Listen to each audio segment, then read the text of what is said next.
Are we here? Are we alive? Are you here? Am I here? Are we actually here? Is Elden Ring here? Let's get some game audio. There we go. It should be pretty quiet, but it'll get louder. Hello, everybody. Good morning, afternoon, evening, wherever you're on the world. Hi, Luminously here. Welcome to Elden Ring. The most ambitious FromSoft Souls-like to date. I said that we would play it after the Dark Souls trilogy, and well, it's been about 10 or so months since we started our playthrough of Dark Souls 3, and it's time. Yeah, this is going to be our biggest project yet on the channel, in general, full stop. I know how huge this game is, and you know me, I like to thoroughly dive into all of the games that I play, and really try to experience everything in them. So I'm fully ready to have a 200 plus hour long experience with this game. And so I'm feeling a lot of emotions right now. I'm quite nervous, but I'm excited, but I'm also feeling uncertain about how things are gonna go. We're just gonna have to see. We'll just have to figure things out as we go. Welcome into stream, everyone. It's so lovely to see you all around. Hello to my amazing wife, partner Moon. Hello, Katsugo. Hello, Tetronimo. Hello, Tacticus. You got this, thank you. And of course, welcome in any lurkers and VOD watchers. Hope you're all having a good one as well. And hello to any people who are watching this on YouTube. This will be up on YouTube 2 weeks after the original stream. So right now it is August 22nd. So 2 weeks from then, you should probably see this on YouTube. But yes, welcome into stream, everyone. Lovely to see you all around. Yeah, I don't really know what else to say. I'm still awake and need any niche advice? Let me know. Alright, thank you so much for that reassurance. I know a lot of people here in this chat have played Elden Ring or are playing Elden Ring because, you know, this is the FromSoft game. A lot of people started with this one as their first Souls-like, and if not, then a lot of people who love Souls-likes have absolutely played Elden Ring. In fact, you know, when people saw that I was playing through the Dark Souls trilogy, people would ask me like, oh, have you played Elden Ring? I say, no, I want to play through the Dark Souls trilogy first and then Elden Ring. Don't worry, we will play Sekiro and Bloodborne and Demon Souls at some point, but this is the order that I wanted to do things then. But yes, I am excited, and I'm ready to get started. Returning for this stream, we got the death counter that is to my left side, or to my right side. The point is, it's there on the overlay. I got my macro set up, so every single time I die, I just press the button and it goes up. If I somehow make a mistake and I want to undo it, I can just press the button to undo it. So it'll be nice to keep track of our deaths. Sekiro is fun. Yeah, so I've heard. It looks very fun. Good luck, have fun. Third thing. Yes, third thing. Very important third thing. Yeah, I mean, I guess we should just press new game, but, like, I don't feel mentally prepared yet, if that makes sense. Let me actually quickly outline a couple of things in case there's some people who are watching the VOD or just coming in who have never seen me play a Souls-like before. Let me just outline a couple of things. The way I like to play Souls-likes is I like to play them very slowly and thoroughly. I like to read all the item descriptions. I like to talk to all of the NPCs and do all of the NPC quest lines to the best of my ability without looking up NPC questline requirements. I don't really like to look that up. I do look things up after I've been through an area. So if I've been, you know, fully exploring an area and I beat the boss and I leave an area, then I give myself permission to look up stuff about that area if I want to. And of course, this is not my first Souls-like. I have played Dark Souls Remastered multiple times, Dark Souls 2, Scholar of the First Sin, Dark Souls 3, Another Crab's Treasure, Code Vein, Wolong Fallen Dynasty. So I'm pretty experienced in the genre. I know what I'm doing. I've also played a bunch of demos for some indie Souls-likes. So I know what I'm doing. I know how to play Souls-likes. I don't need to be babied. And of course I played Elden Ring Night Rain. You know, you've seen me stream Elden Ring Night Rain before. Brain massage. Thank you, Katsuki. I really do appreciate it. And thank you, Tacticus, for the lurk. So we're going to proceed with character creation and the opening cutscene, which I think the opening cutscene is going to be pretty long. I'm going to be absolutely silent throughout the entire thing because I do not know anything about the Elden Ring lore, and I want to actually study it and learn it for myself. I don't like watching lore videos. I like uncovering the lore by actually playing the games. So when it comes to story and lore stuff, I'm ignoring chat. I don't care that I'm streaming. I'm paying attention to that stuff. And so we can all learn about the lore together. We can talk about the lore together. Of course, you know, as I have in the pinned message in chat, please do not spoil lore stuff. Do not spoil upcoming areas or NPC quest lines or upcoming bosses. The backseating is okay as long as you get permission first. So something like, oh, Lumi, there's a cool item in this area. Do you want to know how to get it? Then, you know, stuff like that is fine. But, you know, if someone comes into stream and tells me to completely redo my character build, like, fuck you. To play Black Myth Wukong, I have seen stuff about that game, and I don't know if it would be for me. But thank you for the suggestion. Let me double check my game settings, make sure that everything is all configured correctly, and we can get started. So I did do a lot of, you know, the settings and setup off stream, just made sure that I basically copied all of my settings over from Night Rain, because they both run on the same engine.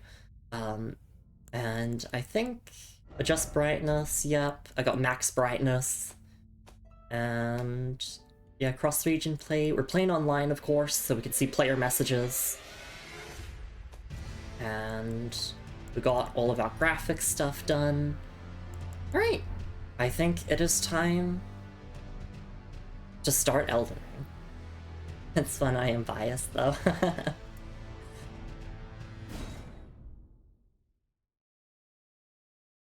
Here we go, we start with character creation, just like a lot of Souls-likes. And, I mean, I said before on the Discord server, like, no wonder what class I'm going to pick. That's right, we're picking Vagabond. Because that is the only knight class in the game. It is like the standard knight class. And I went ahead and I actually created my character off stream so that we could save time. And we can proceed with actually getting into the game sooner. Firstly, we're going to set voice to Mature 1. Yep, I like that voice. Of course, we got the abs. Thank you, FromSoft, for letting me be ripped. And now we can actually proceed with the rest of character creation now that we've done that. Name is just going to be... Normally I just go with Rin or Lumi. I will go with Lumi. And we got body type B, age young. Origin is Vagabond, which is our class. And Keepsake is our starting item, just like in previous Souls games, which I did do my research into these, and it's a tough choice for me because some of these seem to be pretty good and others not so much. You know, it's a very unbalanced choice. But I do want to read the descriptions here of every single one of the choices just to go through them. So we have none, no keepsake, the past has been well and truly left behind. Crimson Amber Medallion. A medallion inlaid with crimson amber. Increases maximum HP. Lands Between Rune. The gold of grace shining in the eyes of the people of the Lands Between. Used to gain many runes. Golden Seed. A golden seed washed ashore from the Lands Between. Said to enhance sacred flasks. Fanged Imp Ashes. The ashes of small, diminutive golems. Ashes are said to hold spirits within. Cracked Pot. 3 strange cracked pots that somehow mend themselves.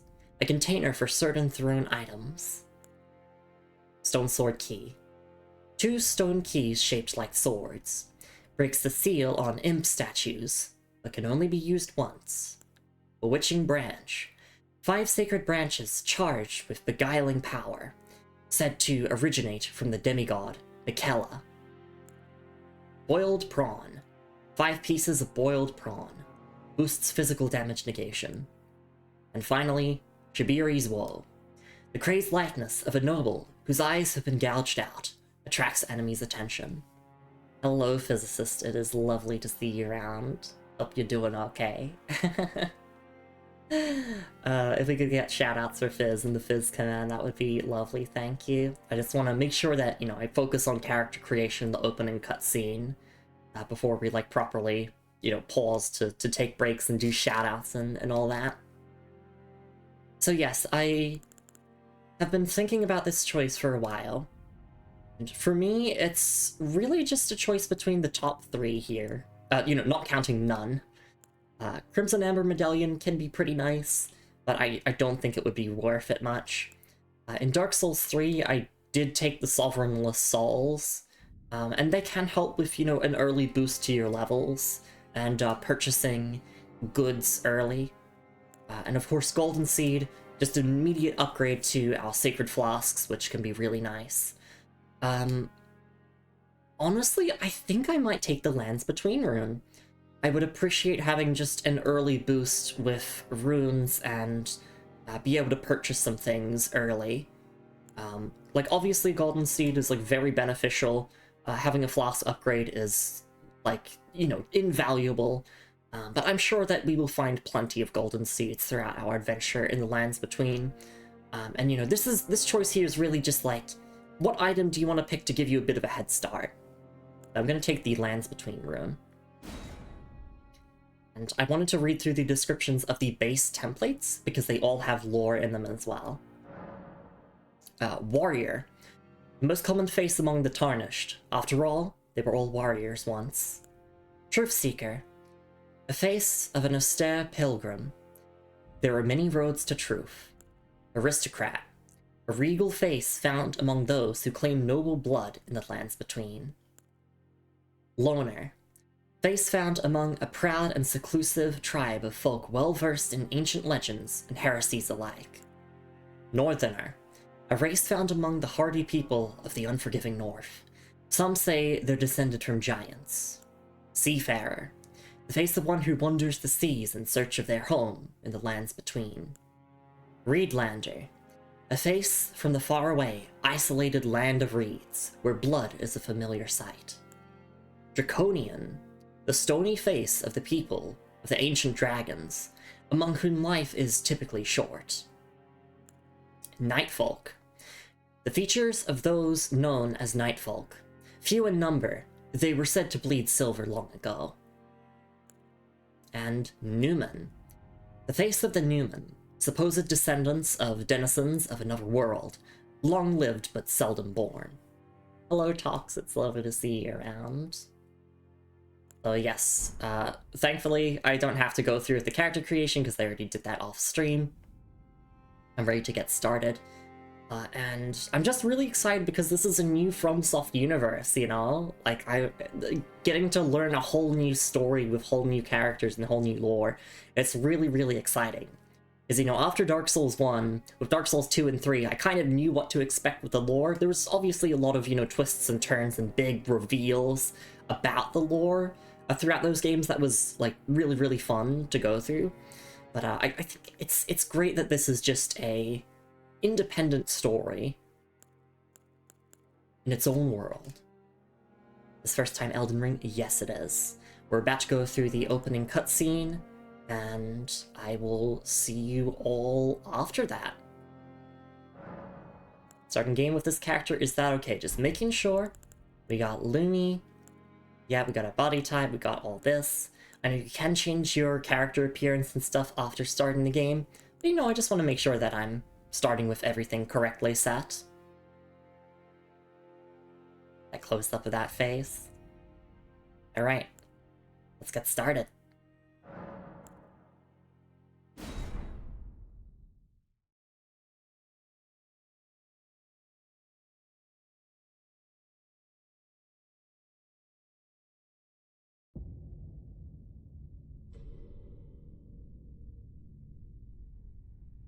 The fallen leaves tell a story.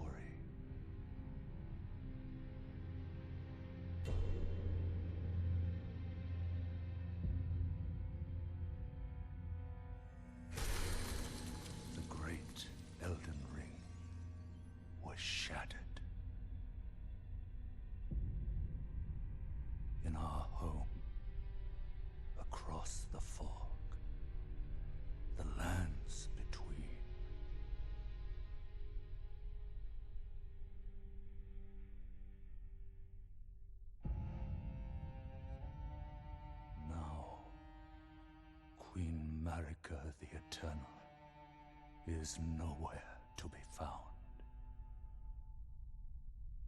And in the night of the Black Knives, Godwyn the Golden was first to perish. Soon, Marika's offspring, demigods all, claimed the shards of the Elden Ring.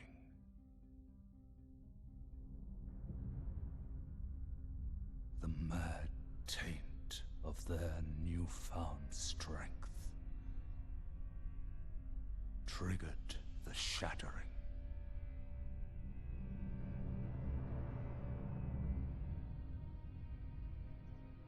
A war from which no lord arose.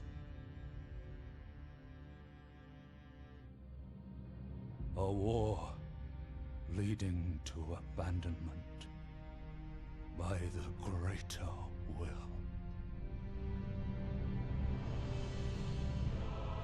Oh, rise now, ye tarnished, ye dead who yet live. The call of long-lost grace speaks to us all.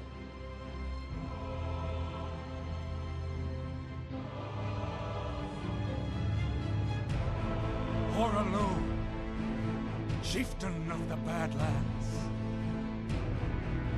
the ever-brilliant Gold Mask. Fear, the deathbed companion, the loathsome dung-eater, and Sir Gideon Ofnir, the all-knowing.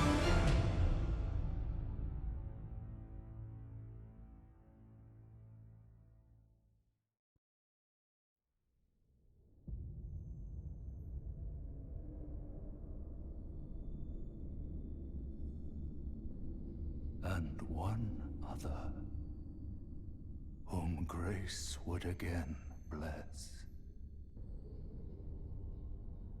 A tarnished of no renown.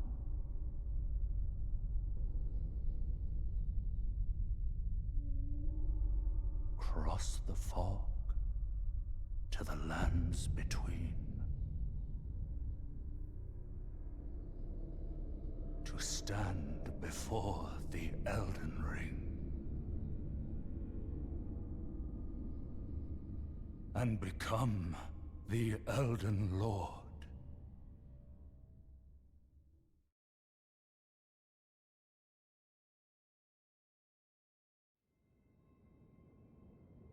Alright, and here we are.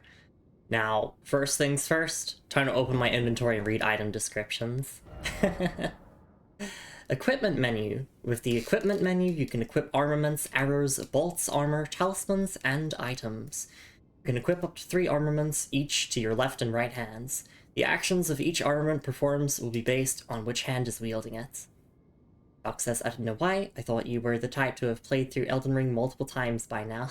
Nope, I have played through the original Dark Souls multiple times, or specifically Dark Souls Remastered, and I played Dark Souls 2 and 3 once. But I do intend to do multiple playthroughs of them off stream sometime.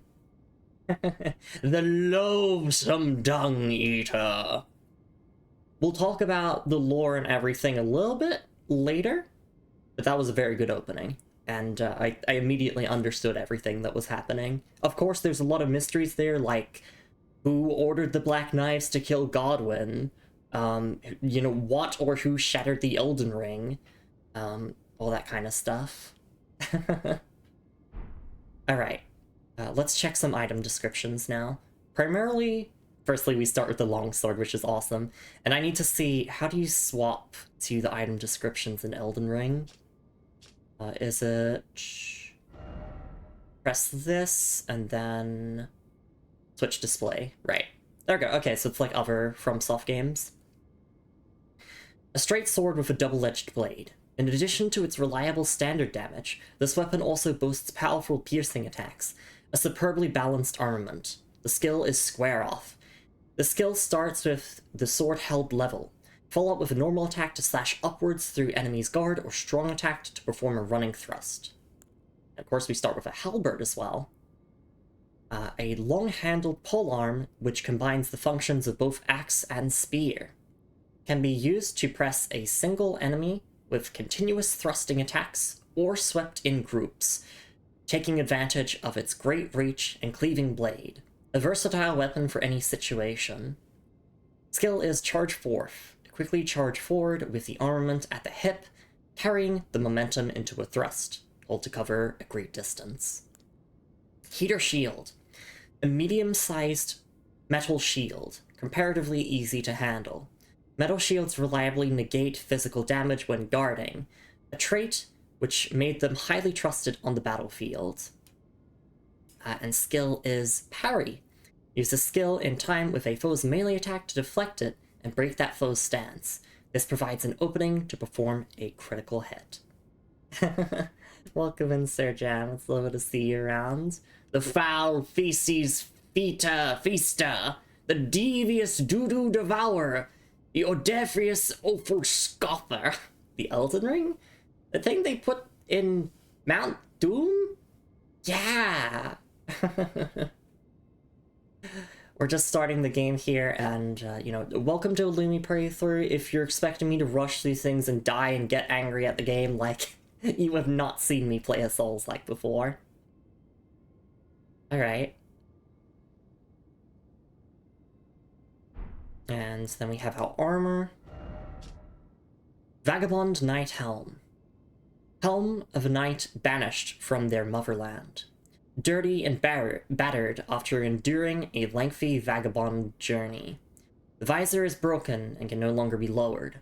Metal armor is heavy, but also sturdy, offering significant damage negation.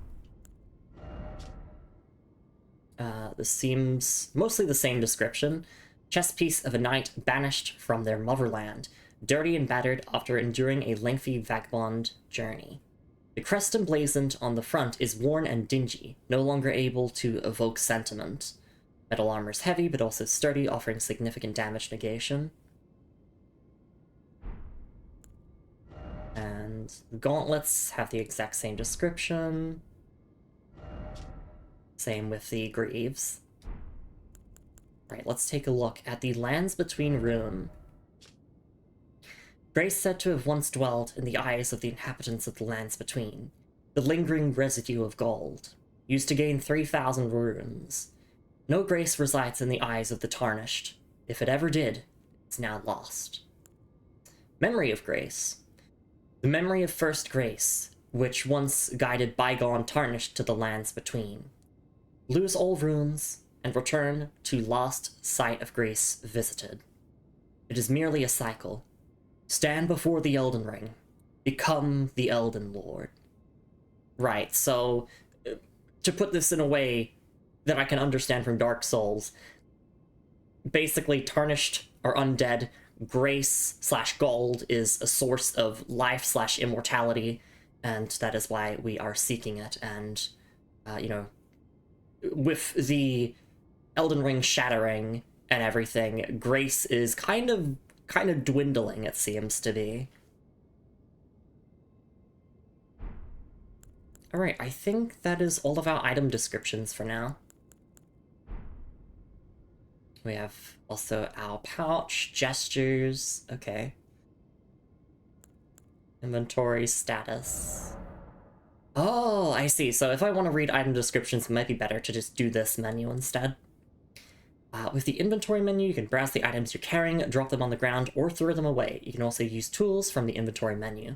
Pure large image and explanation, toggle character data. Oh. New inventory features. New features can be enabled in the display tab within the system menu. Items obtained for the first time can be marked with... Ooh, actually this helps me so much. Marked with an exclamation mark. A dedicated tab has been created to view items obtained most recently. Yes, please, I would like that to be enabled. Recent items. Okay. Do I have any other things in my inventory? No. Okay. Status. Status menu. With the status menu, you can check your level, attributes, base stats, and more. The information shown here also reflects changes to your attack, defense, and resistances bestowed by armaments and armor you have equipped. They added Lumi mode just for you. Yeah, I really do appreciate it. One thing of note is, none of the games in the Dark Souls trilogy did this kind of tutorial menu pop up. This is like FromSoft trying to modernize a little bit and make their games a bit more accessible, you know, providing explanations of menus and whatnot, because, you know, as I said before, was a lot of people's first Souls-like, so that's nice. Of course, you can press help to view an explanation of what all these things mean, but I know what they mean. Multiplayer. Multiplayer menu. With the multiplayer menu, you can use various multiplayer items. If you set a group password, you'll be more likely to see messages, summon signs, bloodstains, phantoms, and so on from others using the same password. If you set a multiplayer password, you'll only be matched with other players using the same password for most multiplayer features. However, multiplayer passwords do not apply to Invasion multiplayer. How does Invasion work in Elden Ring? Is it a case of I have to be embered or human or whatever to be invaded? Or I think I heard something about it being kind of an opt-in thing where you have to, like, press the button to say, yes, I want to be invaded. Of course, we have system. We got all that there. Alright. So we've been brought back to life through the power of grace, and we're here in this church. Presumably, we're heading to the Lands Between, or we are in the Lands Between now. Item ahead. Thank you, players. Seek stars.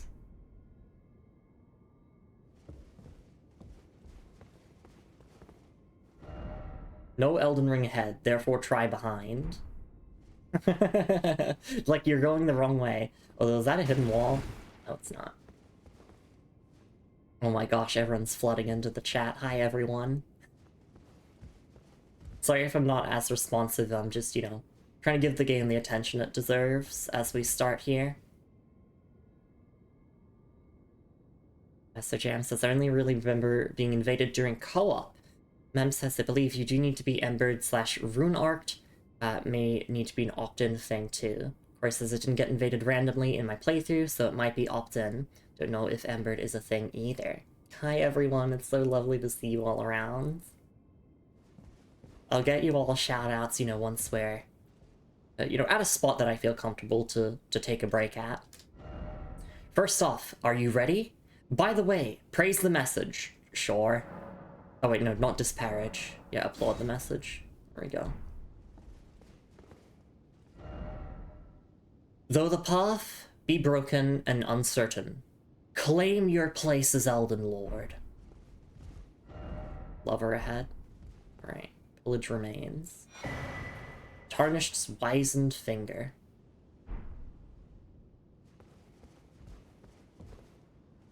Alright, so now we can go to inventory, and we can look at this. Used to write messages to other worlds. Item for online play. Can also be used from the messages menu. Used to write messages. Your messages will be conveyed to other worlds, allowing other players to read them. A finger of corpse wax. So emaciated the bone is visible.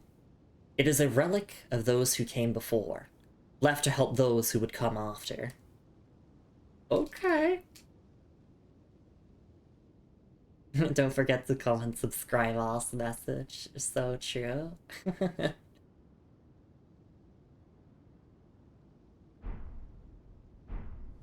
Right, and of course I can two-hand here. I am heavy rolling, I believe, with my starting gear.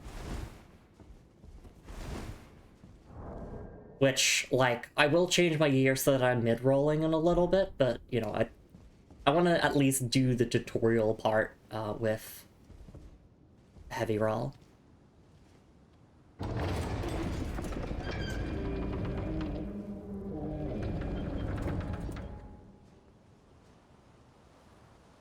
There's bloodstains here. Chapel of Anticipation. Just getting started. Yep. That's me. Alright, there's no surge sprint. This is not Night Rain. Instead, you can crouch. Try jumping. What do you mean?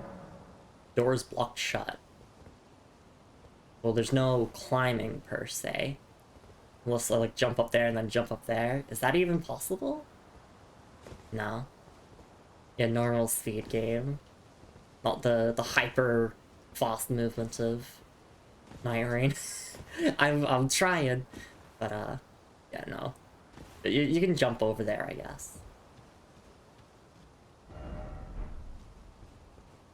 It's search sprint to base game.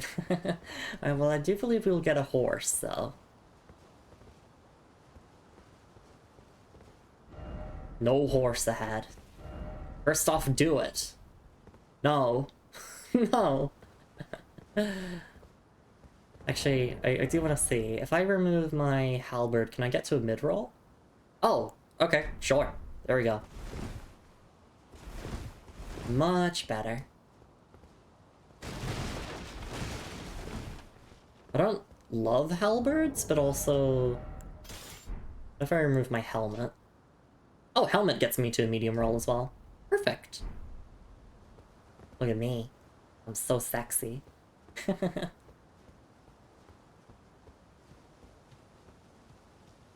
Alright, well, it seems as if this is the way ahead. Yep, camera controls. Oh god, we have like an actual tutorial here. F ahead. The fact they tell you roll type is so nice. Yeah, I'm seeing already that there's a lot of changes here to the tutorialization of the Souls format to be more friendly to new players. Time for Elden Ring, therefore good luck. Okay. Behold, Elden Ring. Yeah, that's the game that I'm playing.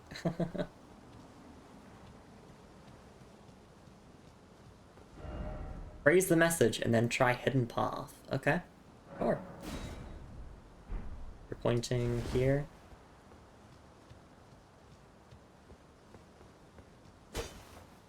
Or is this... No, it's not a hidden wall. This one, invasions only happen when you're in co-op. If you specifically use items meant to start PvP, the equivalent of being embered will not make you open to invasions. Right, okay. I am wondering if there's not actually anything to grab here and I'm just overcomplicating things. Oh, wait. Where's the message? And behold, secret passage. There's no hidden walls yet. You're lying.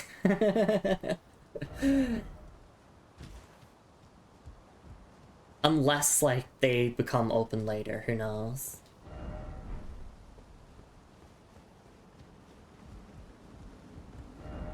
Be wary of life. No weak foe ahead. Try parrying. Well, I got my shield, so sure. Let's just keep looking around. No item ahead. No item ahead. Thank you.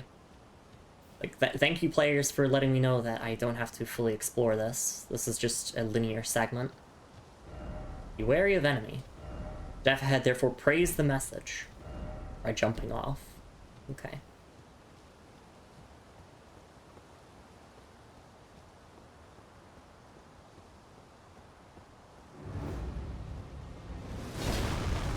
Oh, hi.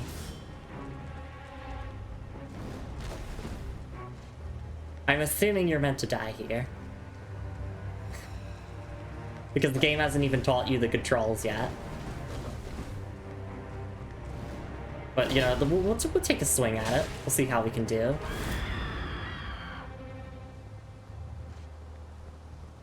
Question is then, if this is a required death...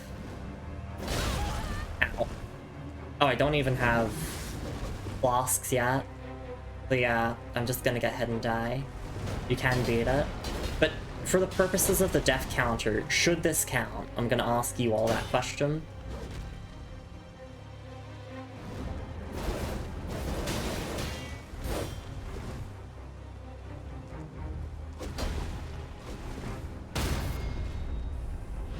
Okay, take that, bitch.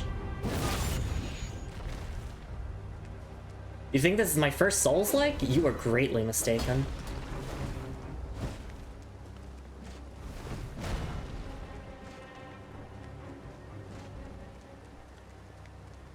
The fact you have to do it with no flask.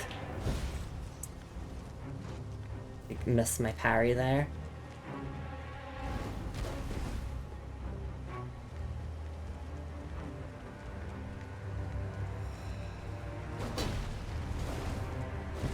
Nope, we'll whiff the parry again. I think I need to move a bit more to the right in order to get that parry. And a lot of you might be wondering, Lumi, how the hell do you know to do that?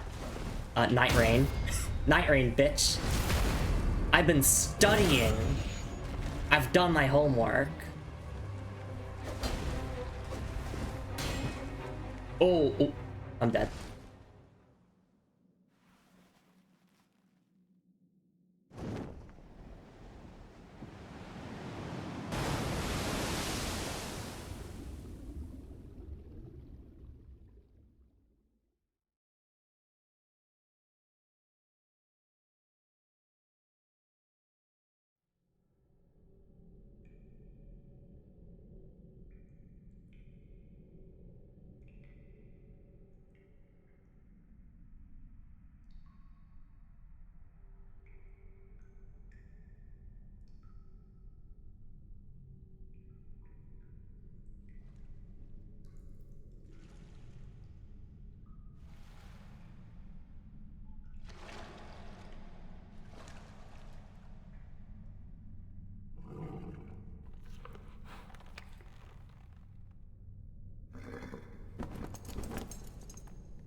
Don't worry, Torrent.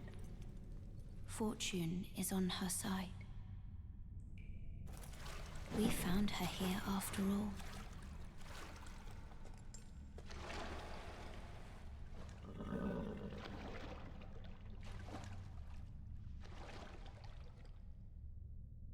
One of her kind is sure to seek the Elden Ring. Even if it does violate the Golden Order.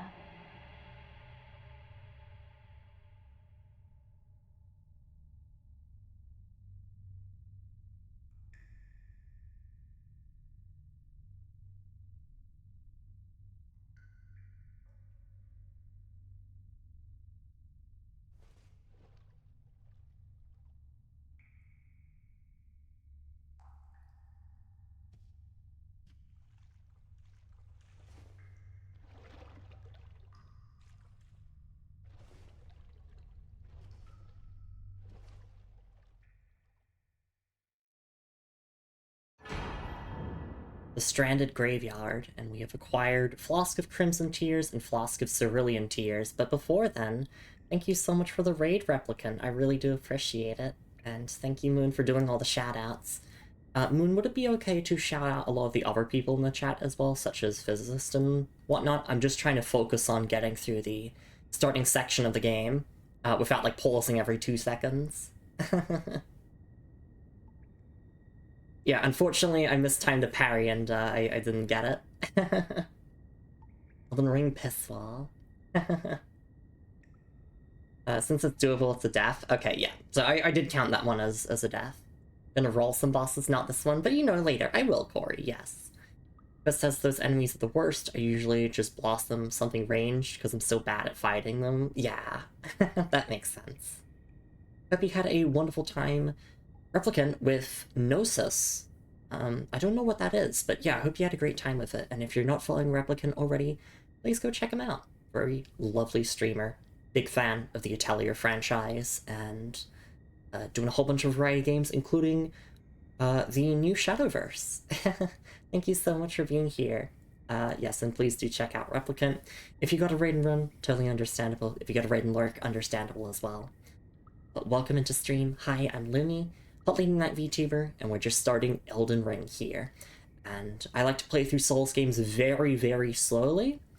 So most people might assume that I'm going to press OK and then run ahead and, you know, do the tutorials or whatever. No, I'm going to sit here and read the item descriptions because I like to learn the lore by actually playing the games. So I hope that you're, in for, or, feeling up for a very slow-paced Elden Ring playthrough.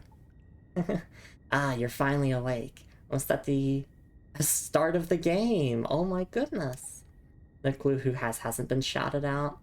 I haven't done any shoutouts for anyone really, Moon, other than you and Katsugo. It's an RPG, visual novel / social deduction game hybrid. Ah, I see. That does sound awesome. And single player, I'm assuming? Although social deduction does imply multiple people. Want to watch as someone who's very much press OK and go, gamer gal? Yeah, I am the exact opposite. Single player? Okay. Flask of Crimson Tears and Cerulean Tears. Ah, here again. Inventory. And let's look at this here. Flask of Crimson Tears. A sacred flask modeled after a golden holy chalice that was once graced by a tear of blessing. Filled with crimson tears, this flask restores HP with use. Rest at a site of grace to replenish. The one washed up on the gravesite was sure to die, until this flask offered its gift of rejuvenation, to seek the Elden Ring. Flask of Cerulean Tears. A sacred flask modeled after a golden holy chalice that was once graced by a tear of blessing. Filled with cerulean tears, this flask restores FP with use. Rest at a site of great to replenish. The one washed up on the gravesite was sure to die, until this flask offered its gift of rejuvenation, to seek the Elden Ring. So, I'm just gonna say this as a Souls veteran, but typically in Souls lore, whenever there's like a prophecy that the player needs to fulfill, or like the game is pushing you to fulfill, normally it's a bad thing. Look at Dark Souls 1, for instance. The whole prophecy of, oh, you are to link the flame, you're gonna be so awesome, you're gonna be like Gwyn. So already I am, like, sus as hell about this whole become the Elden Lord thing. But we'll have to find out. We'll have to find out as we play. I think I got everyone who streams back to Gladius I go. Good luck, Moon. You got this. And, yeah, the Golden Order was mentioned by that maiden there. We'll have to learn what that is.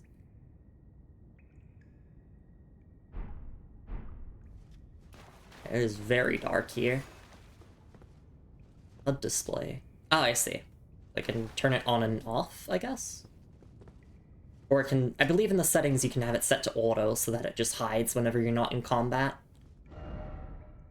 Why is it always high spot? Real. It's like, oh, you have to come back and get it later. Be wary of not here. I love that. First off, hall. Cave of Knowledge lies below. The Cave of Knowledge. Jump down the hole ahead, and you find the Cave of Knowledge.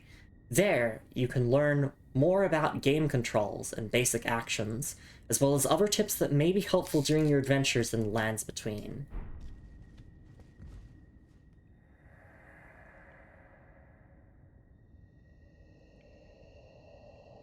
Brave Tarnished, take the plunge of learning and remembrance.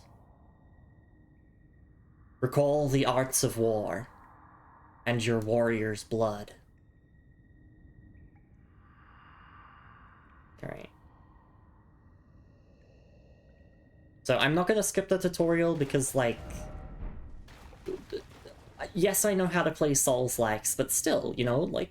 I don't want to skip content.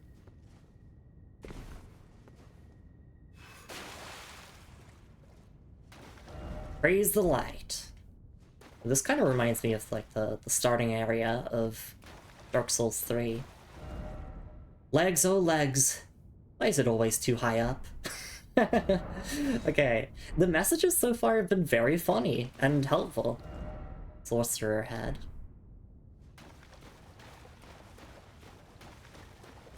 Read message. Likely defeating one by one. Site of Grace. Or Sites of Grace. Resting at a site of grace will restore your HP, FP, and cleanse any status ailments. It will also refill your sacred flasks. However, most of the enemies you defeated will be revived. You can find sites of grace by going where light converges. These explanations are acquired in the form of info items and can be accessed from the inventory at any time. So this is our equivalent of bonfires.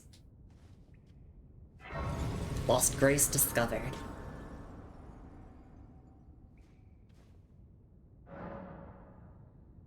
Early day.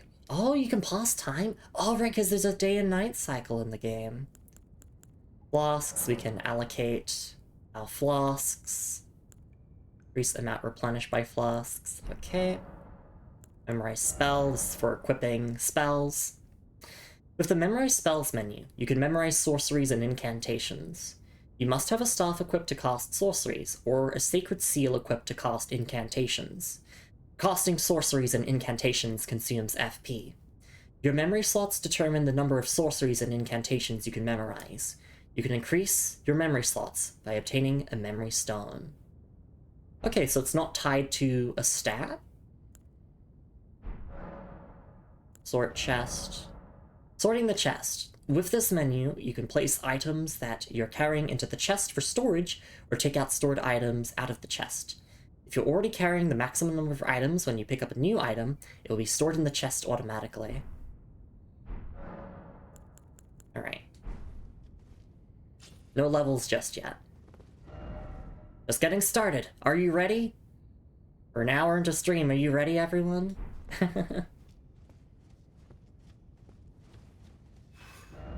Strong foe ahead. Time for fleeing. Alright, I know the drill. Lock on, use R1 for light attack, R2 for heavy attack. You can roll through things to destroy them. You know, it's the classic stuff. And on Longsword, this should be a thrust. Yeah, because it's the Dark Souls 1 moveset, I believe. Good luck required ahead. I will say, I don't love the constant tutorial pop-ups, but I understand that this is, like, very helpful if this is your first Souls-like. Use an armament in your left hand, or both hands, to guard against incoming attacks. Guarding is especially effective when done with a shield. Guarding consumes stamina. If your stamina runs out, your stance will be broken. And I believe you can do guard counters in this game. Although I believe it will teach me how to do that later. Dodging. You can avoid enemy attacks with a dodge roll or backstep. Both of these actions consume stamina. Yep, and of course you have backstep attacks. And roll attacks. No horse ahead. They teased me with a horse. How could they? Hidden path ahead. You for sure? Beware of sniper, all the more dashing through required ahead.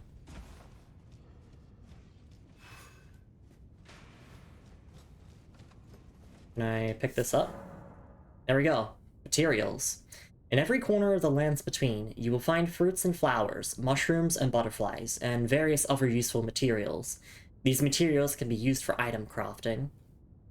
Fizz says that magic will individually have requirements, but the seal and staff stats will be what they scale off of. Okay. We will read the description of that in a moment. We're going to be grabbing a lot of materials in this game, so...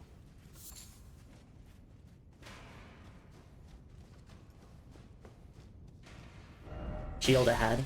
Ow! Wielding armaments. Each hand can be equipped with up to 3 armaments, allowing you to toggle between them. Armaments can also be two-handed, making attacks more difficult to repel with shields, and boosting effective strength by 50%. We can swap, and yes, we can two-hand. So, two-handed longsword, and we have access to our weapon skill.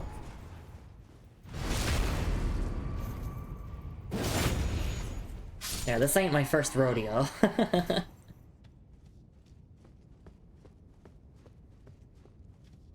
I'll go back to sword and shield. Yeah, you can change your targets. Overall, I would say this is a pretty good tutorial so far. Like, if this was my first Souls game... Praise the message, and then behold, something incredible! Like, this is doing a good job at, like, teaching someone who might not know how to play these games. Try attacking butthole. I think they mean backstab. Like, yeah, I can do that.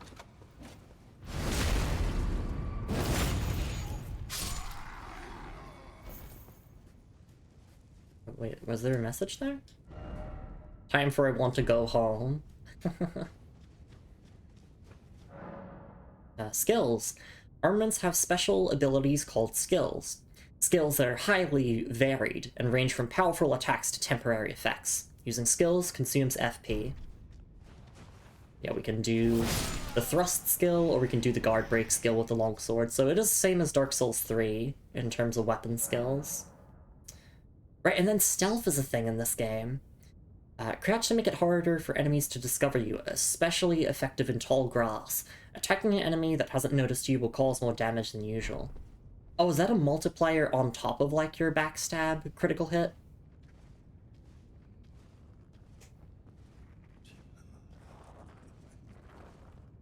Let's see how much damage that does. 292. That's pretty good. If only I had a fire. Yeah, I could burn this all down.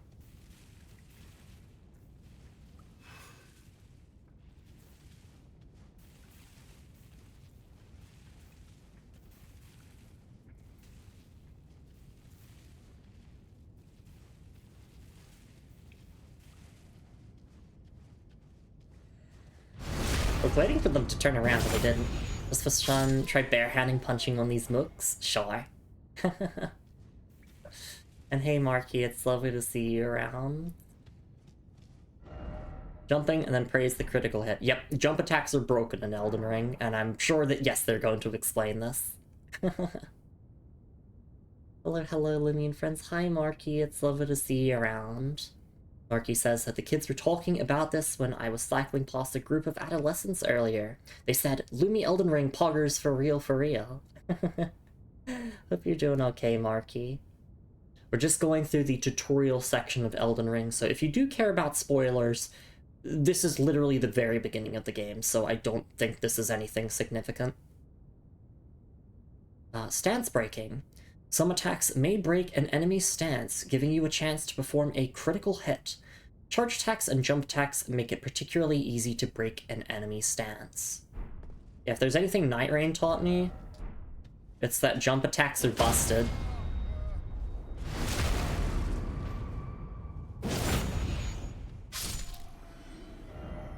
Close quarters battle ahead.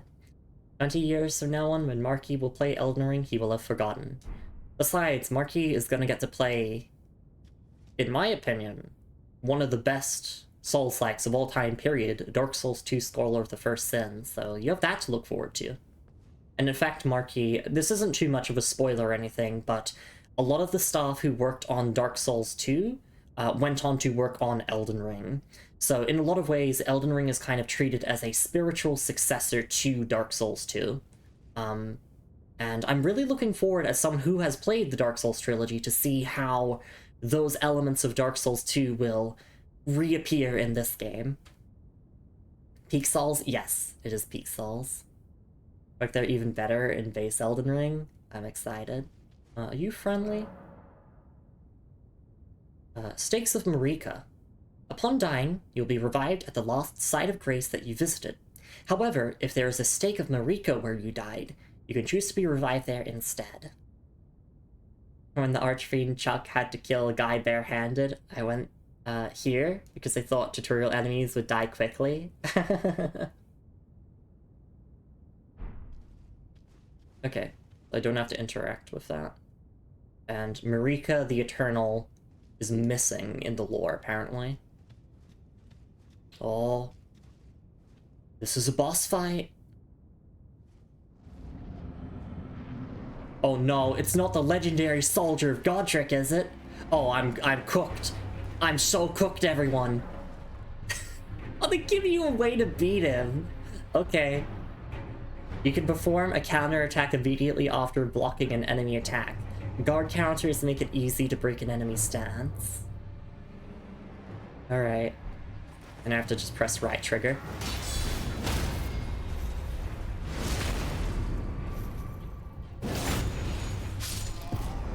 I beat the Soldier of God trick! Oh my god! Oh my god, I did it! Oh. To remember it being a one-shot. Bloodstain. Yeah, I beat God's strongest soldier, Rick. Oops, I did not mean to use those, but that's okay. I'm sure that I'll be able to level up pretty soon anyway.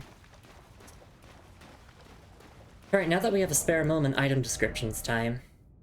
Because, I don't know, I filter out the tutorial things. No. That's fine. I just want to read item descriptions. In fact, I could just go look here instead. Row of fruit. Berry-like red fruits that grow in shrubs. Material used for crafting items. Easily found everywhere in the lands between.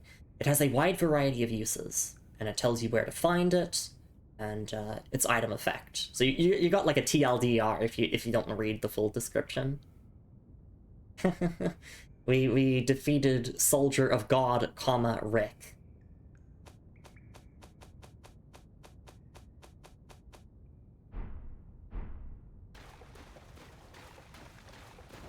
Ah, weak foe.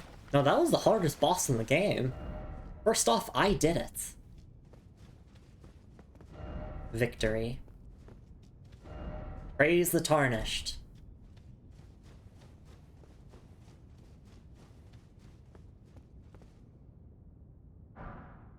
Strength. Also, it's proof that I did the tutorial. What's the gestures menu? Oh, that's the map. Oh god, I didn't want to open that. That's okay. Map menu. With the map menu, you can check your current position and terrain and buildings in the surrounding area. You can also freely place beacons of light to serve as landmarks as you explore. Lastly, through your map, you can select any site of grace that you've discovered and travel there instantaneously. However, there are some dungeons and other areas where this cannot be done. Alright. Dare I... Actually, no, we'll wait till we get outside, because I want to zoom out and see how big the map is. That is one thing I love to do in open world games, and it always blows me away each time. But, that's map. Okay, so if I want to emote, it's just this side panel here. There's no other way of doing it. I'm gonna get rid of Rallying Cry. Oh, we have a bunch of them already. And let's get Strength. I went to the tutorial, all I got was this lousy emote. Alright, and then I have to go here to use it.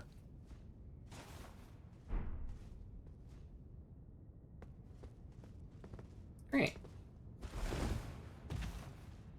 And this here seems to be like the roots of the Erd tree. At least it looks like it to me. Gold is, you know, seemingly the color of immortality / grace. All those other lovely things. So I wonder, how do you... Oh! No! Do I have to go through the tutorial again to grab that item back there? Or is that just a thing for later? I'm assuming it's a thing for later.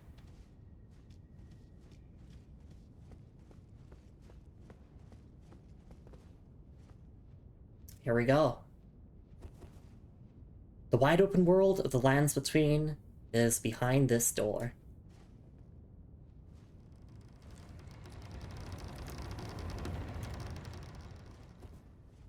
Okay, maybe behind another door. Damn, I got scammed. It's just catacombs. I'm for slave. Can I hop in the coffin to get a secret covenant?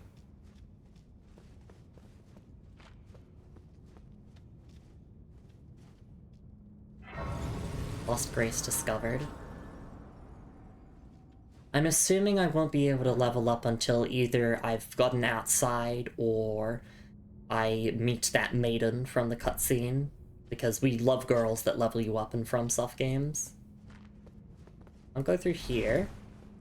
We need 2 imp keys for it, or stone sword keys, which I didn't pick as my starting gift. Ah, turn back. Sage ahead. And I'm assuming there's not going to be hidden walls just yet. Oh, here we go. Cooperative multiplayer. Use Tarnished's furled finger to write a gold summon sign. Cooperative multiplayer will begin once you have been summoned by a player from another world. You will take the role of an ally, furled finger, and your objective is to defeat the area boss. The compass at the top of the screen indicates the direction of the summoner, the host of fingers. Okay, Tarnished first finger. Alright, time to read item descriptions. Thank you for this menu, FromSoft. Finger Severer, item for online play. Can also be used from the multiplayer menu. Use as a host of fingers to select a summoned player and send them back to their world. Use when you've been summoned to another player's world to return to your own world. This phantom blade severs the link formed by a furled finger, but the maidens scorn those who abuse its use. Tarnished's furled finger. Item for online play. Can also be used from the multiplayer menu. Creates a summon sign for cooperative multiplayer. Arrive as a cooperator, known as a furled finger, with the objective of defeating the area boss of the world to which you were summoned. A finger of corpse wax, furled like a hook. It is a relic of those who came before, left to help those who would come after. Okay. So I'm assuming it's like the properties of corpse wax that allow it to do this, you know, otherworldly power of linking worlds.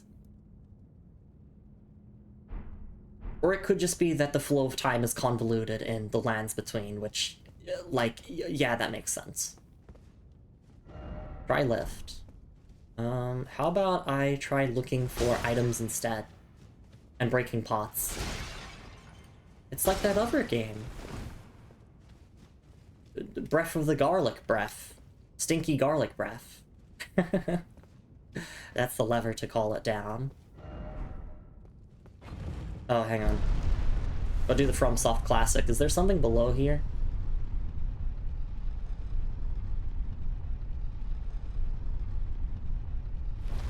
Nope.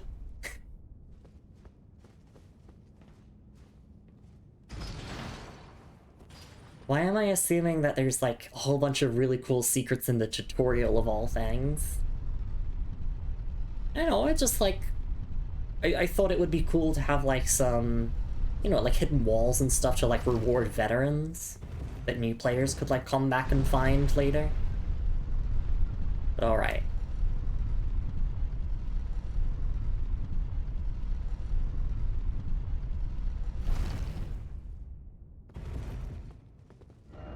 Tarnished ahead. Why are people fighting here? Alright. Is this the door to the lands between?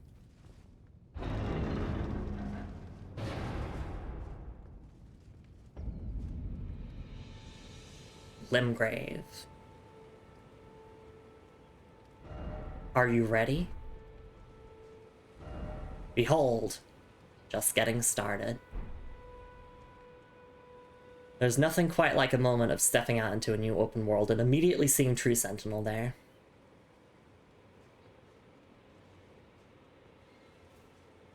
Like, oh my god, this game is beautiful. What the hell?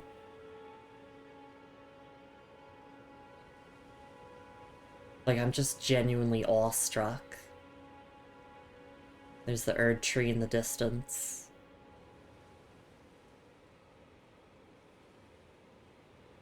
Okay, let's pull up the map. Let's do what I like to do. Zoom all the way out. Oh, this is just a... What the... This is just a small fragment of the map. What? You could make this a whole game out of a map this size. Oh, God. I see that time is passing. Alright. I see an NPC over there, I see a Site of Grace, so let's rest at the Site of Grace and take our first stretch and hydrate break. And afterwards we will begin our journey proper. After I quickly grab some materials. Raise the fruit.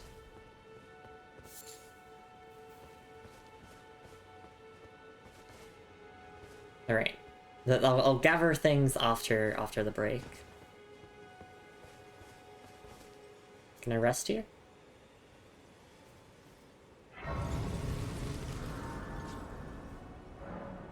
Guidance of Grace. Grace exists to guide the Tarnished and lead them along the proper path. Even now, some sites of Grace retain that power. Their golden rays will guide you along the way. So that's the game guiding us. We should go to that church.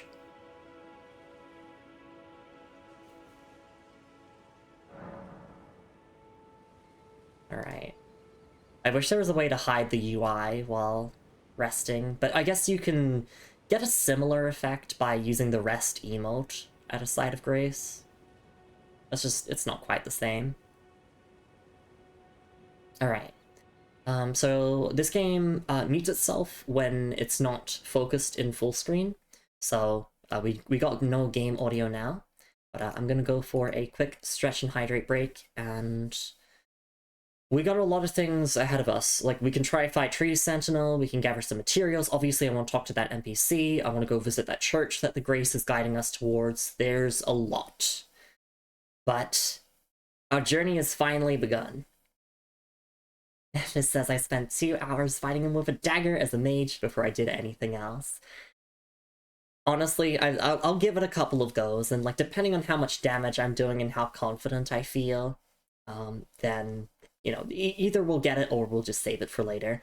Tree Sentinel is supposed to be a lesson to teach the player, like, hey, you don't have to do things in Elden Ring. You can just go somewhere else if you want to. So, yeah, I will see you all in a couple of minutes. Take care of yourselves, everyone. Make sure to grab yourselves a nice cup of some Sacred Flask tears, and I'll see you all after the break. See you then.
Alright, and we are back. Thank you so much for your patience, everyone. I really do appreciate it.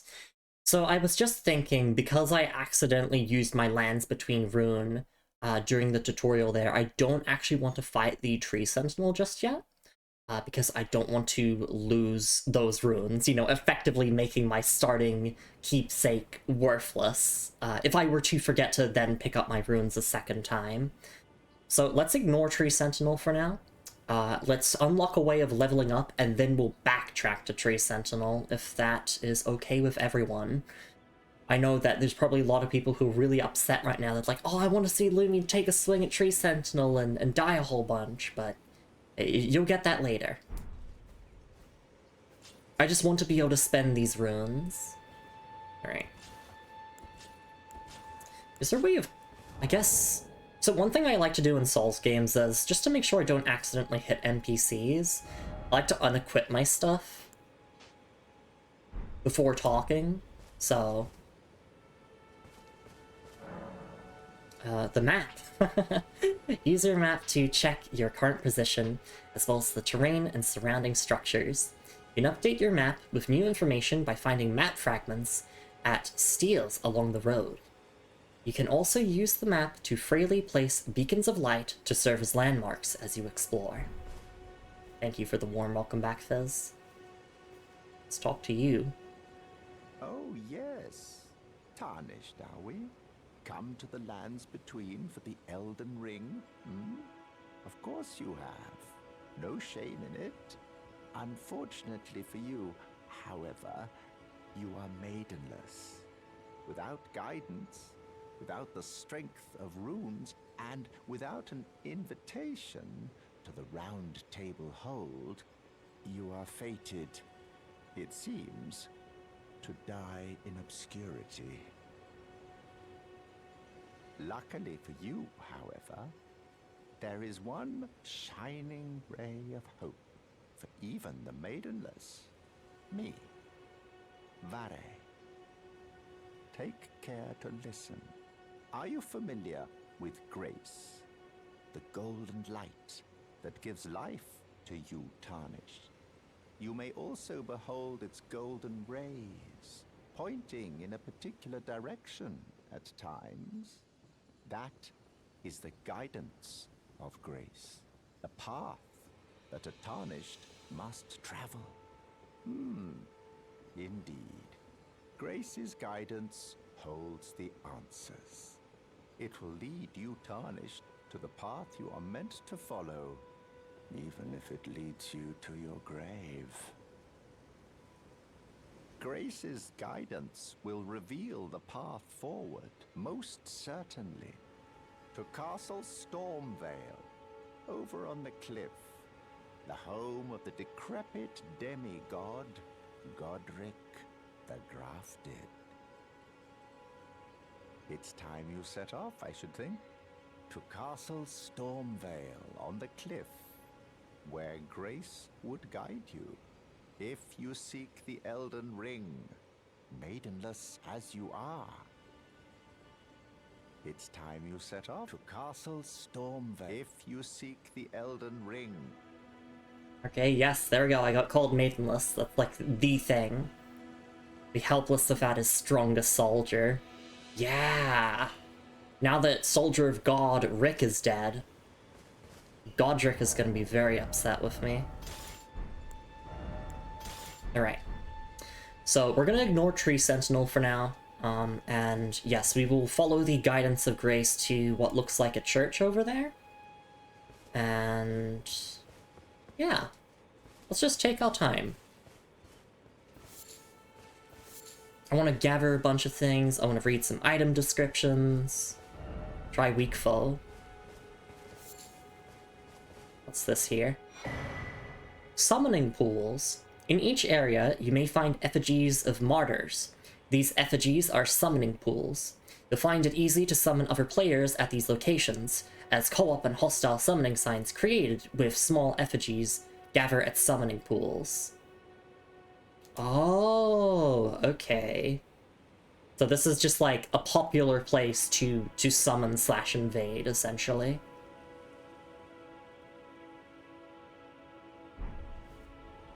Okay, more golden effigy.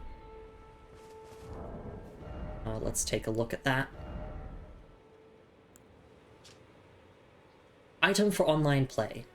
Can be used from the multiplayer menu. Sends a cooperative summon sign to several summoning pools, activated pools only. In cooperative multiplayer, your objective will be to defeat the area boss of the world to which you were summoned. No, can I turn that off? Oh, functional. So I can, like, see summon signs, I guess? I don't want to be summoned. Then use an item that places their summon signs in nearby summoning pools, or all of them that they've been to before. Doesn't do anything. Okay. In case those of you who don't know, I generally don't like to summon in Souls games. I like to get through them solo, for the most part. I will summon if it's, like, required for an NPC questline, though. Erdleaf Flower. A dusky yellow flower that has started to fade to brown, found throughout the lands between. Material used for crafting items. Said to be fed by leaves that fell from the Erd tree in days of antiquity.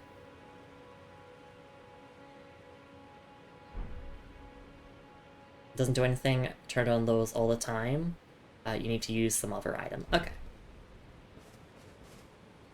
Yeah, as much as I want to explore straight away, let's just follow along the main path, because I know that's how we will get access to leveling up and also to Torrent.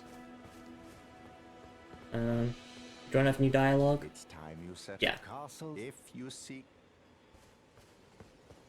Alright, there is fall damage in this game. I do know that. Let's see, how bad is it? That was nothing there. Okay.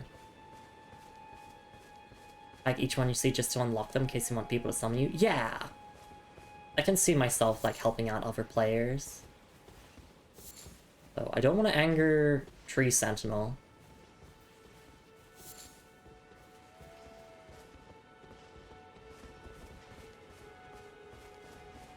Just travel on foot. Oh god, that's people on stakes. That's no good.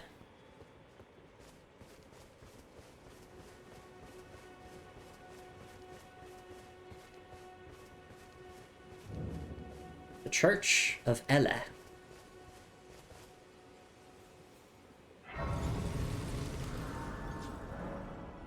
Boss travel to Sites of Grace. Through your map, you can instantly travel to any site of grace that you've discovered. However, there are some dungeons and other areas where this cannot be done.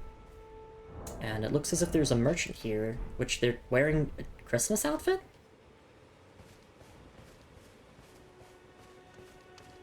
Let's say hi. You're a Tarnished. I can see it. And I can also see that you're not after my throat. Then why not purchase a little something? I am Kale, purveyor of fine goods. Hello, Kale. Oh, and I can ask about him. I am of a nomadic people, selling wares as I travel. The land has been tainted by madness since the shattering of the Elden Ring. It's only Tarnished like yourself, who keep things from drying up entirely. Let's say you're a very welcome customer. You know, if you can spare the runes, you should buy yourself a crafting kit. A crafting kit allows you to make basic items on your own. Essential, really, if you intend to survive out here for any duration. The kit costs a bundle, and I admit I do take my cut. But the important thing is that you survive. Every customer counts, after all. Okay. You know, if you can That's just buy repeating yourself a dialogue. crafting kit essential. The kit costs but the important thing. And his doggy, yeah! Let's take a look. Shop menu. With the shop menu, you can spend runes to purchase various items. You can also sell items for runes. Each merchant stocks a different variety of items for purchase. Okay. So I don't know if I'll read through every single item description for, like, the shop, because I know a lot of these things, like throwing daggers, I'll be able to acquire, you know, just through normal gameplay. So we'll probably just take a look at the most important things. Burrow Calling Finger Remedy. Item for online play. Can also be used from the multiplayer menu. Craftable item. Reveals cooperative and competitive multiplayer signs. Co-op summoning signs will show in gold, while hostile summoning signs will be shown in red. Multiplayer begins when you summon a player from another world through their sign. And of course, we've got the cracked pot for fire bombs. I think they're called fire pots here, though. This empty pot somehow mends itself when broken. Essential vessel for crafting cracked pot items. The materials and magics sealed within deploy their effects when the pot is thrown. And crafting kit, which we definitely will acquire this. Leather bag containing a pestle and mortar, small blade, and various other tools. Enables item crafting from the main menu. Provides both means to fight and means to survive. There we go. A cookbook. So these are needed for crafting, I see. We have arrows, of course, torch, large leather shield, chainmail. We can get the chainmail drip already. Note Flask of Wondrous Physic. Okay, Waypoint Ruins. I guess we can spend out starting ruins on some of this stuff here. I wouldn't mind. Nomadic Warrior's Cookbook. A record of crafting techniques left by roaming nomad warriors. Contains knowledge for surviving in the face of utter scarcity. Acquire the knowledge to craft the following. Bone arrow fletched, bone bolt. And this one is for glowstone, invigorating cured meat, invigorating white cured meat. And Missionary's Cookbook. A record of crafting techniques left by a man who, unable to become a finger maiden, instead became a missionary, and went forth to spread holy teachings. Acquire the knowledge to craft the following. Holy water pot, roped holy water pot. As cracked pots are unique, cracked pots are reusable when crafting throwing pots, so each one you own raises your capacity of throwing pots. I see. I do quite enjoy using them, especially in, like, the early game, so, you know, this could be, like, a worthwhile investment, especially, like, making some holy pots. Right. A note sold by a nomadic merchant contains information about a flask of wondrous physic. Further details are available only to paying customers. And this one gives information about Waypoint Ruins. Also, let's look at the chainmail stuff. Is that coif or coif? Chain coif. Coif made of woven chain. Standard issue for ordinary soldiers. Though plain in appearance, it offers dependable protection. Gauntlets worn by ordinary soldiers. And leggings made of woven chain. So nice of them to put chainmail right at the start. I mean, they tend to do that in a lot of Souls games, though, I feel. At least they do it in Dark Souls 1. You can get chainmail gear very early, but it looks really bad in that game. Yeah, let's purchase this note and see what our merchant friend has to say. Oh, do I have to read the item description? I suppose so. And let's get Waypoint Ruins. And I would like to get... I think I'd like this one. This cookbook.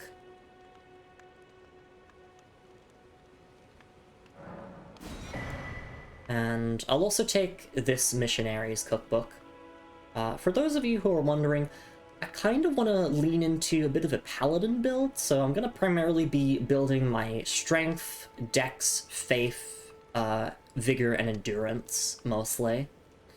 I kind of want to be like a quality faith paladin-esque deal, because a lot of you know that I tried to be a paladin in Dark Souls Remastered, and unfortunately, faith is really bad in Dark Souls Remastered. It's really, really bad. It's just not worth the investment at all. But I've heard that Holy is actually pretty good in this game. And in Dark Souls 2, and in Dark Souls 3, exactly. Holy is typically bad in most Souls games. Moon says 5% left next time on Everdark Gladius for sure. Didn't have Shifting Earth, so it might have been the one too if I had slightly better weapon. Good job, Moon. Very proud of you. Those Everdarks, you know, they definitely can take a couple of goes, especially if you're doing them solo. I like to do them, you know, in a group first, or, you know, with you first, and then I like to try them solo afterwards. Let's get this cookbook. I'm glad you took my warning to heart. You've made an excellent choice. Okay, item crafting. If you have a crafting kit, you can make various items from materials that you find. Select item crafting from the main menu to make items. You can learn to craft more items by finding cookbooks. And containers. You will need cracked pots or other containers to craft certain items. You will not be able to make more of those items than you have containers. Container items will run out with use, the containers themselves will remain. Okay. Let's take a look here. With the item crafting menu, you can make various items from materials that you find. You can learn to craft more items by finding cookbooks.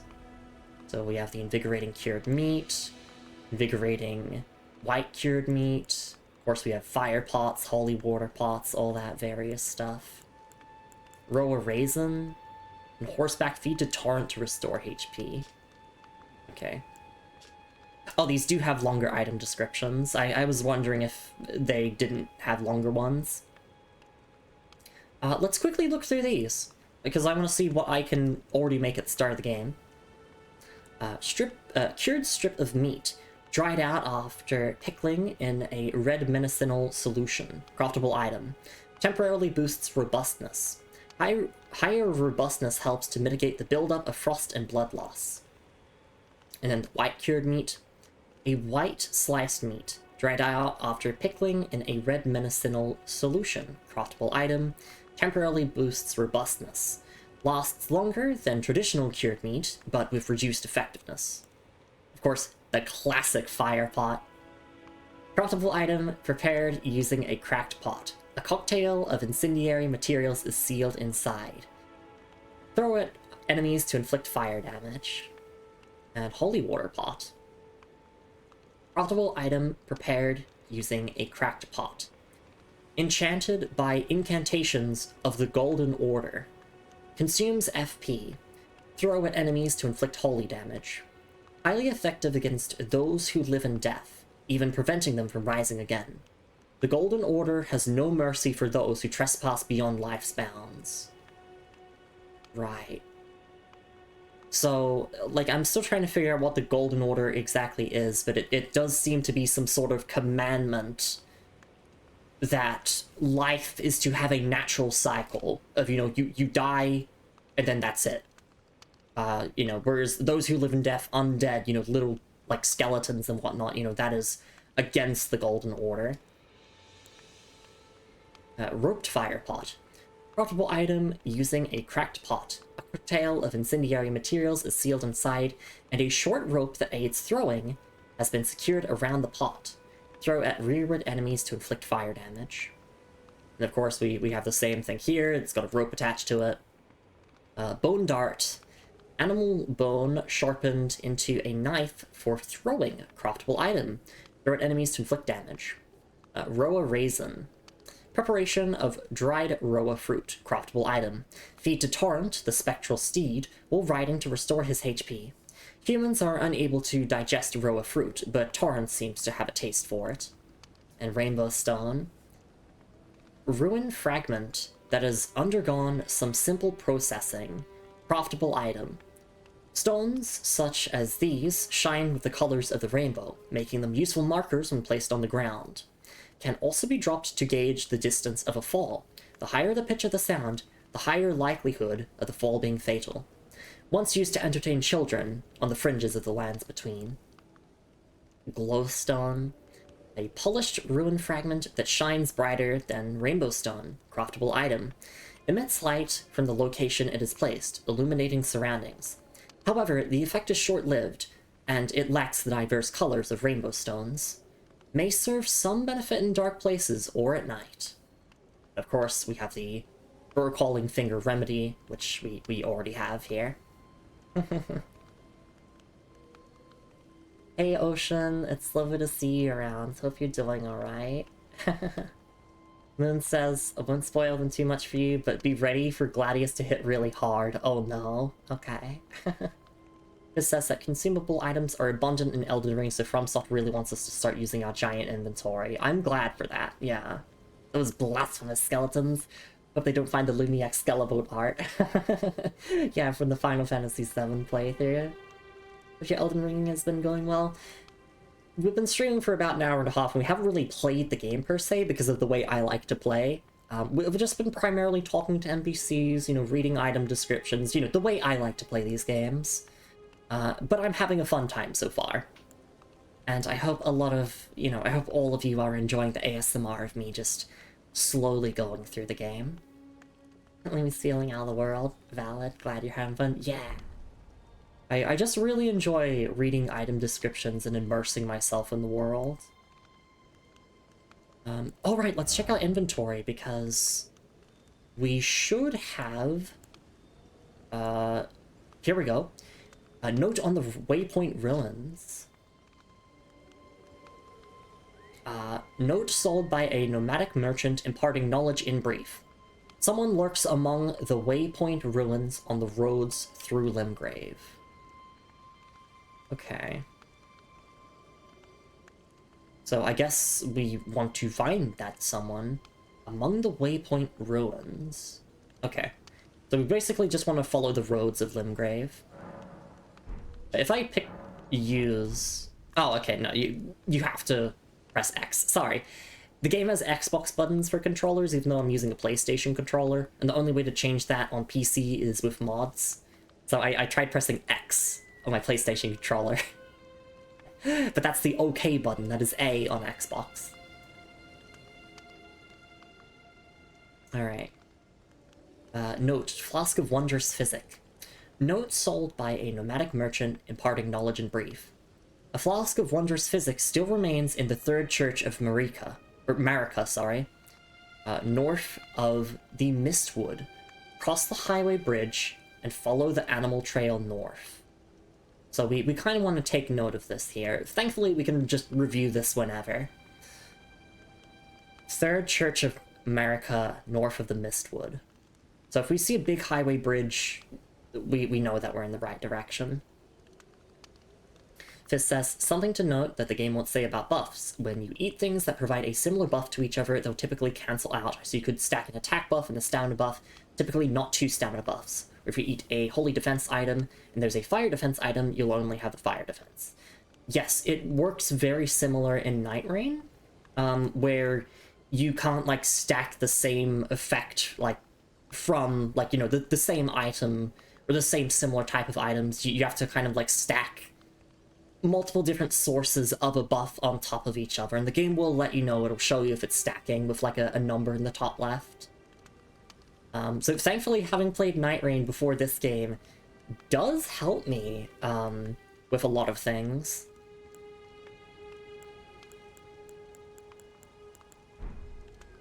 Alright. I wonder if I'm allowed to take this. Oh, strengthening armaments. At a smithing table, you can spend runes and smithing stones to strengthen your armaments. Somewhere in the lands between, you may meet a blacksmith who can make your armaments even stronger. Go to smithing stone. Stone used to smith a variety of armaments. A shard found in plenty. Strengthens armaments up to +3. Smithing stone is found throughout the lands between, and mining galleries built to excavate it can be found everywhere. Alright.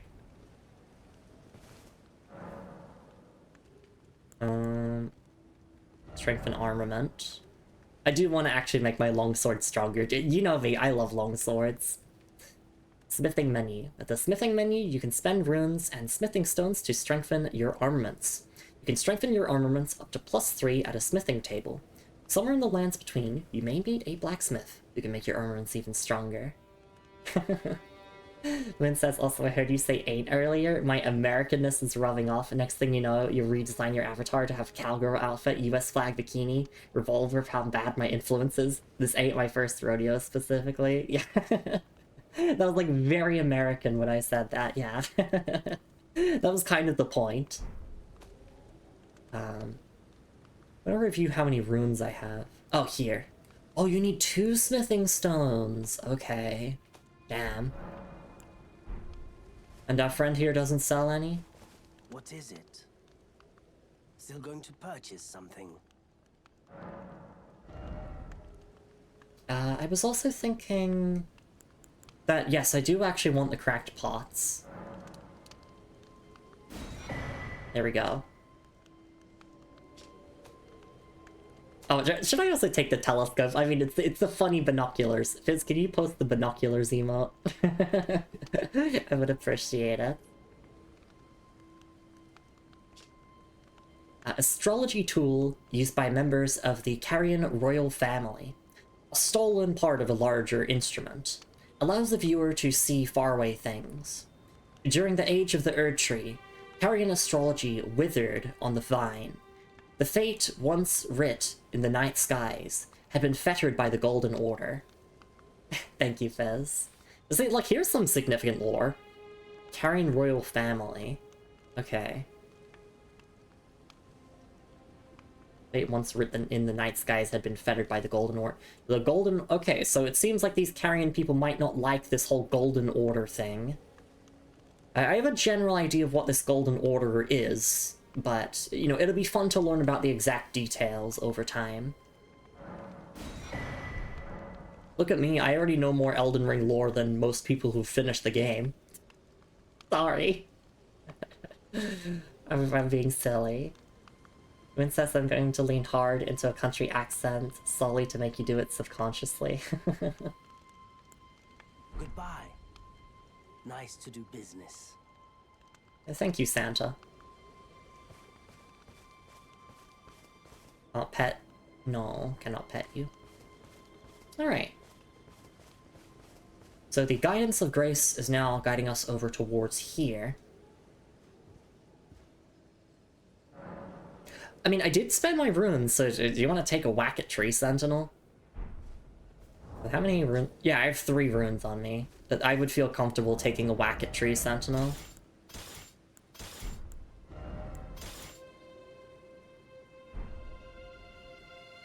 I just got to see a bat swoop. That's awesome.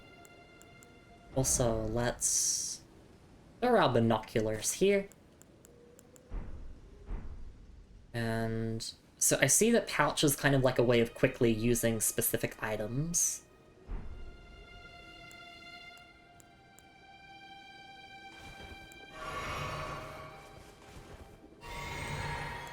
Alright.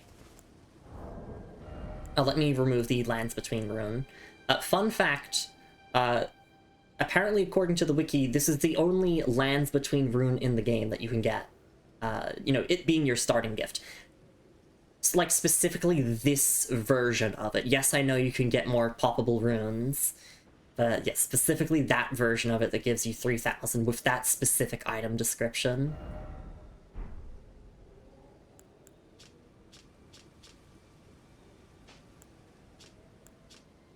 The only one named that, yes.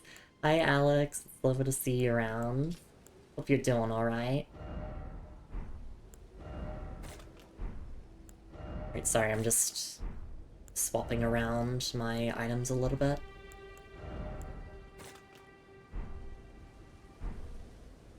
Bats are cute, flying doggos, yeah!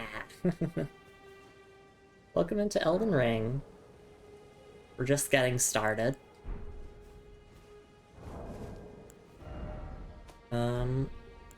Okay, item crafting. Can I make any pots already? No, I'm going to need some more things for it. Alright, yeah, let's do the funny thing. Let's take a swing at the Tree Sentinel so we can die. to them. Oops. And we can fight the tree sentinel at nighttime. It's pretty, like, ambient that way. I'll give it a couple of tries, but, like, I'm not going to... I'm not gonna, like, spend the whole stream fighting them. First off, just getting started. Hello, tree sentinel. Let's see, how much damage do we do? Okay, not good.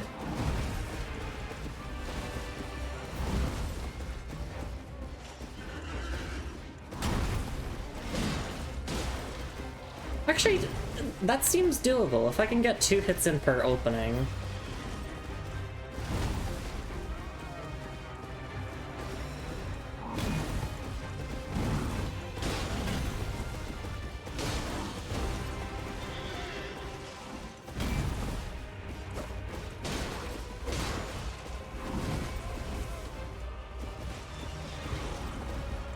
I guess if you also pick the golden seed as your starting item, you'd have 1 extra flask for this. Oops. Speaking of which, I could allocate my FP flask to being a HP one for this, since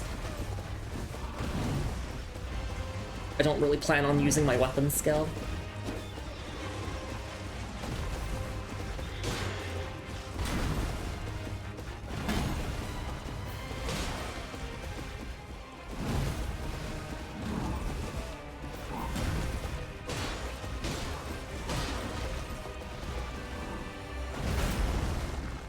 That's phase 2.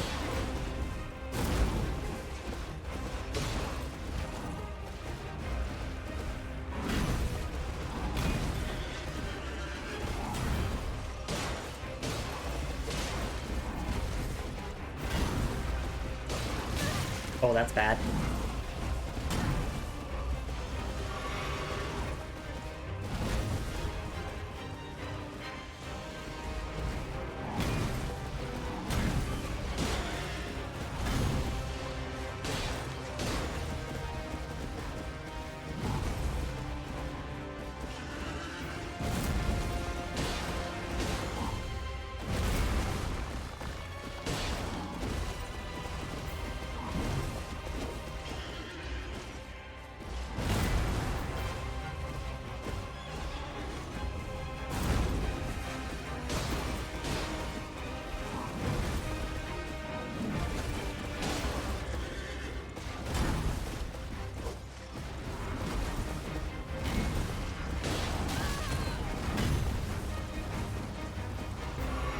Oh, that's bad.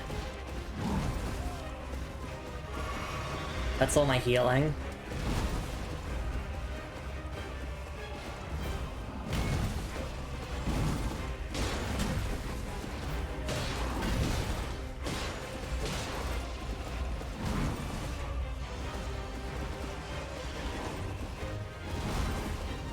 Like, I think I get 2 shot at this point.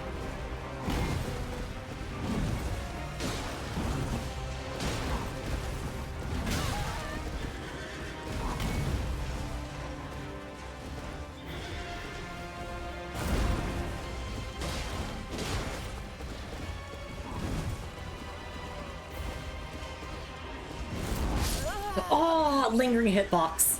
It had a lingering hitbox. I couldn't iframe through it. Alright. I think I can give that one more go. I needed to roll away from it instead of rolling into it. Alright, death.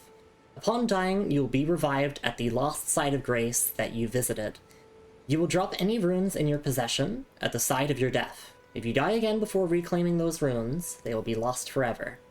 The compass at the top of the screen indicates the direction of the lost runes. Thank you for the patties. Oh my goodness. Yeah, I'm a little bit nervous. She one-shot the tree sentinel. Didn't quite, but well, that got pretty close. And then it says, I beat it. I think that's because the Uchigatana is stupidly strong. Ash of War. That makes sense. Pretty good damage. It'd be tanky. I have to rely on my dagger as a mage. Because it's the way to deal with magic. Oh no. Big shit slams. Moon says, did you know Lumi doesn't rage quit and show off the game on bosses? She makes them rage quit and show off the game. Yeah, on me, exactly. Every sentinel disappears on the spot as they pulled their own power cord. That was pretty close. It did go well, though. That was a very good attempt.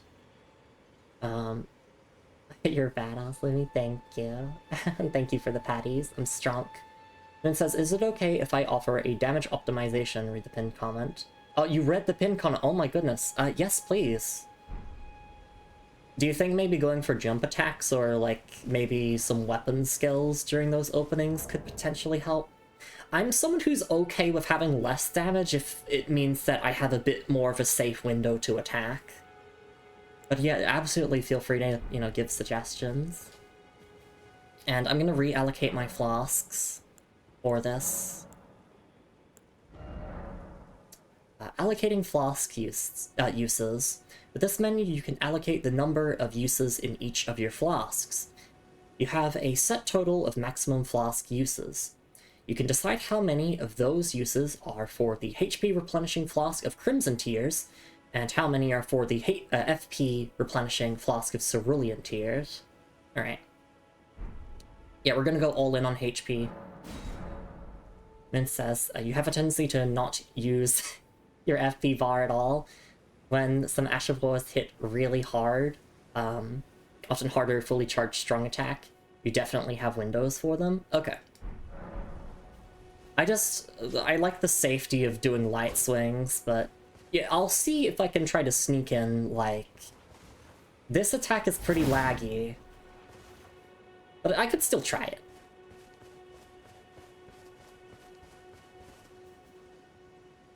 I'm just gonna rest here to restore my FP to full. Let's give this another try.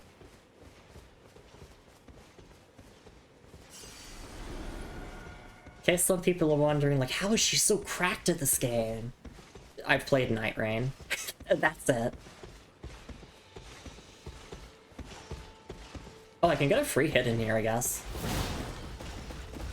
Oh, that is significant damage. You're right, Moon. Holy fuck.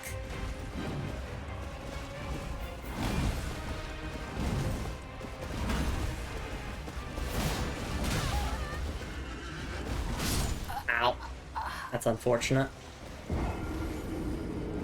So with that 3-hit combo, I think what I could do is I could strafe the 3rd hit so I could just use my weapon skill. That went a lot worse. But like, that's the thing, your first boss attempt is always your best one, in my opinion. Like, the first one is when you're the most scared, so you play the most conservatively.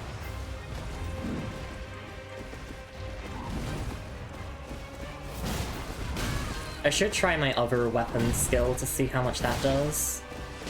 Okay, that's good. I'll use that one instead, since that one is a little bit faster. And I'm willing to trade damage for attack speed. Oh, yeah, we got a stagger.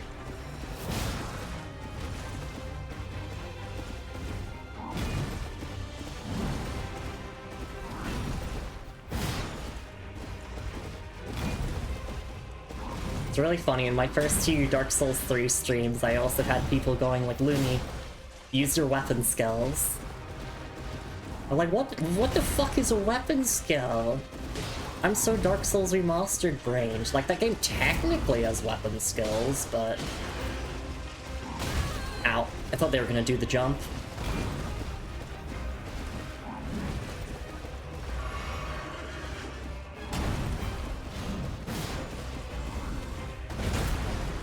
There we go. That was the jump I was waiting for.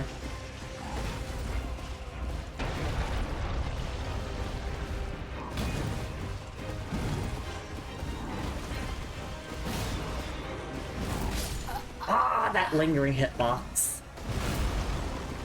Gets me every time. I just have to delay my roll a little bit more.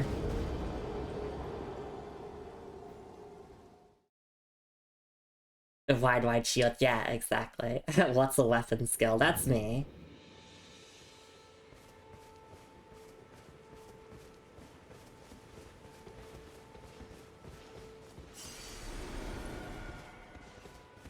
Alright.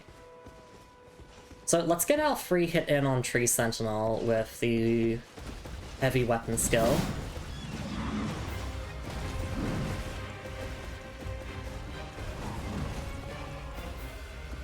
And I'll just try to play a little bit more conservatively.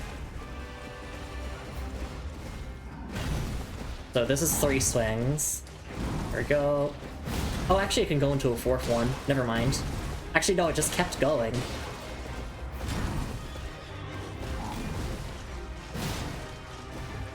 That's my problem with Elden Ring enemies, is I'm like, is the combo over yet?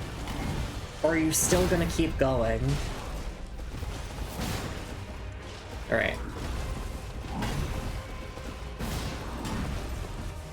I might play a bit more conservatively in Phase 2, just because the damage is a lot higher here, especially with those shield bonks.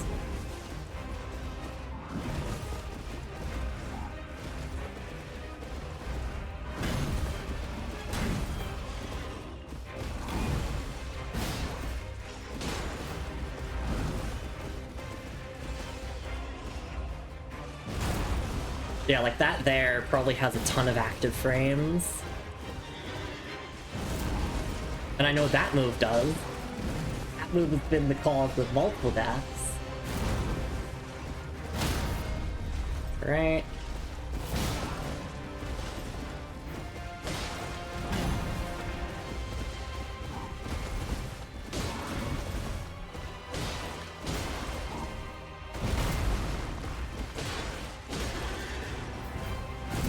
Ah, that one was delayed.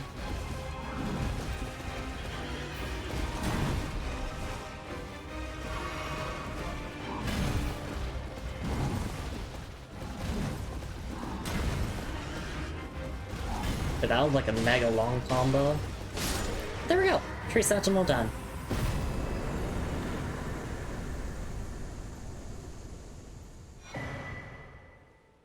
We got the golden halberd for it. Let's go. First boss down. And golden rune here. Okay. Let's sit back at the side of grace, take a look at all of this. Are you sure these games are supposed to be difficult? No. No, they're baby games for toddlers.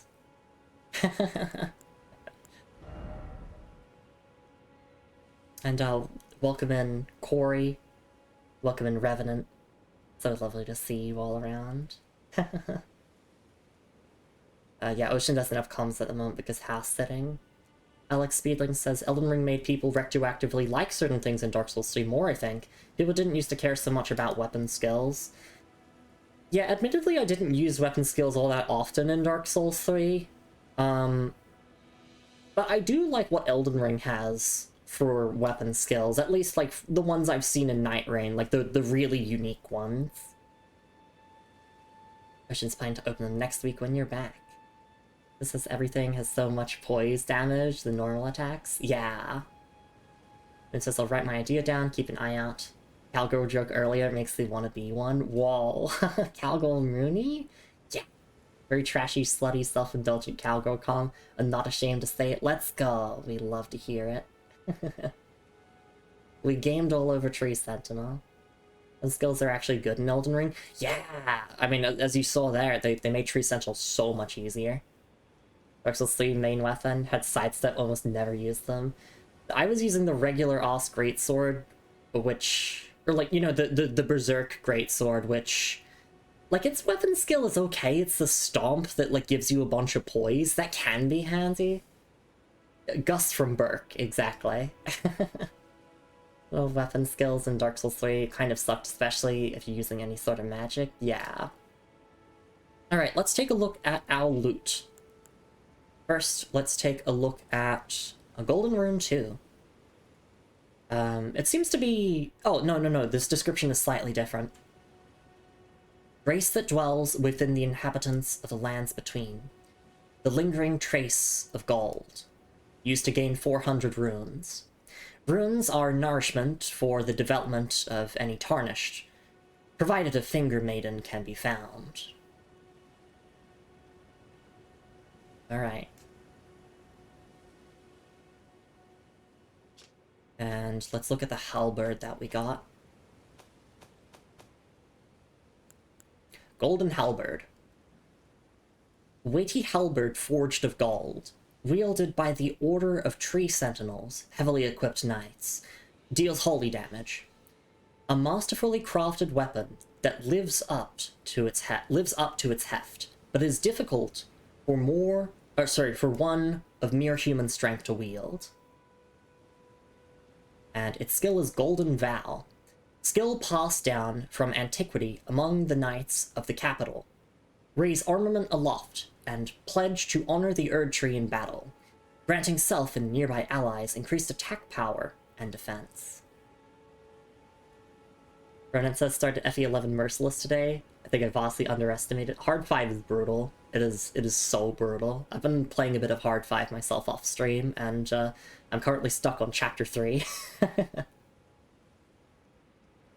Brennan says, I think I use the Zweihander a lot whenever I use that. Yeah.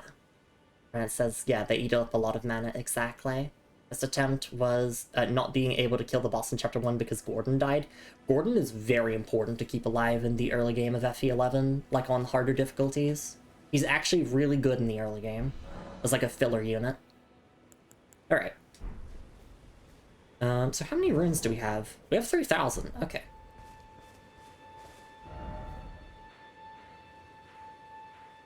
Let's explore now.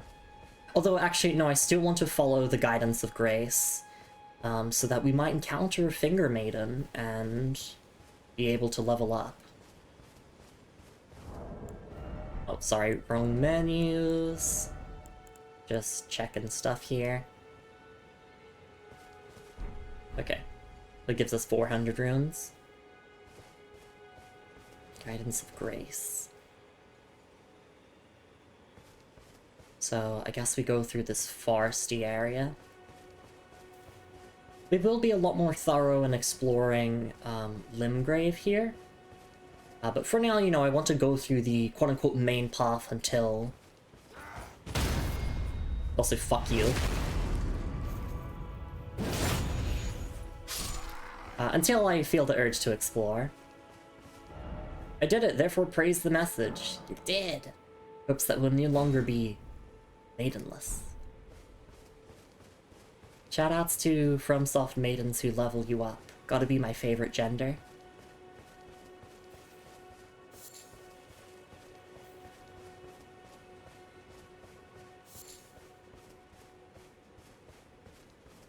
I don't want to hurt the deer. But what if you drop unique materials?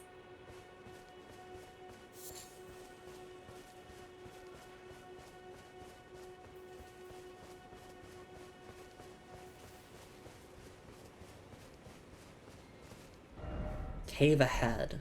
Okay. In that direction, there's a cave. Alright.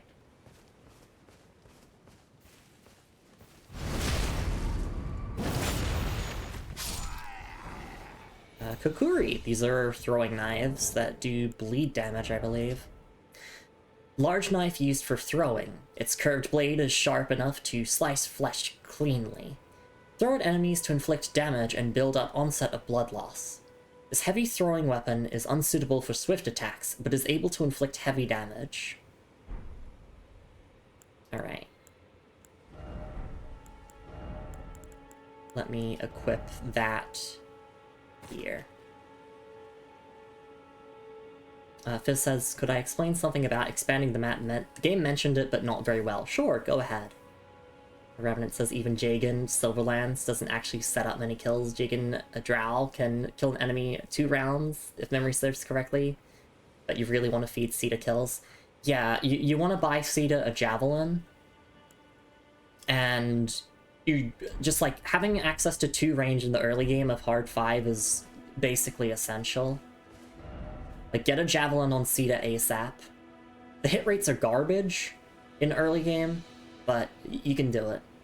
Didn't expect weak foe. Also, another question in case, because it wasn't answered before. Is the sneak attack bonus also added to the critical hit bonus? So if I get a, like, crouching sneak attack from behind, would that do even more damage?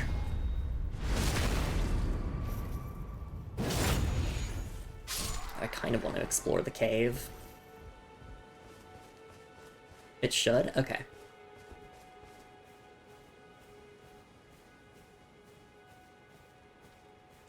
Because I just I wanna try it here. Oh, root resin. We'll take a look at that in a moment.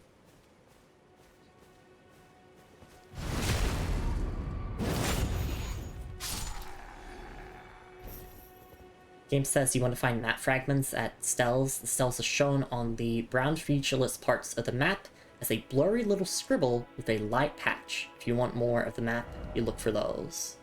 Okay.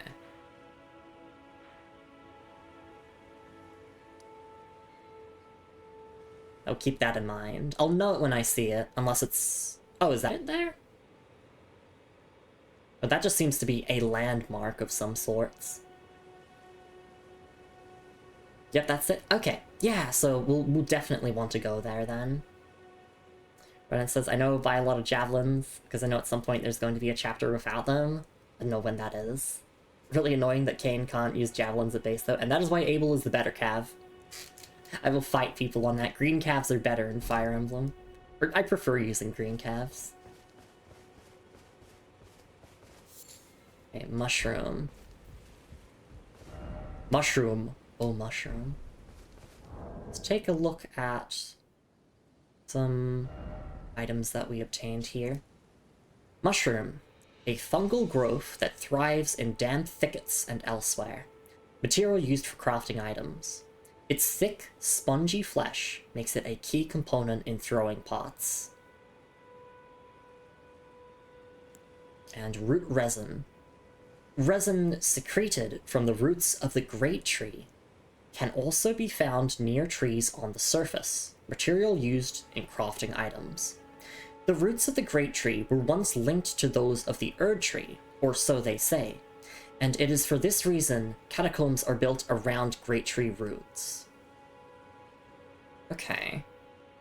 But I've never heard of this great tree before. I'd heard of the Erd tree before playing the game, but never the great tree. It was once connected to the Erd tree. Or so they say. You know, we don't know if that account is fully true or not. And then, yeah, so catacombs are built around those roots. So I guess going to catacombs could also help me get some more root resin.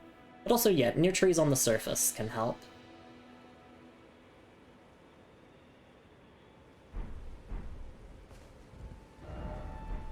Yeah, this seems to be like a mini dungeon of some sorts. Groveside Cave, so...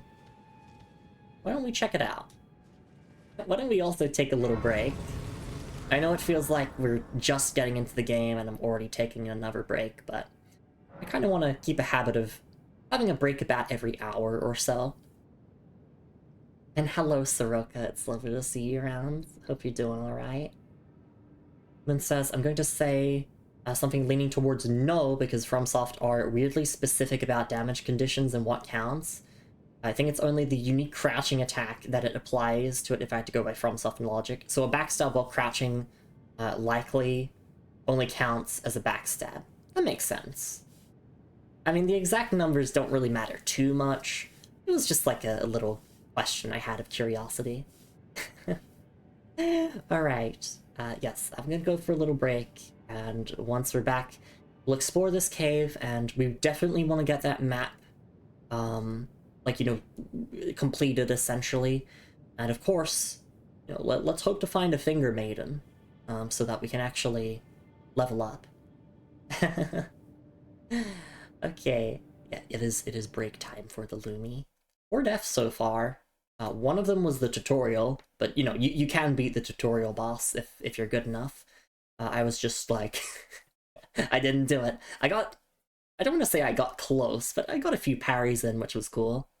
Anyway, I'll see you all in a couple of minutes. Make sure to take care of yourselves, everyone. grab yourselves a nice drink of Crimson Tears, and I'll see you all in a couple minutes for some more Elden Ring. See you then.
Alright, and I am back. Thank you so much for your patience, everyone. I really do appreciate it, and I hope you've all been enjoying the Lumi Elden Ringing so far.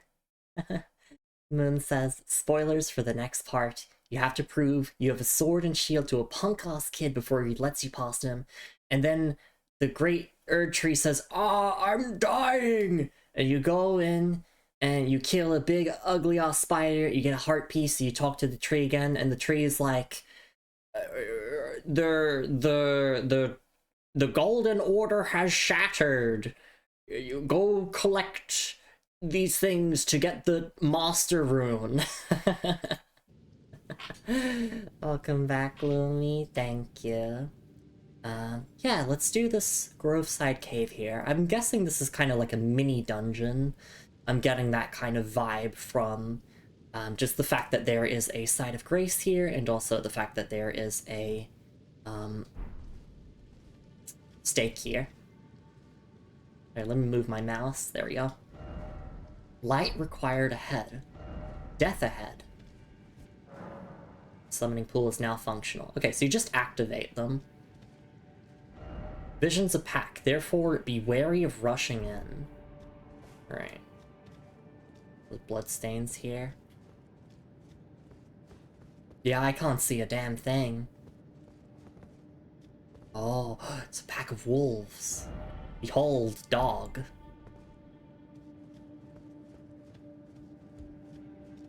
Fire materials, cave moss.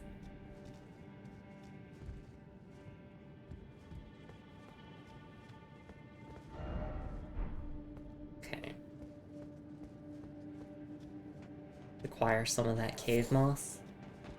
Oh, they know I'm here.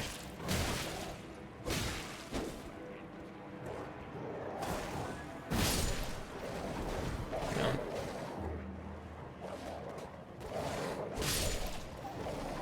Shields are very handy for dealing with very quick enemies.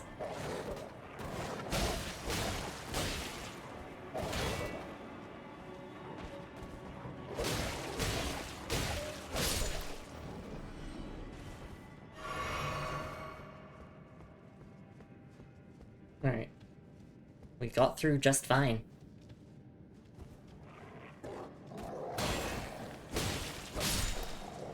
Oh. Thin beast bones. Why is it always death? Likely head. Yes, that is their head. Or Soldier of God Rick. Likely rump. Yeah, I'd actually love to... I should go and buy a torch, especially if we're going to be exploring a lot of caves throughout this game. Get some cave moss, and there is an item here. Cracked pot. Nice, that's another one to our collection. Give up ahead. Didn't expect message, therefore praise the message. Sure. Hello, Melsire, it's lovely to see you around. Hope you're doing okay. If only I had a tail. Let's check these item descriptions now. Thin, or cave moss, there we go. Faintly luminescent moss that grows in dark caves, material used in crafting items, a fundamental ingredient for medicinal boluses. Thin beast bones. Thin, hard beast bones. Material used for crafting items. Found by hunting beasts. Commonly used to make disposable weapons. It's slightly luminescent. That's me. Thank goodness for the recent items menu, because it makes reading item descriptions so much easier for me.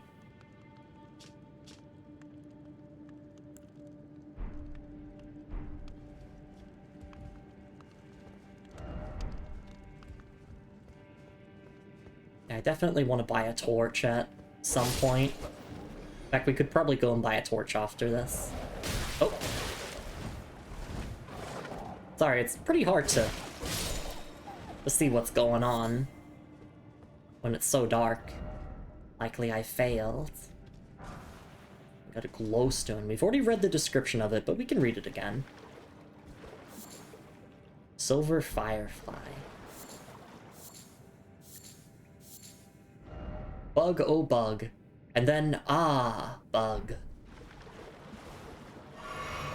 Hey Melissa, it's lovely to see you around as well. Got a golden rune 1. Okay. Fire some more moss. And we can go this way now.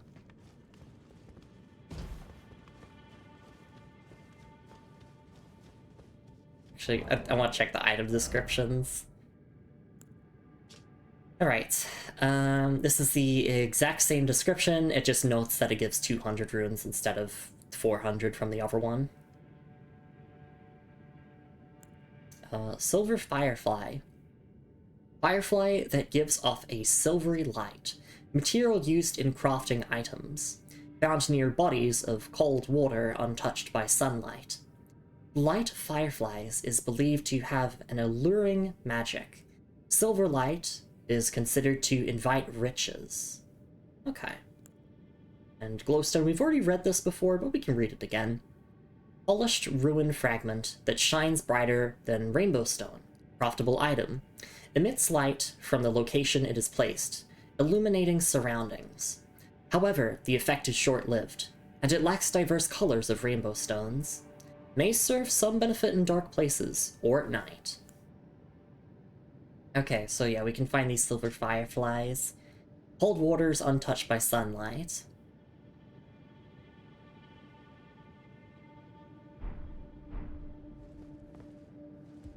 Alright, let's continue ahead. Likely rump. Eating to a pulp.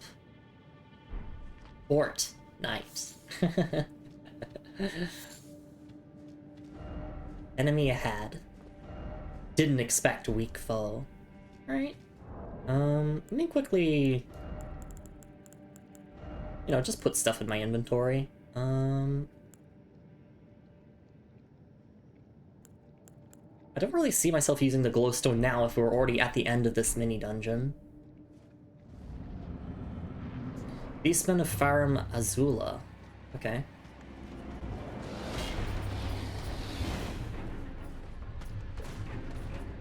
Let's try guard counter.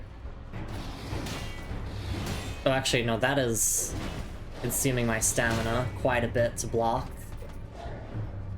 Alright, fine. The backstab loop we go. Oh, that turned off my lock on.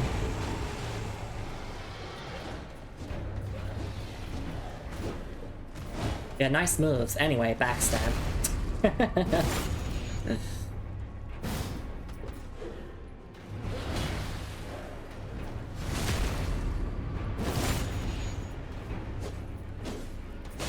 Okay, so I can't hit them while they're on the ground. Whereas I think you can in Night Rain, I'm not sure.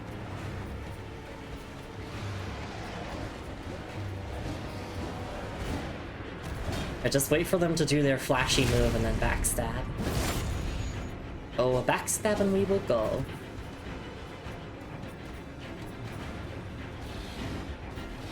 We could also try parrying, maybe. Yep.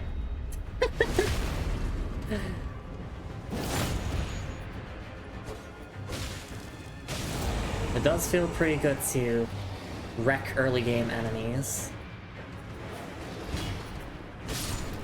There we go.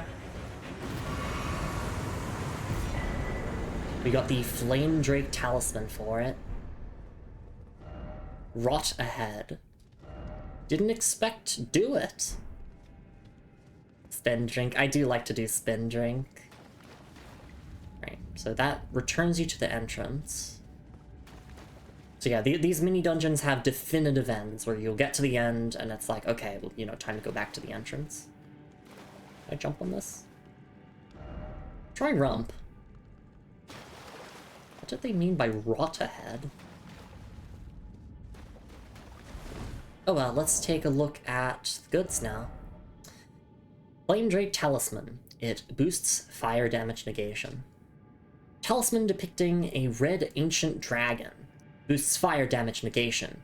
The ancient dragons, who ruled in the prehistoric era before the Erd Tree, would protect their lord as a wall of living rock. And so, it is that the shape of the dragon has become symbolic of all manner of protections. Okay.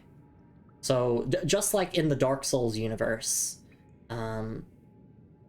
we do have ancient dragons here who kind of come before the advent of the Erd Tree, which seems to be a pretty, you know, significant thing in the lore.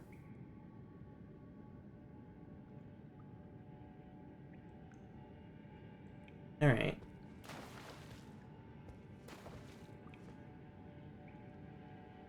So we can equip that, and talismans are the equivalent of rings in this game to Dark Souls.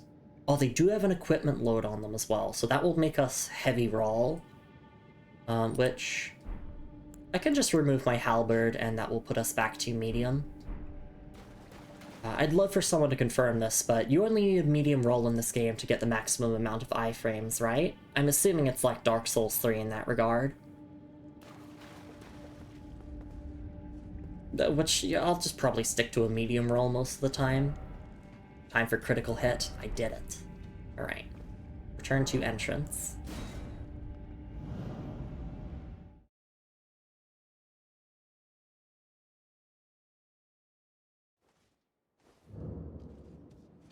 And time has passed. Oh, that's so cool to have, like, time passing as an actual thing. We'll go on foot to the Church of Ella again and pick up a torch for us, just for those cave expeditions.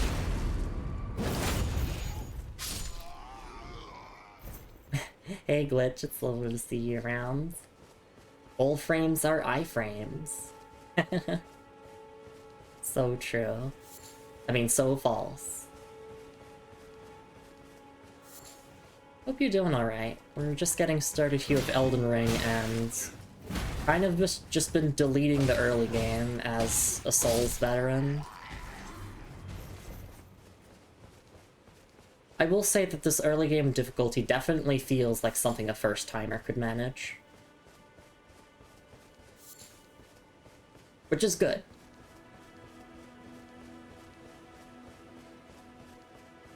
And I appreciate, like, those optional challenges for veterans, or people who want to push themselves.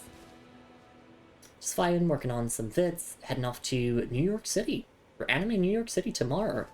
Are you cosplaying for it? I feel like that's a bit of a redundant question, but I might as well pop it anyway.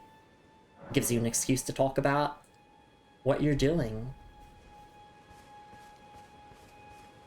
Hello, friends. Wait, weren't you... Well, you're back. Care to buy something? Alright. Oh, the talk menu is here now. There are others of my people who yet survive in these lands. If the mood takes you and you meet one, then offer them some trade, won't you? My people, wanderers all have long been spurned by the grace of gold, which is why we cannot settle, but instead are forced into this pitiful, unceasing journey. But thanks to that, things are not so different for us now, though the Elden Ring is shattered. I think this makes us kindred spirits of sorts. Your people, the Tarnished, and mine. Perhaps you don't need to hear this, but see that no harm comes to my kin. We have a saying, we wanderers, lament not your solitude.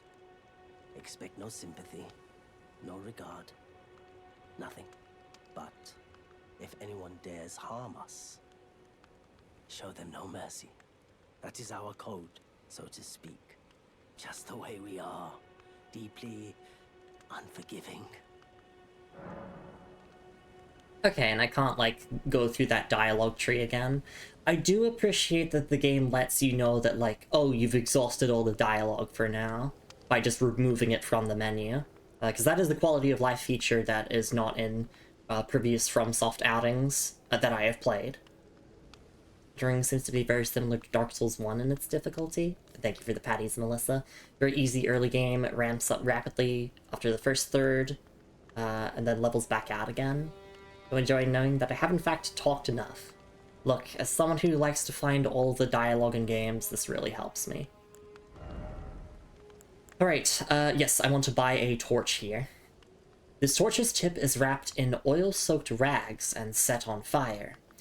The flame can illuminate dark locales or be used to attack enemies. It can be raised up when equipped in the left hand, illuminating more of the surrounding area. The skill is Torch Attack. Thrust torch forward to set foes ablaze. This skill is especially effective against foes who are weak to fire. You're allowed your 7 supports. Good luck. There we go. We got the torch. And I might as well get this cookbook to unlock more crafting recipes.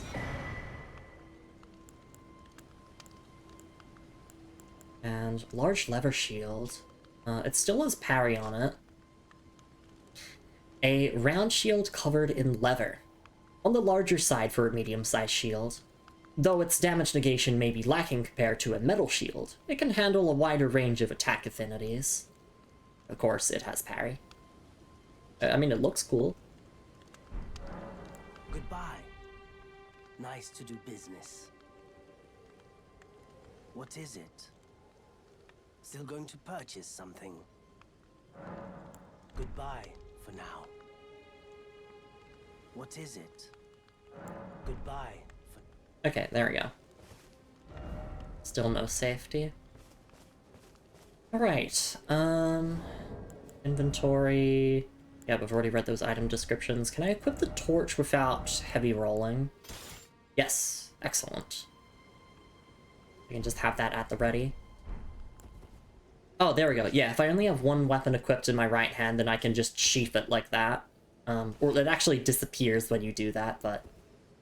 like, the scabbard disappears. Yeah. I wish this game had a dedicated sheath button. Like, come on, FromSoft, you gotta learn from Monster Hunter.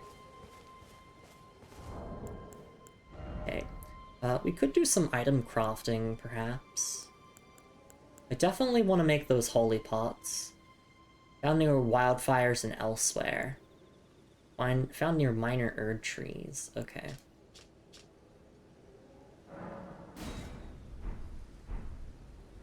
Let's continue along the main path now and set out for this. In fact, I will put a marker here so we can put a beacon there? Yes, there we go. And I'll absolutely be using markers throughout this game. I think it would be incredibly handy. Oh, the game also lets me know, like, where NPCs are. That's perfect. White Mask Varay. Maybe we could go back to Varay and see if they have any new dialogue. Sure, why not?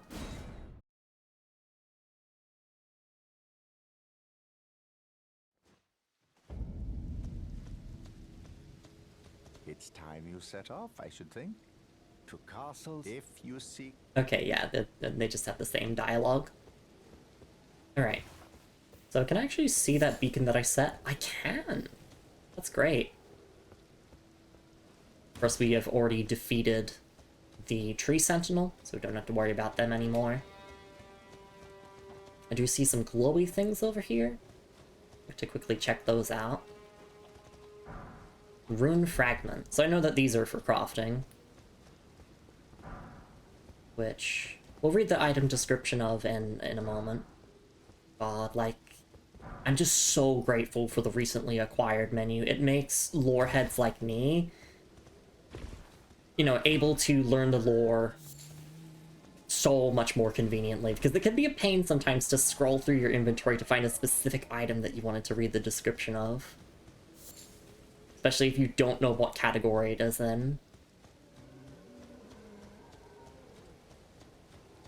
So we do not have a horse yet, so unfortunately we're gonna have to just run around.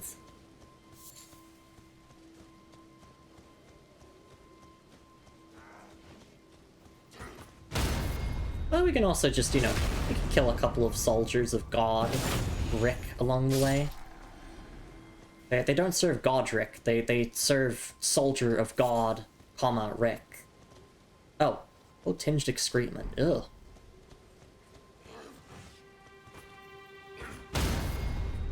Parry timing feels very generous.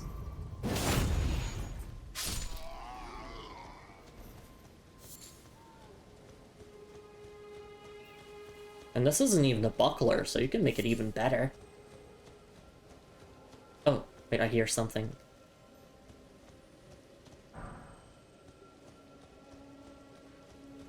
Would it be a scarab? Oh, what? Oh, that is a scarab. Hang on.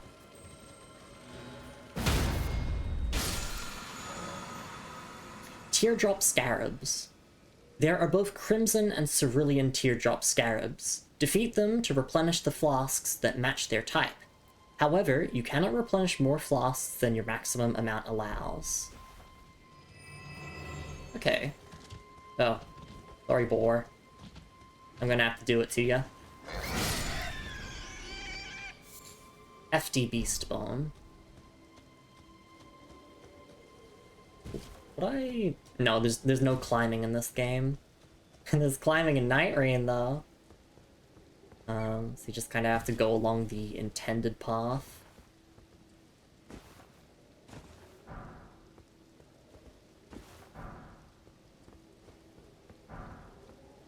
Alright.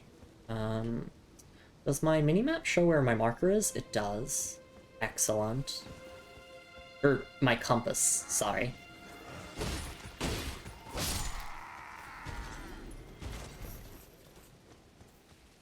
Oh, acquire material? Oh, these. Watch out, Lumi, there's fall damage in this game.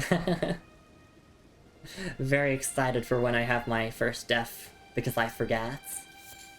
But don't hurt my knightly knees. Okay, this is a, Marika steak, they're called. Offer arms. Necessary item required ahead. Okay. There's a bunch of bats here as well. Be wary of night. But I am the knight, so the enemy should be wary of me, if anything. A chamber lies under the ruins. Okay. That's a dev message, so absolutely worth looking into. Oh, hi bats. Oh my god. I do have Kukuri for them. They're a bit slow, but they can get the job done. Oh wait. Use item button. There we go.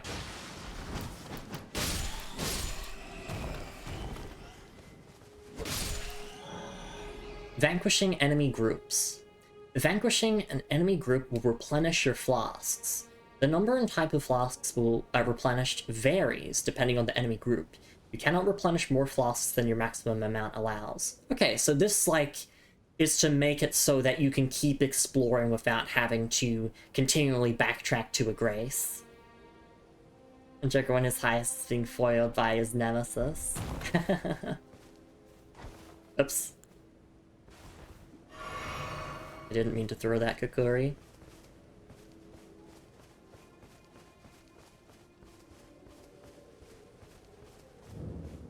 Gatefront ruins.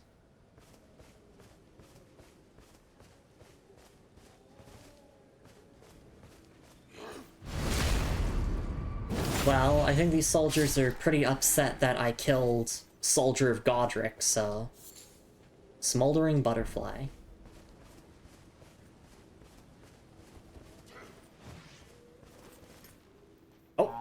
Oh, that's how you tell everyone that I'm here. Oh, I see.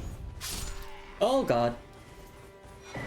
Limgrave West. Okay, yep, map found. Cool, thank you, and a smithing stone, I'll take that, but holy fuck. Well then. Come on, line up. No, take your turns, one at a time, one at a time.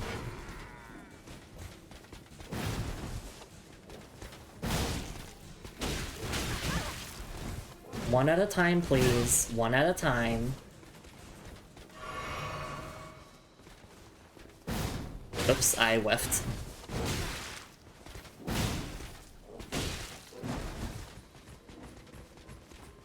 I'm absolutely going to get some flasks for taking these ones out. Oh, guard counter. Ooh, into getting comboed. What if I jump attack?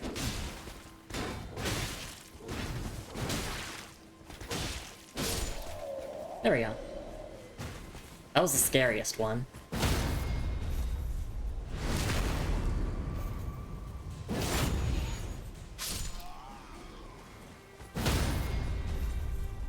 Oh, and the game lets me know if I don't have enough FP for my skill. I really appreciate that. We go to Bolt. Okay.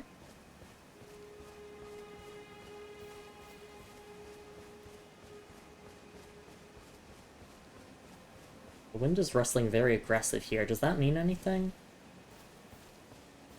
Or sorry, the trees. No.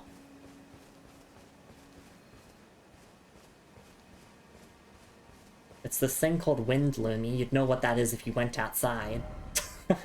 Be wary of strong foe. Alright. So I see, with these enemy camps, you want to make sure that you remove the enemies before they call for help.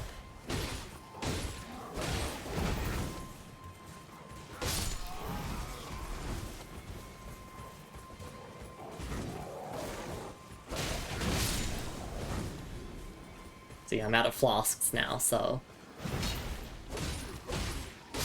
I can just play a bit conservatively, I can just hold up my shield and back off, and... Wait for my chance to strike. Got another smithing stone. We got some thin beast bones. Okay. Once we arrive at our next grace, we'll sit and read item descriptions. Although, I do want to head below that chamber. Underground tomb ahead. Be sure to favorite that. Be wary of slight breeze. Yeah, I'm gaming. I do wonder if there's some sort of incentive for clearing out an entire camp. So I do want to see if I can do that. Oh wait, I'm out of FP, I can't do that.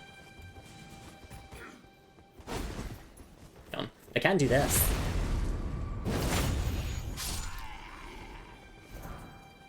Ooh, Tree and Beast Surcoat. Exciting. I'm excited because of the lore, not because of the fashion.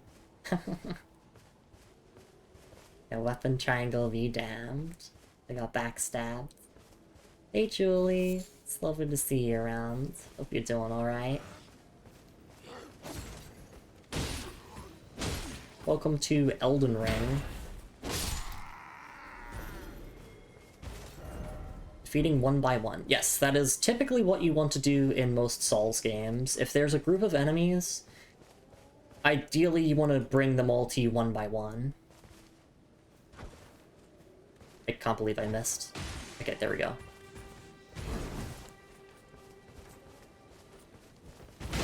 Oh. I am one hit from dying.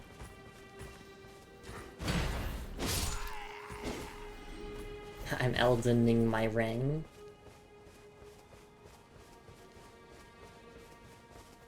If you need a recap of, like, the actual plot that I know of so far, do feel free to ask, because we'll definitely be sitting down and taking a break to read some item descriptions. That would be a perfect time to recap on everything we know so far.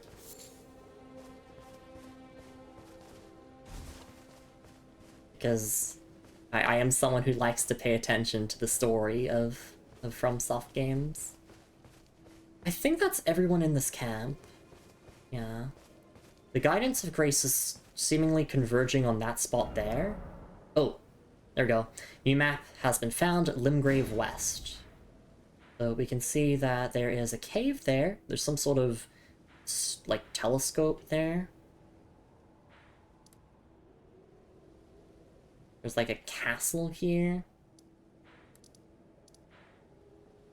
And to loot the camp. Yeah. I do want to check down here. But if there's no Sight of Grace, then I don't want it. Oh! Is this a mimic? Is the first chest of the game gonna be a mimic? No, it's not. Ooh, we got our first Ash of War. Adding skills. With a whetstone knife, you can use Ashes of War to grant your armaments new skills at Sights of Grace. An armament can only have one skill. Any skill it previously had will be removed. An armament's type determines what skills it can have. Some special armaments have unique skills and cannot be granted new ones. Adding affinities. With a whetstone knife, you can use Ashes of War to grant affinities to your armaments at Sights of Grace. This way, you can alter an armament's attack affinity, boost attribute scaling, and more. An armament's type determines what affinities it can have.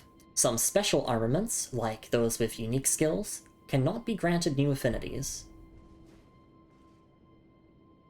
Okay, yeah, itemless weapon infusions. That is a cool idea. Got Storm Stomp and a whetstone knife, so very important that we got that there. Okay, let's head to... oh, there's a message I didn't read. Necessary item ahead, absolutely. Very important to get that key item. I think I see... there is a grace there. We got a lot of items to read descriptions of, I'm excited. A lot of people like, oh, I'm excited for the epic boss fights. I'm like, no, I'm excited to sit down and read.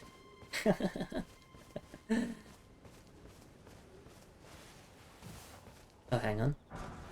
Rune fragment. So it seems like if an item is like of significance, it will have like a slightly different glow to it.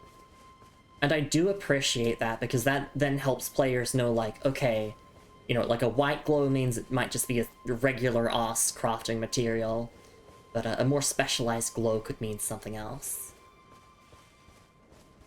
Let's head to this Grace.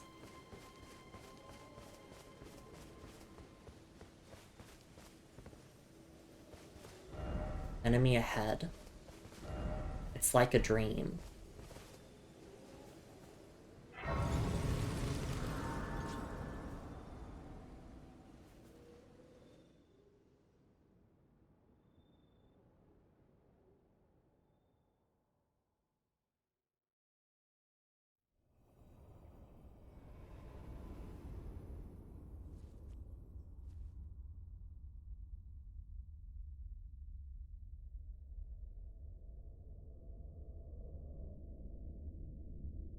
Greetings, traveler from beyond the fog. I am Melina.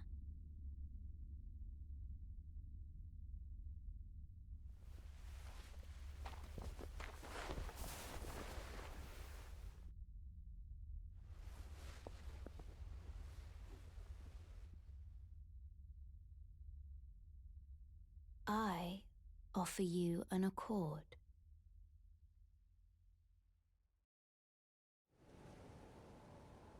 Have you heard of the Finger Maidens? They serve the Two Fingers, offering guidance and aid to the Tarnished.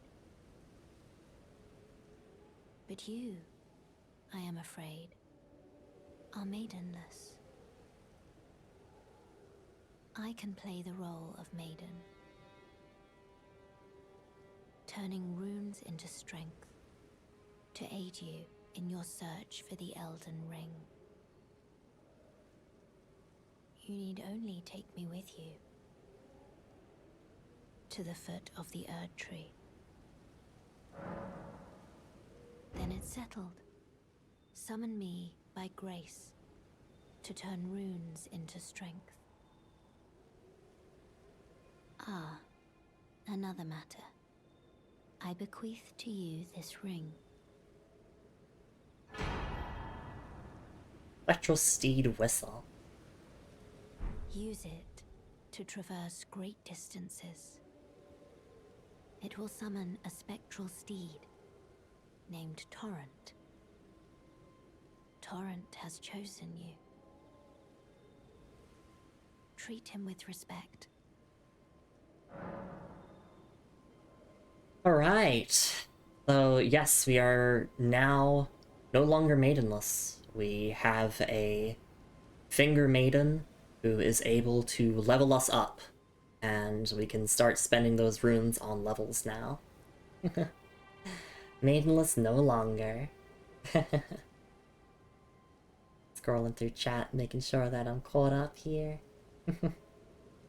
Julie says, I know absolutely nothing about this game except something about NPCs making fun of you for being tarnished. You can summon a huge jellyfish to help you. Yeah, pretty much. Alright, let's level up here. Shall I turn your runes to strength? Let my hand rest upon you. For but a moment, share them with me.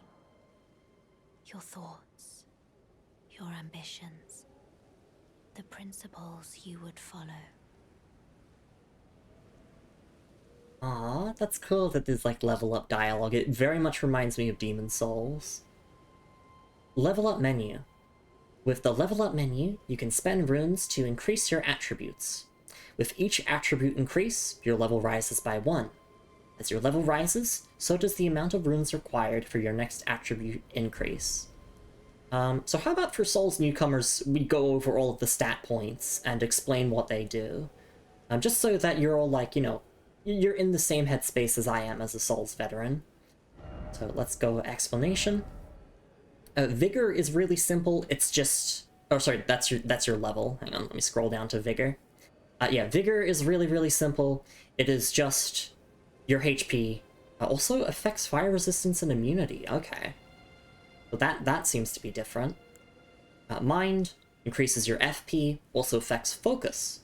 Endurance governs stamina, also affects robustness. This attribute also determines how heavy your equipment can be.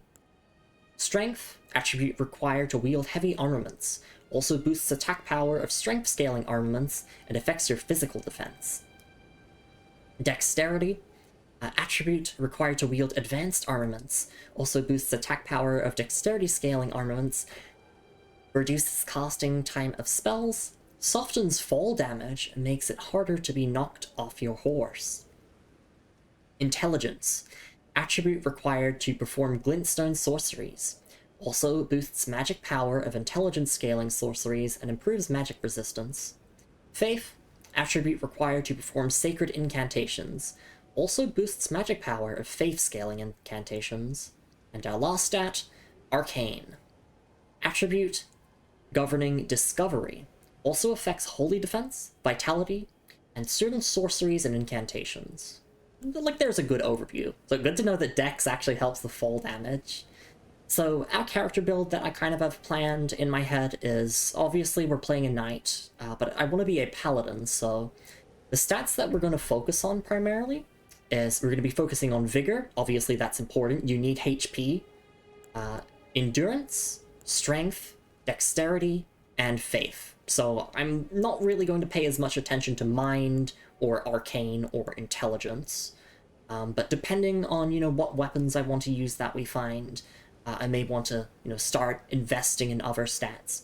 You can also reallocate your stats in this game, if you so wish to. So for our first few levels, honestly, in Souls games, I like to just start by leveling either endurance or just raw strength. Because HP doesn't... HP is always universally good, and you do need HP to survive in these games. Not leveling HP is a, big newbie mistake.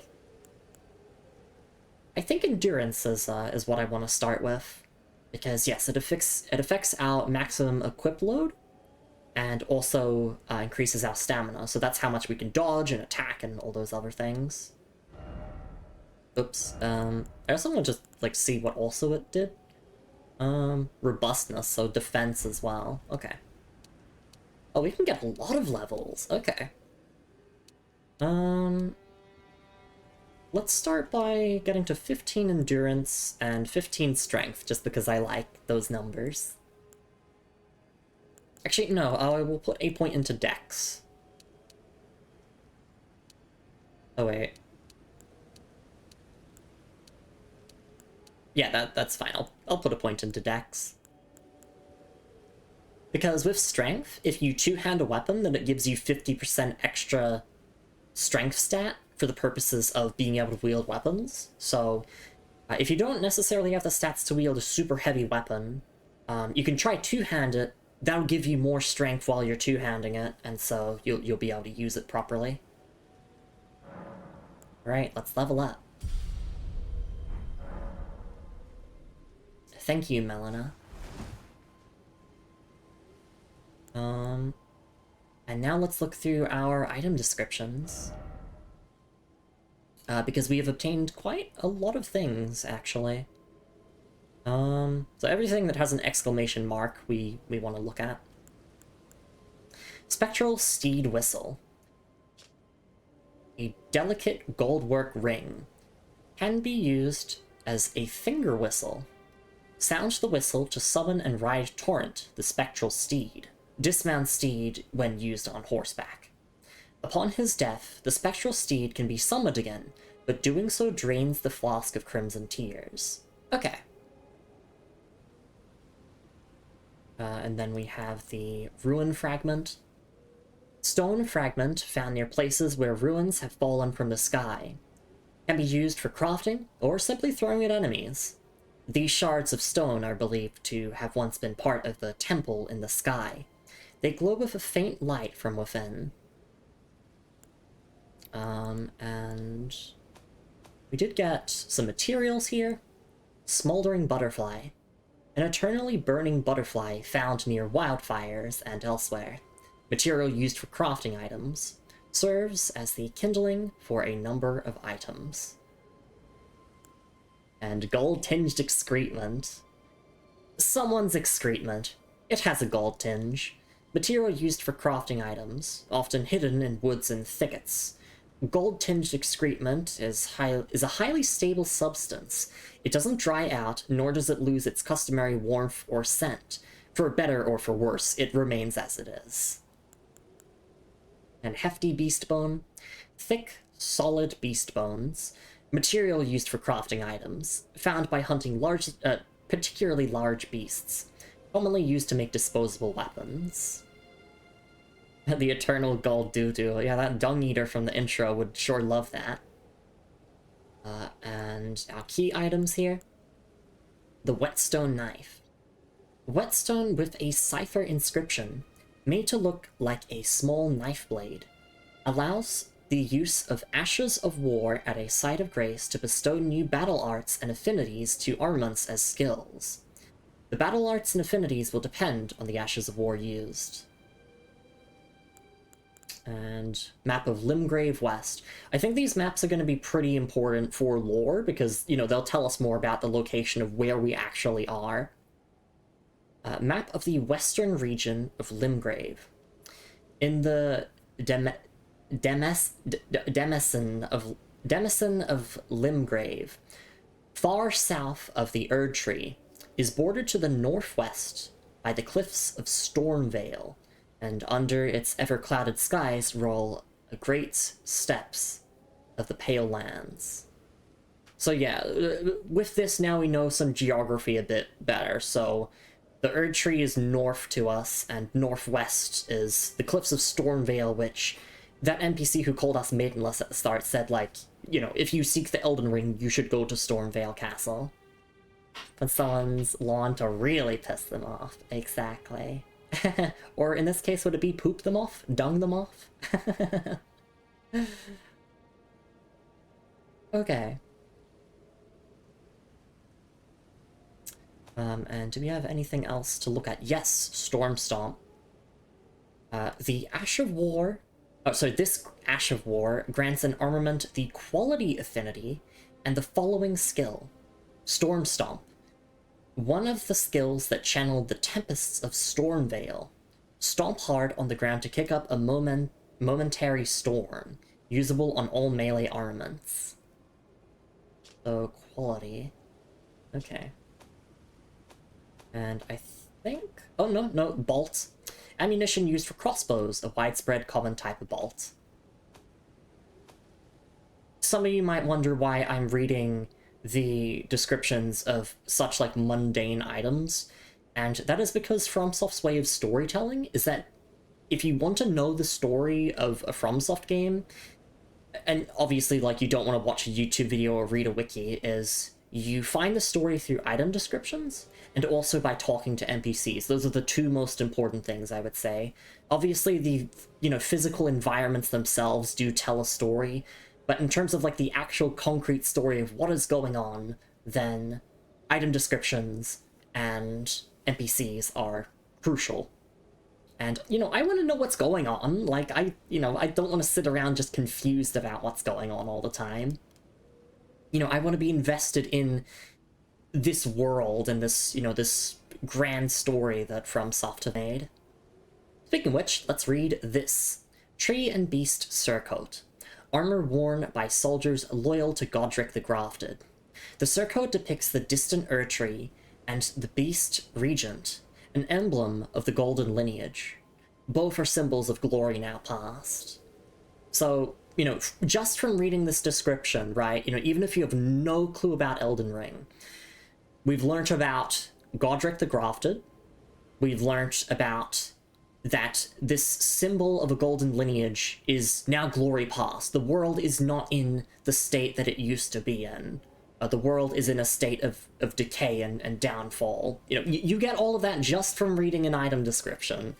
So it's, you know, it's important to pay attention to those if you care about the lore, and because I do, we'll be reading these. I think that's everything we had. Yeah. Feel that? I love delving into world building. FromSoft are masterclass when it comes to world building. They do it so well. Unraveling the mysteries of their worlds is such a satisfying feeling. I love it so much when like things click into place and it's like, oh, so that's what that meant, or you know, that's what that is. I think Stomp also has a heavy attack follow-up. I think so as well, Fizz. Though, you know, I'd have to equip it to use it. Can you unequip an Ash of War? Like, can you put it on a weapon and then, like, decide you don't want it anymore and then just take it off with no consequence? Because that'd be a good way to just test them. I too live in a world of decay and ruin, suburban USA. But, you know, FromSoft games are very often, their stories are very often about not trusting authority, about the power of individuals instead of authorities, about, you know, how prophecies fucking suck and all that, so...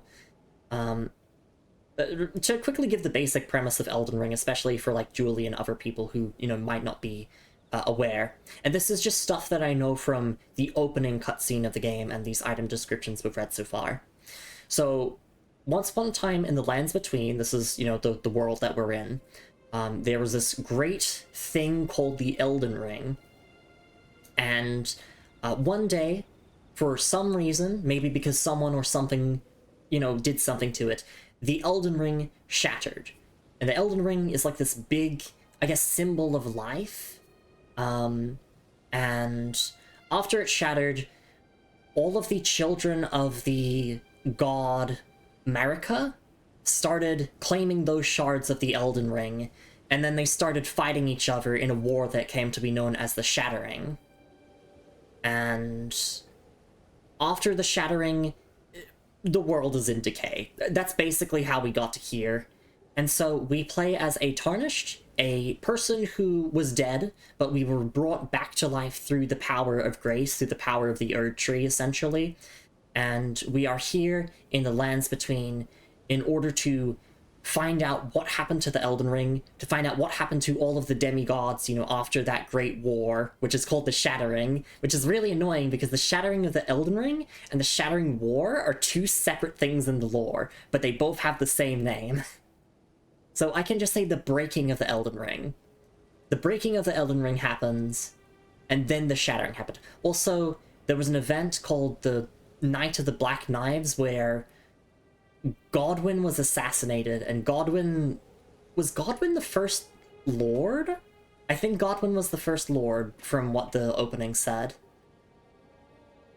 So point is, there's a lot of political intrigue. It's Game of Thrones, but with the FromSoft flair, because George R. Martin did actually help, you know, create the world of this game. I don't think he did all of the writing for the game.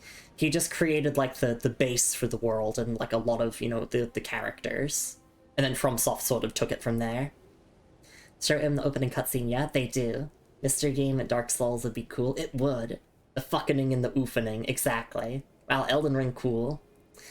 This says it's like tapping them to a weapon, or taping them to a weapon. You want to put on something else, unattach it from the other weapon, put it on another. That makes sense. And yeah, so we're Tarnished, we're looking for the Elden Ring, we're trying to figure out what happens to all of the children of Marika, because also Marika, this great goddess, has gone missing. That's another thing that has happened, like, as a consequence of this big war happening among the gods, is Marika's gone, her children are probably fucking around fighting each other. I think we're going to end up fighting her children. And the game has set up this prophecy that we are to find the Elden Ring, to mend it, and become the next Elden Lord, which, as I said before, in FromSoft games, typically prophecies are bad things, especially if you have played Dark Souls and you know the lore of Dark Souls. Prophecies aren't necessarily things that we trust as FromSoft fans. We're like, is mending the Elden Ring going to help the world, or is it going to hinder the world? There's only one way to find out. We have to unravel the mystery. We have to interact with people, and we have to learn things. But yeah, basically, our simple character motivation is find Elden Ring, repair Elden Ring, become cool god slayer. And we just met Melina here.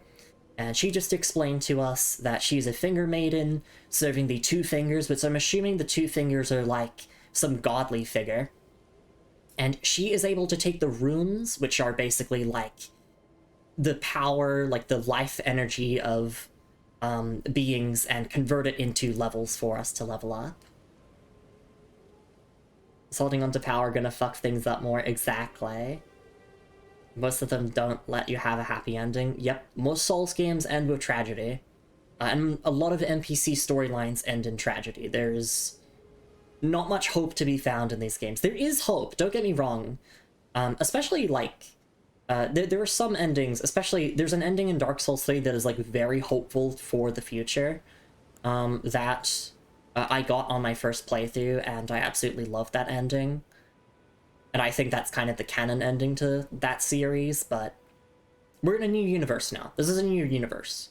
Some people like to theorize that this game is connected to Dark Souls, and I can kind of see that theory, but for the sake of, you know, enjoyment of this game, I'm just going to treat it as its own separate universe.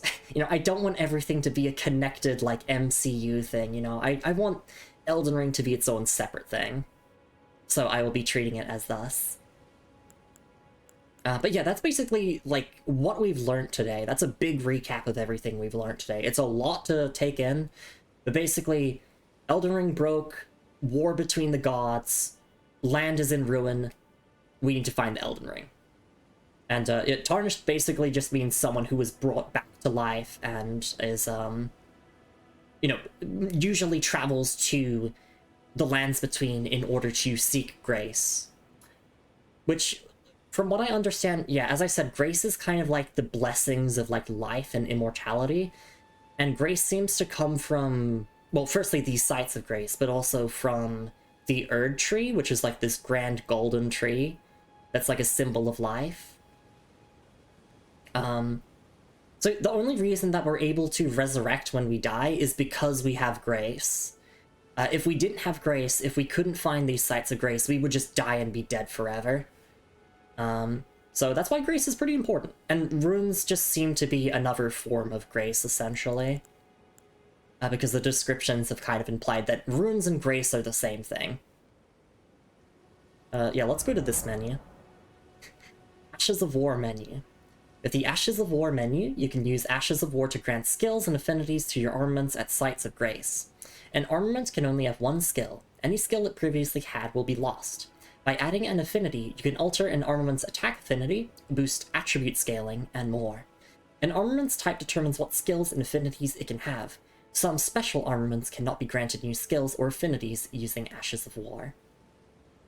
A symbol of life to me. Babe, are you Grace? Because you give me life. Love you, man. So yeah, let's see what happens if we equip Storm Stomp. So you can see that it changes our stats around a little bit. It does that. We still have the same stat scaling, I think. Yeah, Longsword has a D strength and D dex scaling. So basically, the higher our strength and the dex stat, the more damage we get from the Longsword.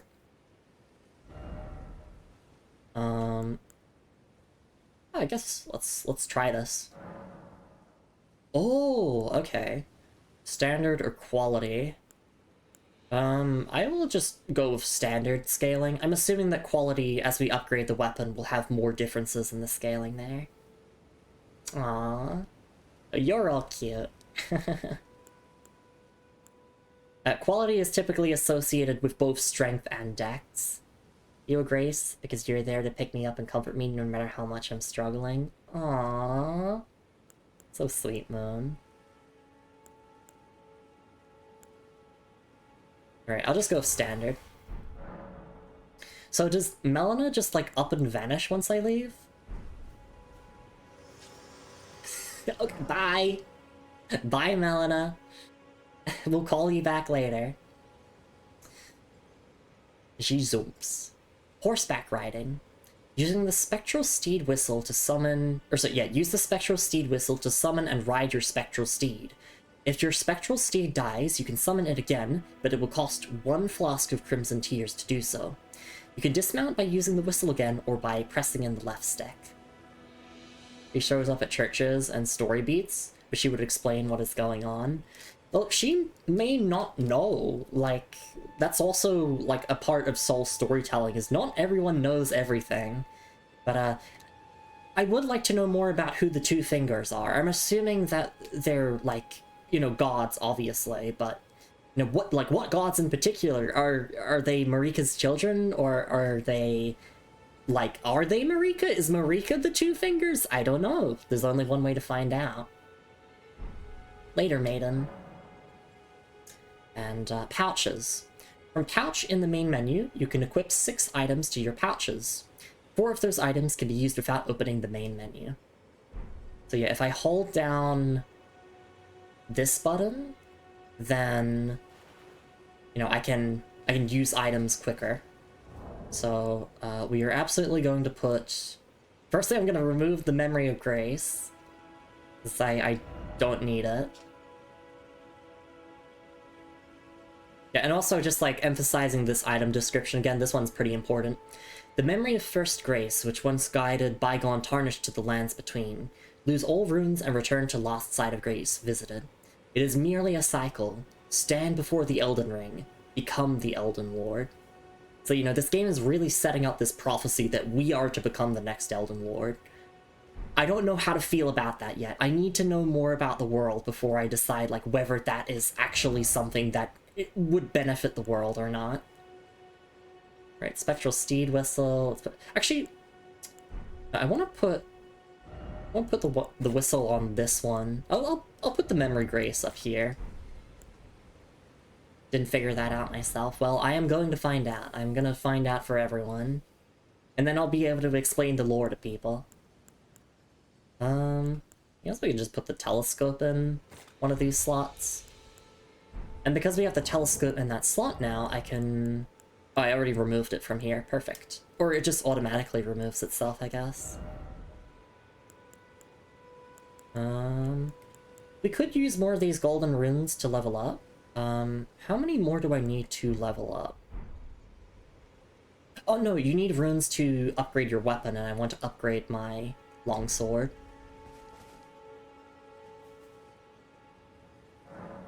And Melina only shows up when we call her on the phone. We're like, hey Melina, I need a maiden here. I got a bunch of runes on me. Can you convert that into some strength? Thank you.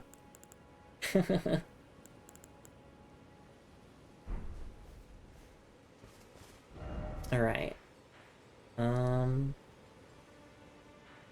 I should probably take another stretch and hydrate break. I do plan on streaming for about 1 more hour, because it's my first stream of the game, and you know, I really want to get a strong first impression. So, yeah, we can take a break here. Actually, no, how about we go and upgrade our weapon and then we can take a break? Oh, actually, no, let's go to the NPC that said that we are maidenless. I gotta do that. I gotta go over and say, hey bitch, I'm not maidenless anymore. It's time you set off, I should think. To Castle Storm. If you seek the Elden Ring, maidenless as you are. Hey, that's not true. Like, I literally have a maiden. Watch this. Look, I'm in view of him here. Talk to Mulaney. Ooh! Ooh, yes, please. Yes.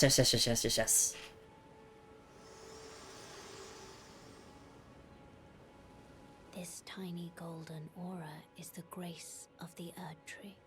This light once shone in the eyes of your tarnished brethren, but now it is all that guides you.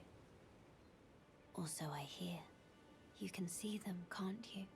The rays of grace that guide you through your burden.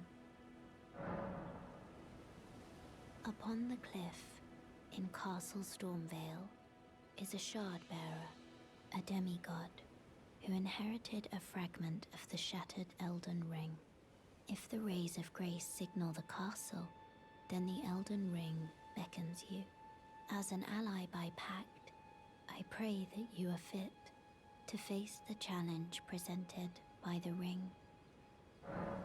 Upon the cliff, Okay. you cast a demigod who inherited if the rays of grace send the Elden as an ally prey to face the challenge.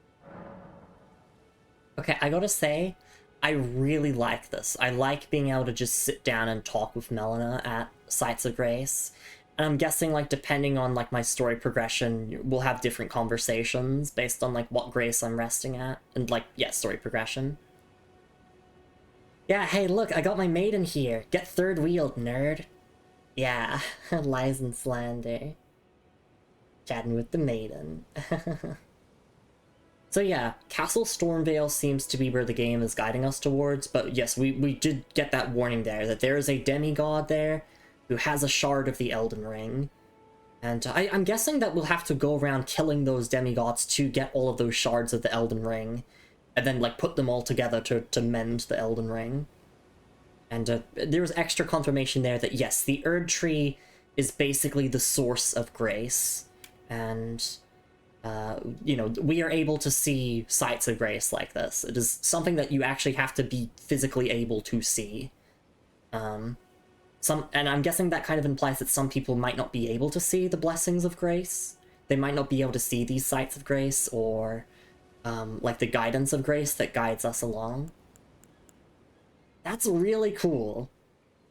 I gotta say, that is really cool. I like that lore for sites of grace. It's like this thing that only certain people can sense.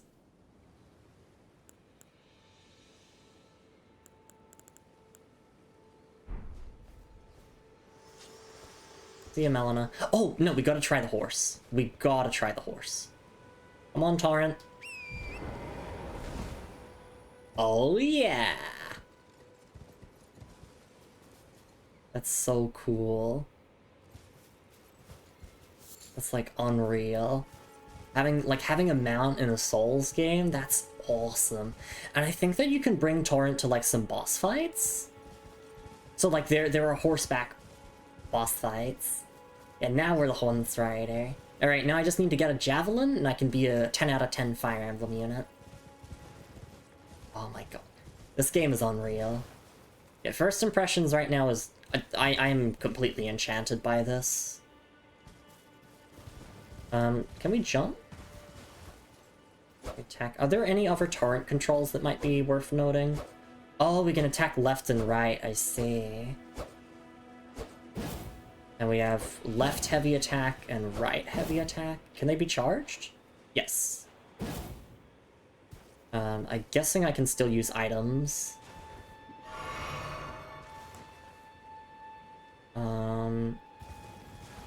Yeah, that's just sprinting. It can also be a dodge, I guess. Charge horseback's attack will drag active hitbox before you let go. So ideally using like a halberd or whatever on horseback could be very effective. Jump pads and night rain, horsey only in this. Yeah. Oh, can I double jump? Oh, yes you can. Okay. As you can see, Tree Sentinel is dead. I made sure to show Tree Sentinel that they're messing with a Souls veteran. Oh, I don't have to hold the run button? Okay. And then to get off, I can click in the stick. Double jump will not protect against fall damage, still counts your entire fall's height. Okay. So let's go and upgrade our longsword here. Oh, we should also try this, weapon skill that we got. Stomp. It does not have a follow-up.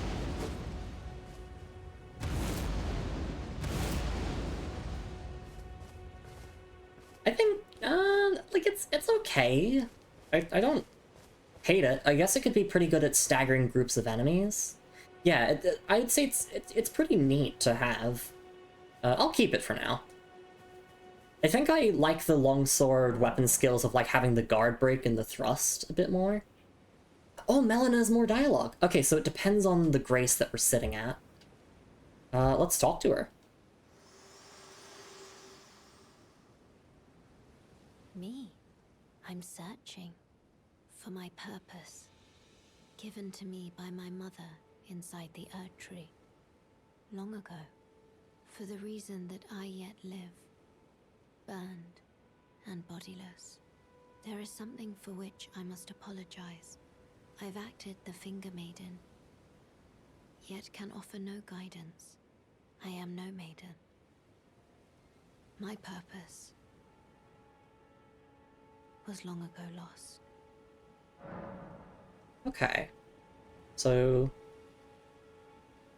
that is interesting. She doesn't quite understand her purpose in the world. Non-maiden maiden. And she feels as if she is inadequate to fulfill the role of being a finger maiden. That's interesting. And then, like, received, like, that guidance or, like, that revelation from her mother inside the Erd Tree. The Erd Tree being a source of life. I'm guessing if you die for real, and there's, like, no grace or whatever, then you become absorbed by the Erd Tree. And, like, the souls of, you know, all living things that have died are within the Erd Tree. So it's kind of like, you know, this cycle of death and, you know, rebirth almost. And we did learn about the Golden Order earlier, which was kind of implied to be basically almost an oath to ensure that this cycle continues, and that, like, you know, things like undead skeletons don't exist, you know, like, they don't want those to exist because that breaks that cycle. I'm guessing then, like, I'm assuming Tarnished would then be something that the Golden Order would not want around. I'm assuming that all of the demigods are going to be incredibly hostile towards me. And it's maybe because I am a Tarnished. so good old racism. Alright, see ya, Melina.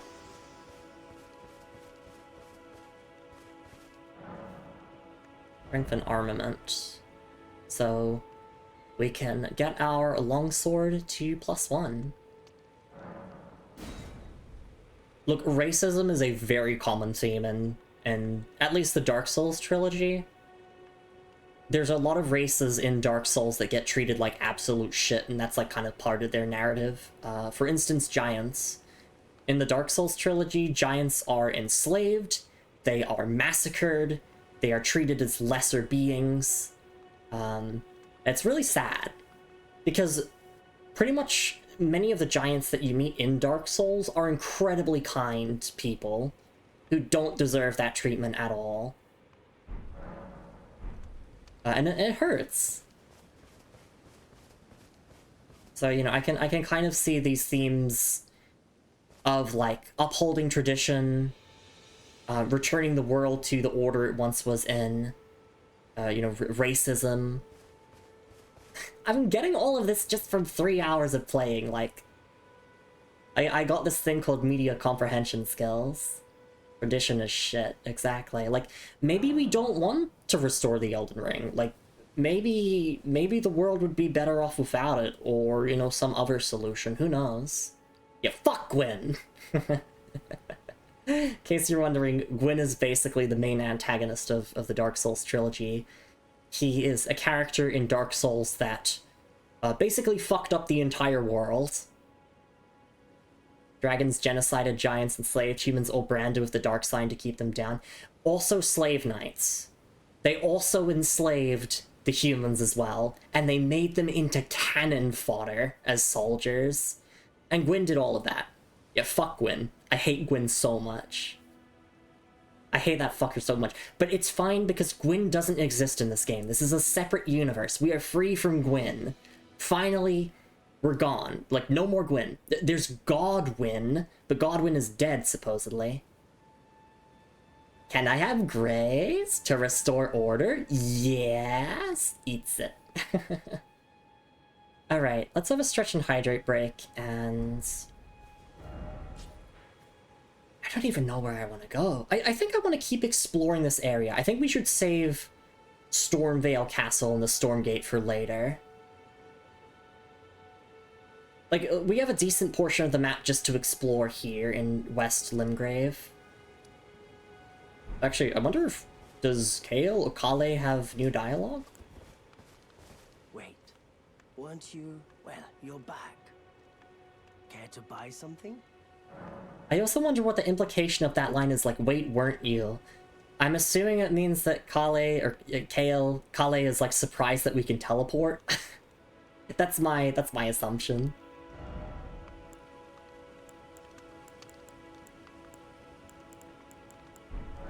Goodbye for now. Alright, item crafting. We can make a fire pot! We gotta do that. Yeah, give me fire pots! Yes! I love fire pots. Or, you know, fire bombs in the Dark Souls trilogy, but they're called pots here. We're gonna smoke so much pot.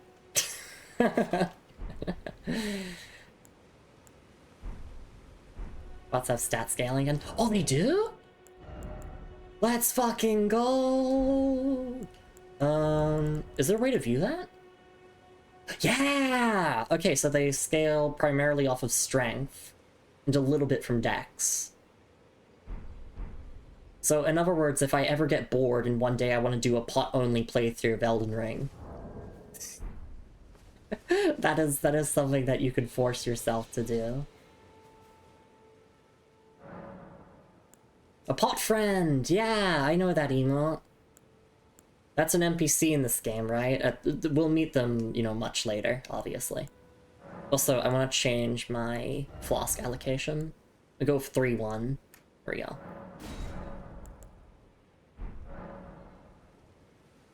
Alright. God, my character's so sexy. Look how hot she is. Okay, yes, I'm gonna go for a stretch and hydrate break. I will be back in a couple of minutes, and let's just explore Western Limgrave. Because I will be honest, I have seen some footage of, like, early game Elden Ring, and if I recall correctly, there's this guy called, like, Morgott or something, who's, like, meant to be this early game wall for a lot of players. Or is it Morgott Margit? It's something like that. All of the names and events in Elden Ring all sound the same. The point is, I know that there is meant to be, like, this early game wall boss, that is kind of meant to encourage you to explore the rest of Western Limgrave. So I'm like, fuck it, fine. You know, I could brute force it early if I wanted to, but let's just chill. Let's just explore Western Limgrave, see what we can find before we even consider the castle. The castle can be like a tomorrow stream thing. Anyway, thank you so much for being here. Really do appreciate it, everyone. I will see you all after a quick little break. And we'll do some exploration to wrap up stream on. See you then!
Alright, and I am back. Thank you so much for your patience, everyone. I really do appreciate it.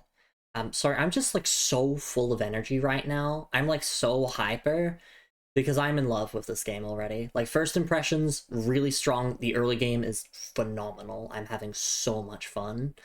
Thank you so much for the patties, everyone. Welcome back, Lumi. Thank you. Thank you for patting Maxwell as well. Happy Lumi enjoying it so much. Yeah, it's... You know that scene in Ratatouille where, like, the critic is, you know, served a meal, and he takes a single bite out of it, and he just gets, like, a flashback to his, like, his childhood? That's kind of me. I'm just, like... I take a bite of Elden Ring, and I'm getting a flashback to Dark Souls Remastered, you know, which I played for the first time in 2023. So, you know, not quite a childhood flashback, but I'm like... Oh, this is just hitting the right spots so far. First impressions, really strong. I really like this. And I'm hoping that those impressions stay strong.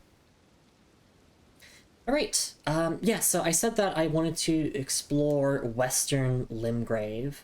I was about to say Limveld, but that's the name of the region in Elden Ring Night Rain.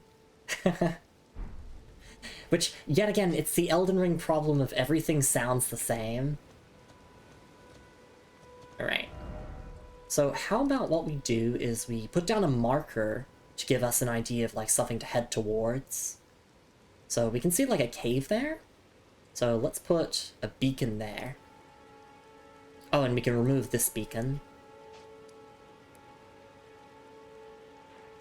I keep thinking it's like the triggers to zoom in and out of the map, but no, it's the right stick. We also have Torrent now, which makes exploration a whole lot smoother.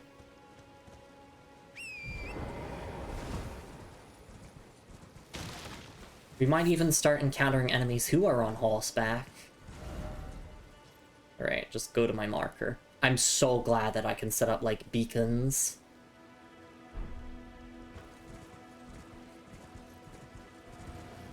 So yeah, tapping the sprint button will just make you go into a sprint.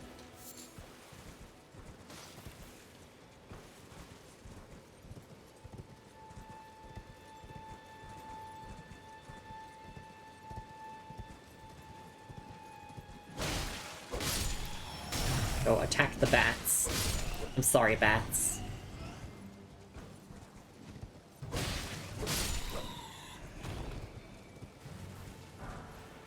Okay, golden rune. Ah, tranquility. Oh, and for those of you wondering, that golden tree there, that's the Erd tree. But it seems like there are these kind of minor Erd trees that are around.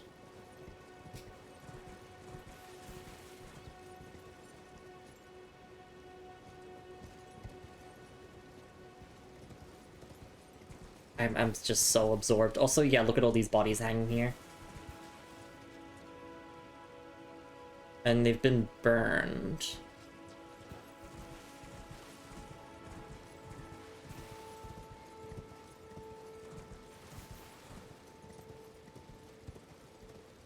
Go away, birds. Also, I love that the game automatically turns off the UI if you're, like, not in combat. Because, you know, there's no need for it. Visions of tree. Yeah, right there.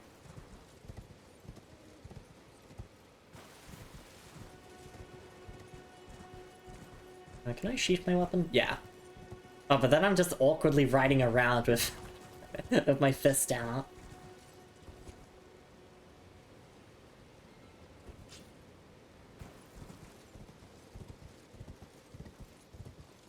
Time to test fall damage. Huh, okay, that wasn't high enough. Oh, what's this? Oh, it's more golden runes. So they have, like, the kind of circle glow. Arthur meme on horseback, exactly. Okay, so we do want to gather a lot of materials just for crafting purposes. That scarab restores our flasks if we defeat it, so I don't have to worry about killing it. We've got some excrement.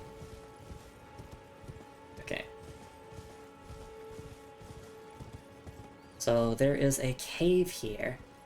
But we want to get down safely, so...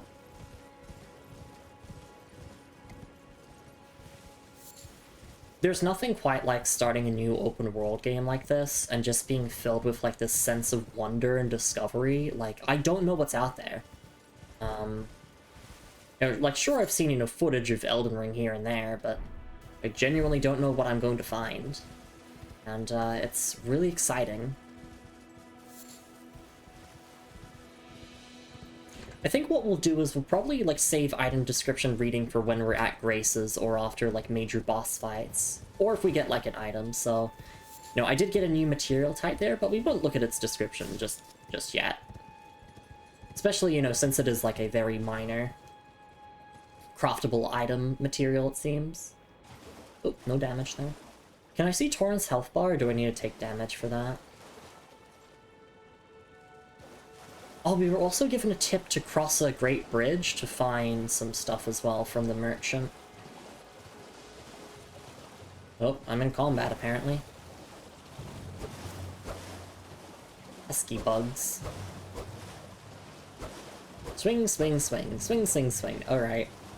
I'll get off.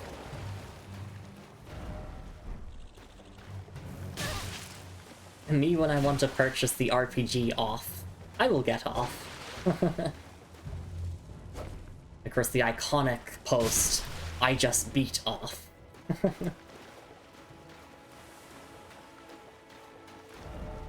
Monster ahead. Oh, no.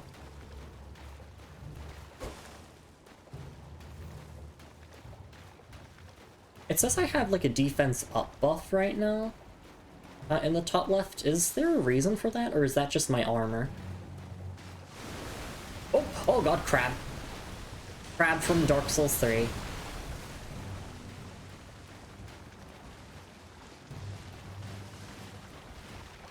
So here's this giant enemy crab.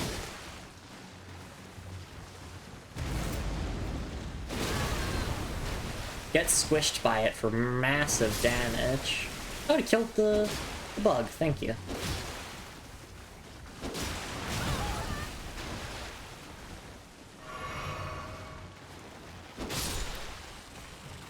I'm guessing this will give me, like, boiled crab, or maybe I'll have to craft it.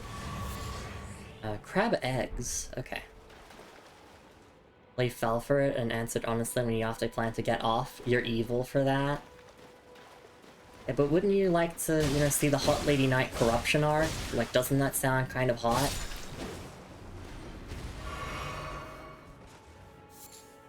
Poison Bloom.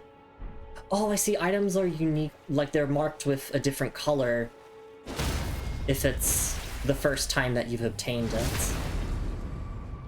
Or like you don't have it before. Poison Bloom. If only I had a knight. Everjail had. Oh my god. Night Rain reference. Time for crab. Because in Night Rain there's an area that looks exactly like this. And there's meant to be an Everjail right here.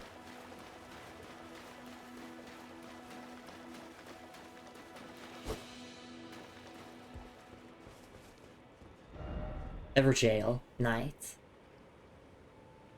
You're already corrupt, you hag. Thank you. Take it as a compliment. Seek head.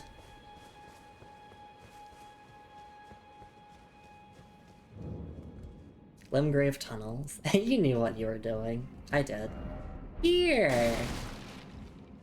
Oh, it's like a shortcut? I see. Yeah, I can like... and do that. Hang on. Oh wait, is standard... Wait. Oh, right. I was about to say, oh, can you jump in this game? Is it like Dark Souls? You have to sprint and then click in the left stick? Like... Lumi. It's 2024, or 2022, that's when this came out. We have a dedicated jump button now. I do kind of want to make that jump. Fuck it. It was worth it! Why is it always bad luck? I love that message format. we got a torch. I'm getting Dark Souls 2 vibes with, like, the fact that torches are actually, like, really useful. Like, the utility of torches has returned.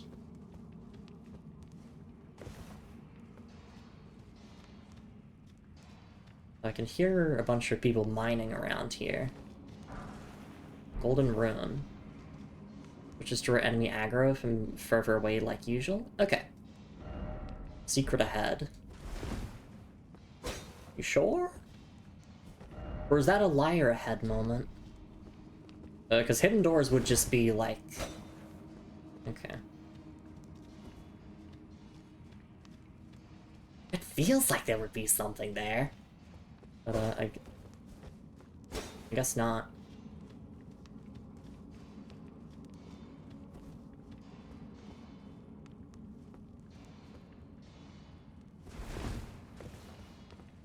Right.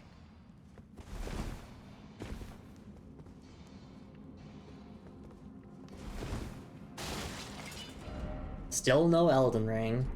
I know, can you believe that? We've been playing for 3 hours, and we haven't found the Elden Ring yet. This is such a maidenless moment.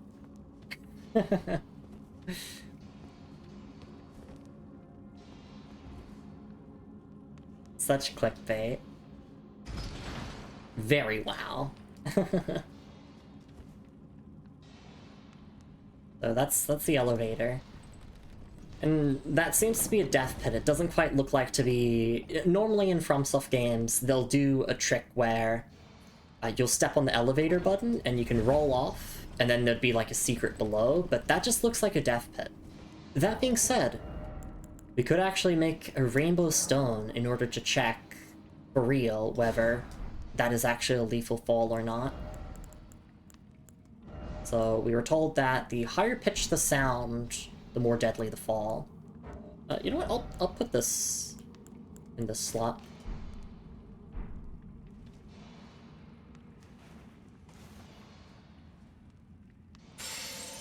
Yeah, no, that is instant death. If it broke, yeah. Actually, no, maybe, is it? I don't know. Seek something incredible. I feel like that's instant death.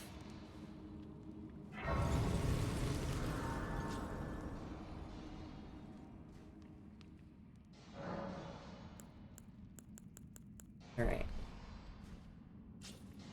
Let's continue ahead. So we can activate the summoning pool here if I needed help with this. This seems to be a kind of mini dungeon. Well, that's a mine also. Right. Let's swap to our shield. Try two-handing and then time for attacking. Well, I don't know if they're gonna attack me on sight. Like, hi. Hey. What you looking for here? They're not gonna attack me on sight, you know, I have no beef against them. Oh, but you will attack me on sight, okay. Well, behold Firebomb. Eat that.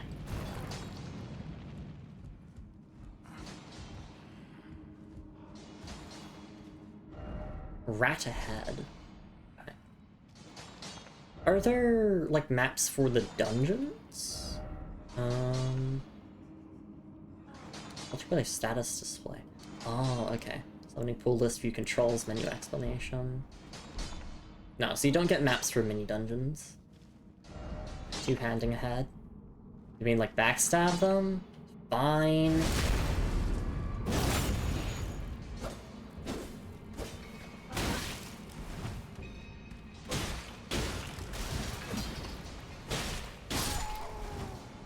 Did they actually drop anything, or... Oh! Acquire materials, I see! Okay, so you do want to kill them. Damn. Like, give me your diamonds.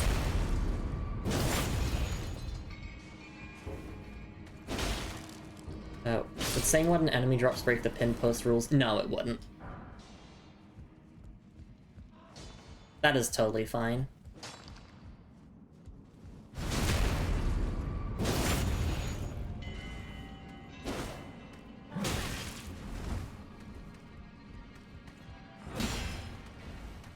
I need those diamonds, exactly.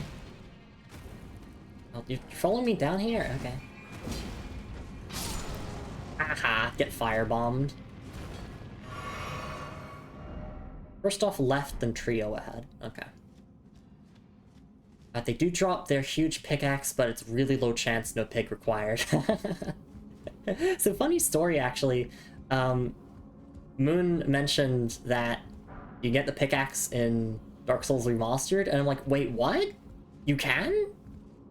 Because in my head, I thought the pickaxe was only in Dark Souls 2 and 3. Try striking. That was just a really funny moment. Of like... yeah, just me thinking that the pickaxe wasn't in the original Dark Souls. Still farm smithing stone 1 off these. It's low drop rate. There's so many to kill. Yeah, so I mean, ideally just being able to one-shot them, like with a backstab, would help.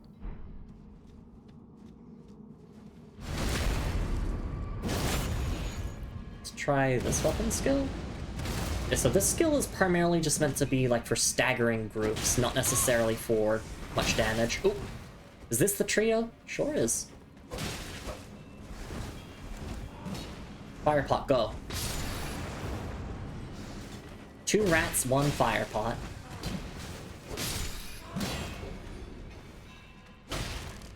Oh, right, if you're not two-handing, I see your weapon bonks off them.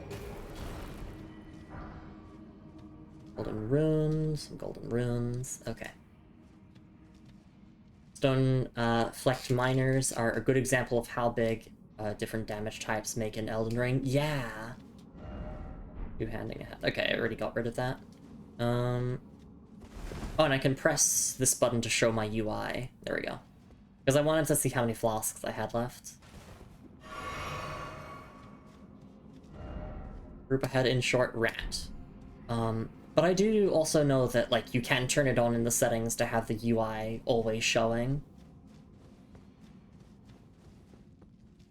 Oh, is this... This goes somewhere different? Seek center, therefore try jumping off. Okay. Let's go in this direction first.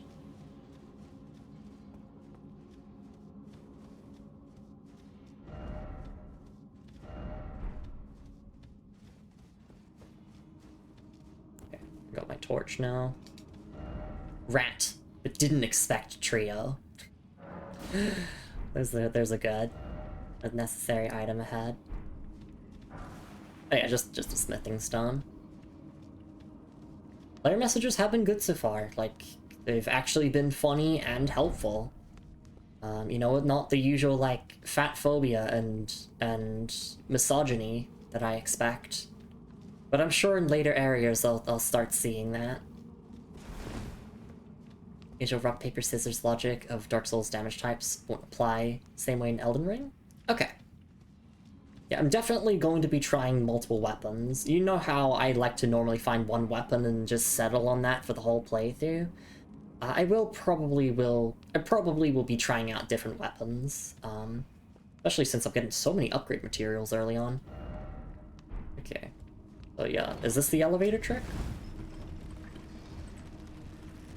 Oh, wait, oh, I see what they meant by that. Okay.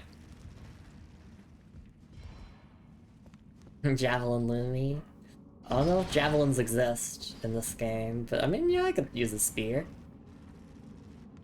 Of course, I gotta use my trusty longsword. I can only hope. Like, someone can tell me. I don't consider that major enough of a spoiler to get upset over. I missed all my chances here. Hang on. Chuckster Lumi. I'm a chuckster.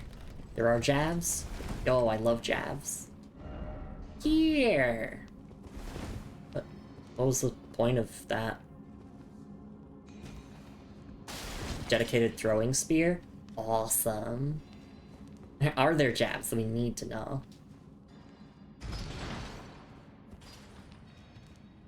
Yeah, so, like, when I say spoilers, what I primarily mean is anything regarding the lore, Anything like, you know, oh, you're gonna fight that demigod soon, you know, unless the characters have explicitly said that. Or anything else in that regard. Or like upcoming areas, like, oh, there's gonna be a poison swamp ahead, Lumi. You know, be careful. Oh, is this where they wanted me to drop? Please use your longsword on my training dummy. Yes, I will. I mean, that's not you, that's Marika, who can't even compare to your beauty. Yeah, I'll use my longsword on you.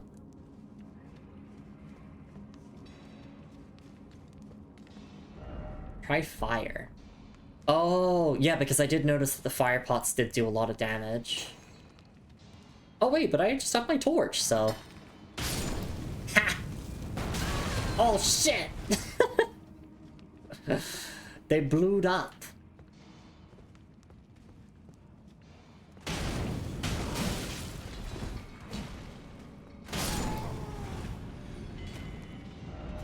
Ladder ahead. Flintstone scrap. Okay. We'll be checking these item descriptions after the dungeon, just letting you know. Oh, I mean, we broke the ladder. Damn. It's not an actual ladder that you can use. It's just like they're being silly.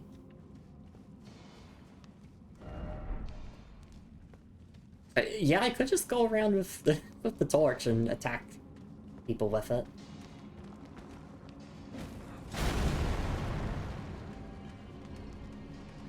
Okay, blow up. That's awesome.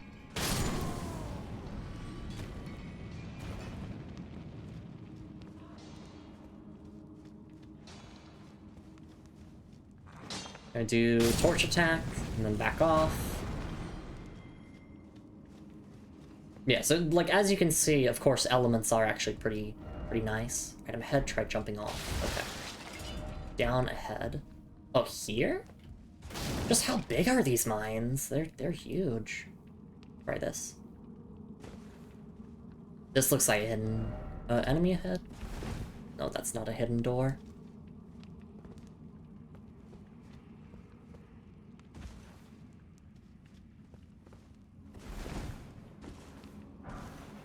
Golden runes. I'm assuming if there are any, like, really important items that you get them at the end of the dungeon. Oh, hang on. Somber smithing stone. That's pretty nice. Thank you for the patties, Azira. Hope you're doing okay. This says, I don't think it's stated anywhere, but I think these guys have been mining so long that the bits of stone shrapnel are embedded in their skin. Ah, I see. Yeah, we'll try and keep an eye out and see if there are any item descriptions that mention that.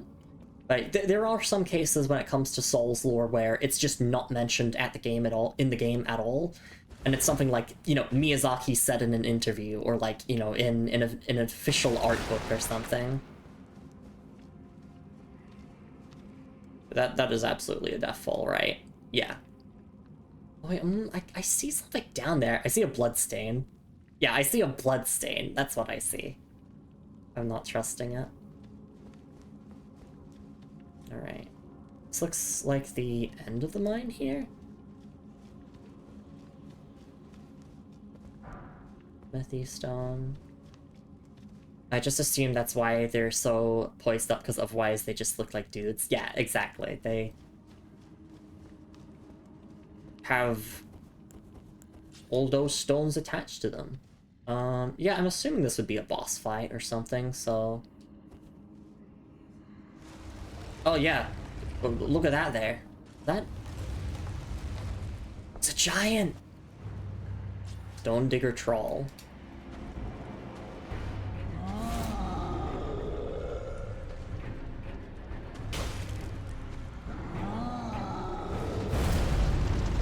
What is he if my torch will actually do decent damage? I'm also gonna heal up to full. It's my only flask I had.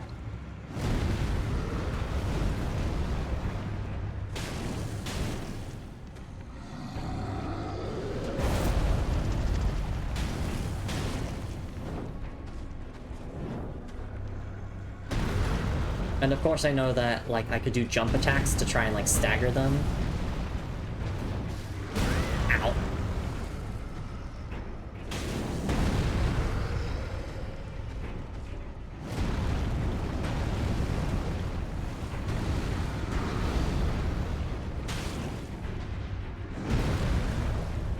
That was close.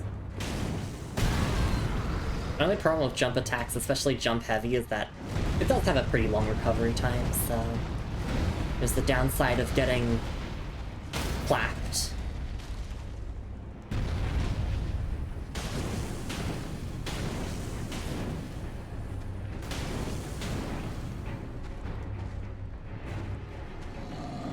Sadly, I didn't get to get the riposte there because they were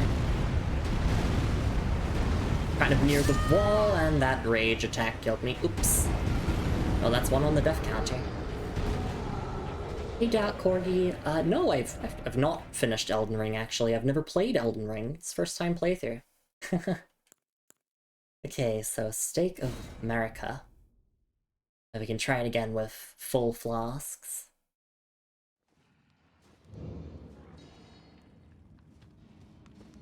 Maybe thinking Dark Souls. Yes, I played the Dark Souls trilogy in 2023 and 2024. And now I'm playing Elden Ring. Sorry, I forgot. Ow. Ow. Lingering hitboxes out.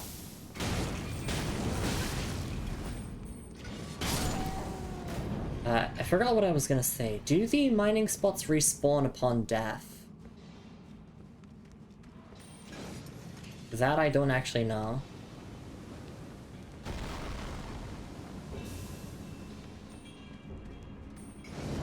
Oops.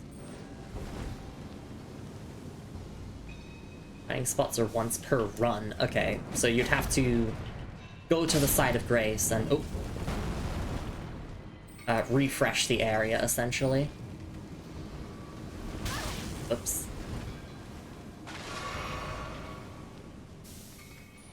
So yeah, if you want to level up a bunch of weapons early, then it's like, you know, this is the place to go to. Oh, new game plot. Oh, I see, I see. Okay. But, like, these enemies can drop the smithing stones anyway, so this could be a nice spot to acquire more. Only one flask for the boss. It might be a case of me just having to run through everything so that I can actually have flasks for the boss.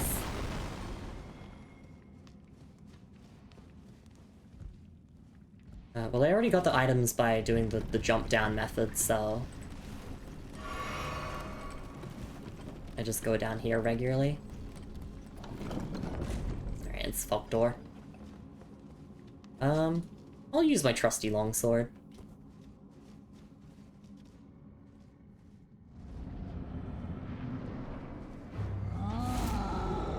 And, yeah, we're gonna try and get that guard break.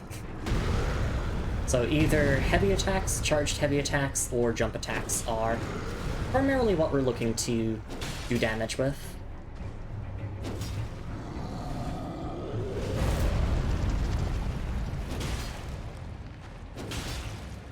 I appreciate that it's not just light attack spam in order to get, like, poise breaks, in this game. Like, obviously you can still get them with light attacks, it's just... it'll take a while.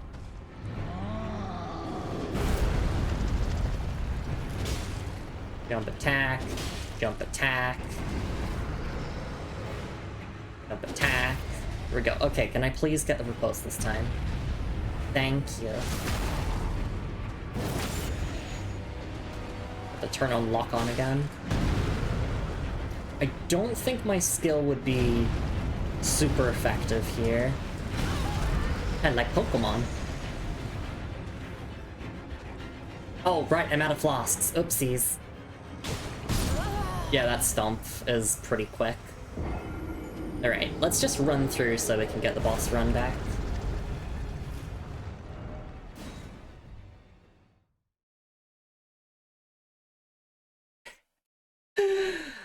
So, just to, like, You know, as a funny tidbit, we have died the exact same amount of times to this boss as we did to Tree Sentinel. And I think that's hilarious.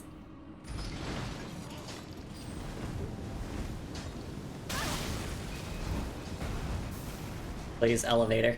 Please show up, elevator. Thank you. Oh, don't throw rocks at me! Stop!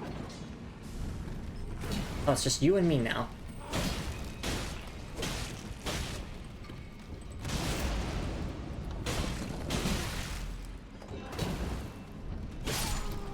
No! No! No, don't send me back up! Oopsies. Hi, friends. Sorry, just give it a moment. Alright, bye, friends. We can also send this back up to make the run back quicker. If I need to. But sure, like, I'll send it back up.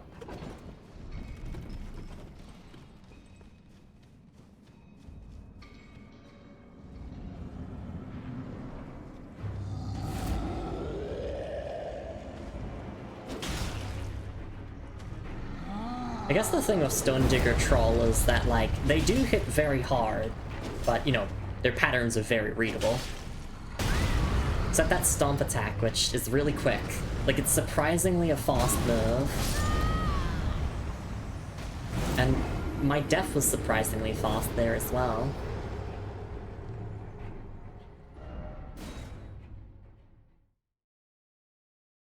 I think I want to get this dungeon finished and then we'll wrap up stream. Maybe then, actually, like, upgrade our longsword a little bit more. And I think on the itinerary for tomorrow's Elden Ring stream would be just exploring more of Western Limgrave and maybe going to Stormvale Castle. Because, in case you don't know, I like to do all bosses runs of Souls games, and I know this game is like over 200 bosses, but I'm gonna do every single one of them. Including the DLC. I also have the DLC. Before anyone asks, like, oh, are you gonna play the DLC? Yes. I own it, so yes, I will play it. Otherwise, I wouldn't have bought it. No, I bought the DLC specifically so I can not play it.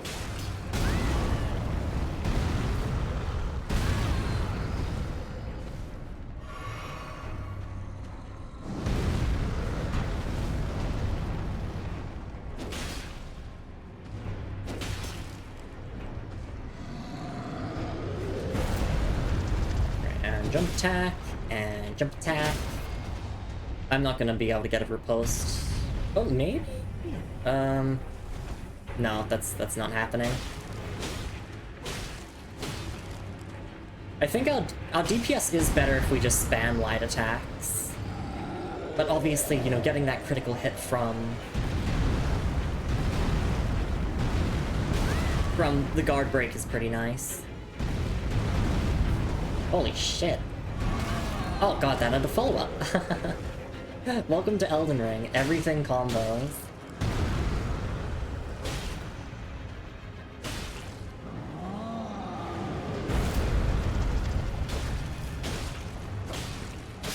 Okay, there we go. We died more times to Stone Digger Troll than Tree Sentinel, and I think that's funny. We got the Roar Medallion. Weak foe, oh weak foe. Why is it always weak foe? I really like the why is it always format. Alright, so that is the end of that dungeon. I feel like I missed some things here, though. Still no gesturing. Liar ahead.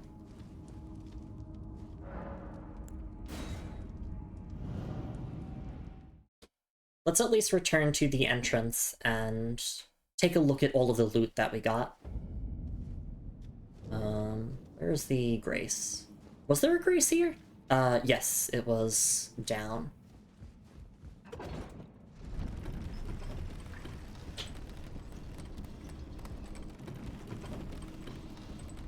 I did do that drop down.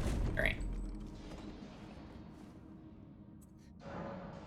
Let's take a look at everything. Sort chest. And we're just... Actually, ideally, we just want to do it in the new items menu. Alright, recent items. Roar Medallion. A bronze medallion depicting a roaring giant. Enhances roar and breath attacks. In ancient times, the giants were mortal enemies of the Erd Tree. Their bellowing roars desolated nature, triggered avalanches, and whipped up storms of flame. Okay. So is this also a case of giants are shunned in the Elden Ring universe? I guess we'll have to find out. I mean, being an enemy of the Erd Tree seems like you're an enemy of life itself.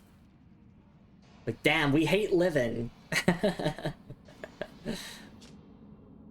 Alright, we can definitely equip that if... I don't think we have a slot for it, though. But we could still equip it. It would help with our current weapon skill. Okay. I'm just rereading it again. Alright. Somber Smithing Stone. Shard of Smithing Stone drained of color. Strengthens special armaments to +1. Special armaments with unique characteristics cannot be strengthened with colored smithing stones. Number of steps and amount of strengthened differ from standard equipment. Okay. Oh, these are the special smithing stones. And then we have the Glintstone Scrap. Piece of glintstone tinged with unstable magic. Found in crystal tunnels. Break gem using FP to produce a magic bolt. Poor quality and thereby easily broken, a sorcerer wouldn't give it a second look. Poison Bloom. Flower that grows in toxic terrain. Material used for crafting items.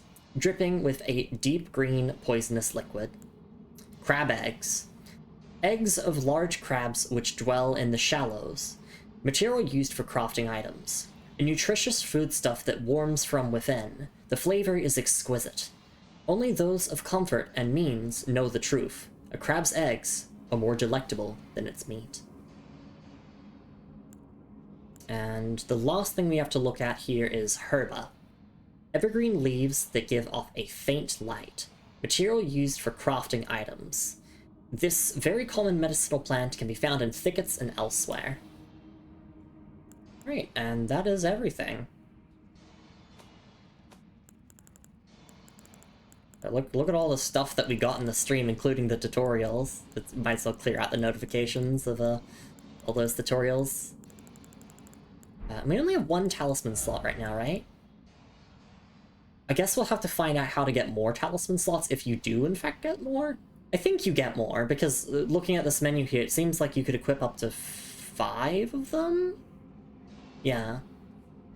For now, I guess we could do the Roar Medallion. It does help with our weapon skill, although I don't really plan on using this weapon skill much longer. It's okay, but I think I'd rather something that, you know, does a bit more direct damage rather than just staggering.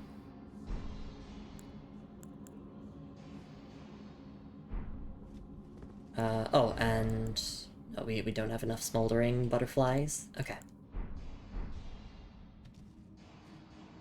I did want to go through one more time because I felt as if I missed something here. I would appreciate just, like...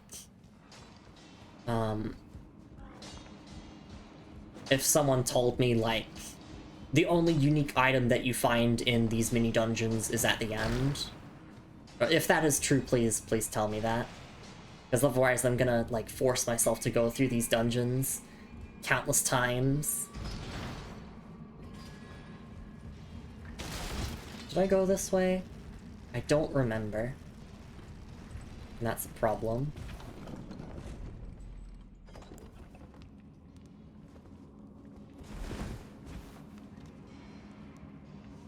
Oh wait, am I just...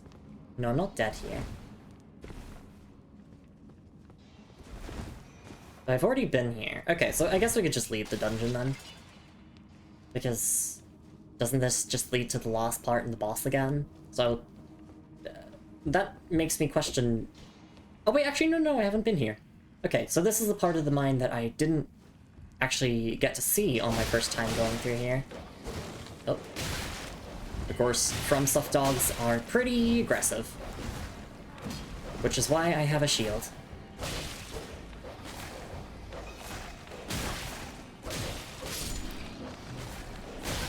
Oh. There we go. And, okay, yeah, they can't be backstabbed, and I don't think they can be... Or, no, look, I'm panicking. I'll be okay. Just give me a second.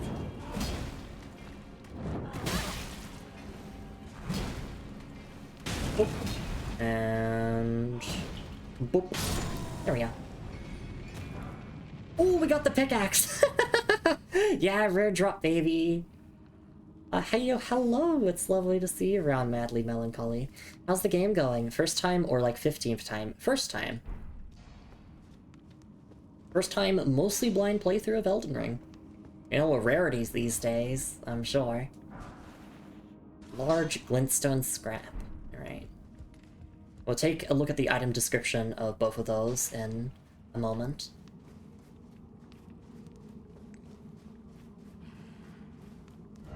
Necessary item ahead? For real?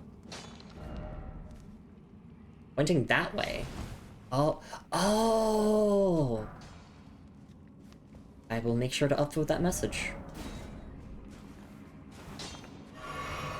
And if we backstab you with the torch, then you will... Hang on. Right. We can't... Torches can't do that, I don't think. Item ahead. It's on a hidden wall.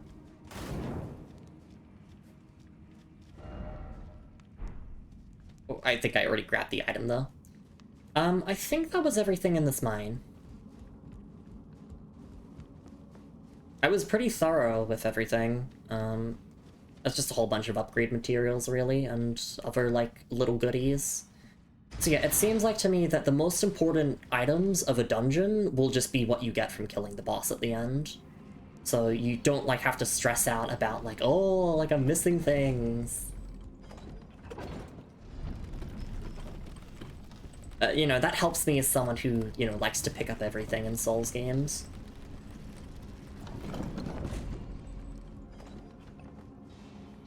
Alright, so... I guess I just go back to the start of the dungeon and we can leave. Because we have done everything here now. And maybe upgrade our longsword a little bit more, and that can be the end of the stream. Alright, let's... Oh, right, you don't teleport at the Site of Grace menu, you do it on the map. Okay, so, yep, we have cleared this out now. And, let's go and teleport to the Church of Eleth.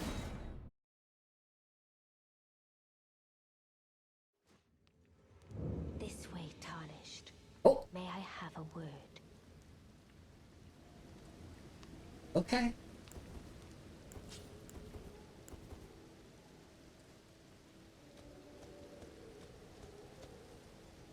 A pleasure to meet thee, Tarnished. I am the witch Renna. I'd heard tell of a Tarnished hurtling about atop a spectral steed, and upon looking into the matter, the talk I surmise is of thee. Thou art possessed of the power, no? To call forth a spectral steed named Torrent. Ah, as I had hoped, I was entrusted this for thee, by Torrent's former master. Spirit Calling Bell and Lone Wolf Ashes. 'Tis a bell for calling forth spirits. Summon them with it. From ash and return to the Erdtree, the spirits will obey thine command but briefly, as they recall battles past. Now it is thine, to do with as thou wishest. Okay. Summoning spirits. With a Spirit Calling Bell, you can use ashes to summon various spirits. Summoning typically consumes FP. You can only summon one type of spirit at a time. Cannot summon spirits during multiplayer. Yeah, I saw this mechanic on Moon's stream and I was like, wait, this looks awesome. Like summoning, you know, regular enemies to help you out. Like that's cool. That is a type of summoning that like I am actually interested in giving a try. Alright, let's keep talking to this witch here. Forgive mine intrusion, Tarnished. I doubt we shall again meet.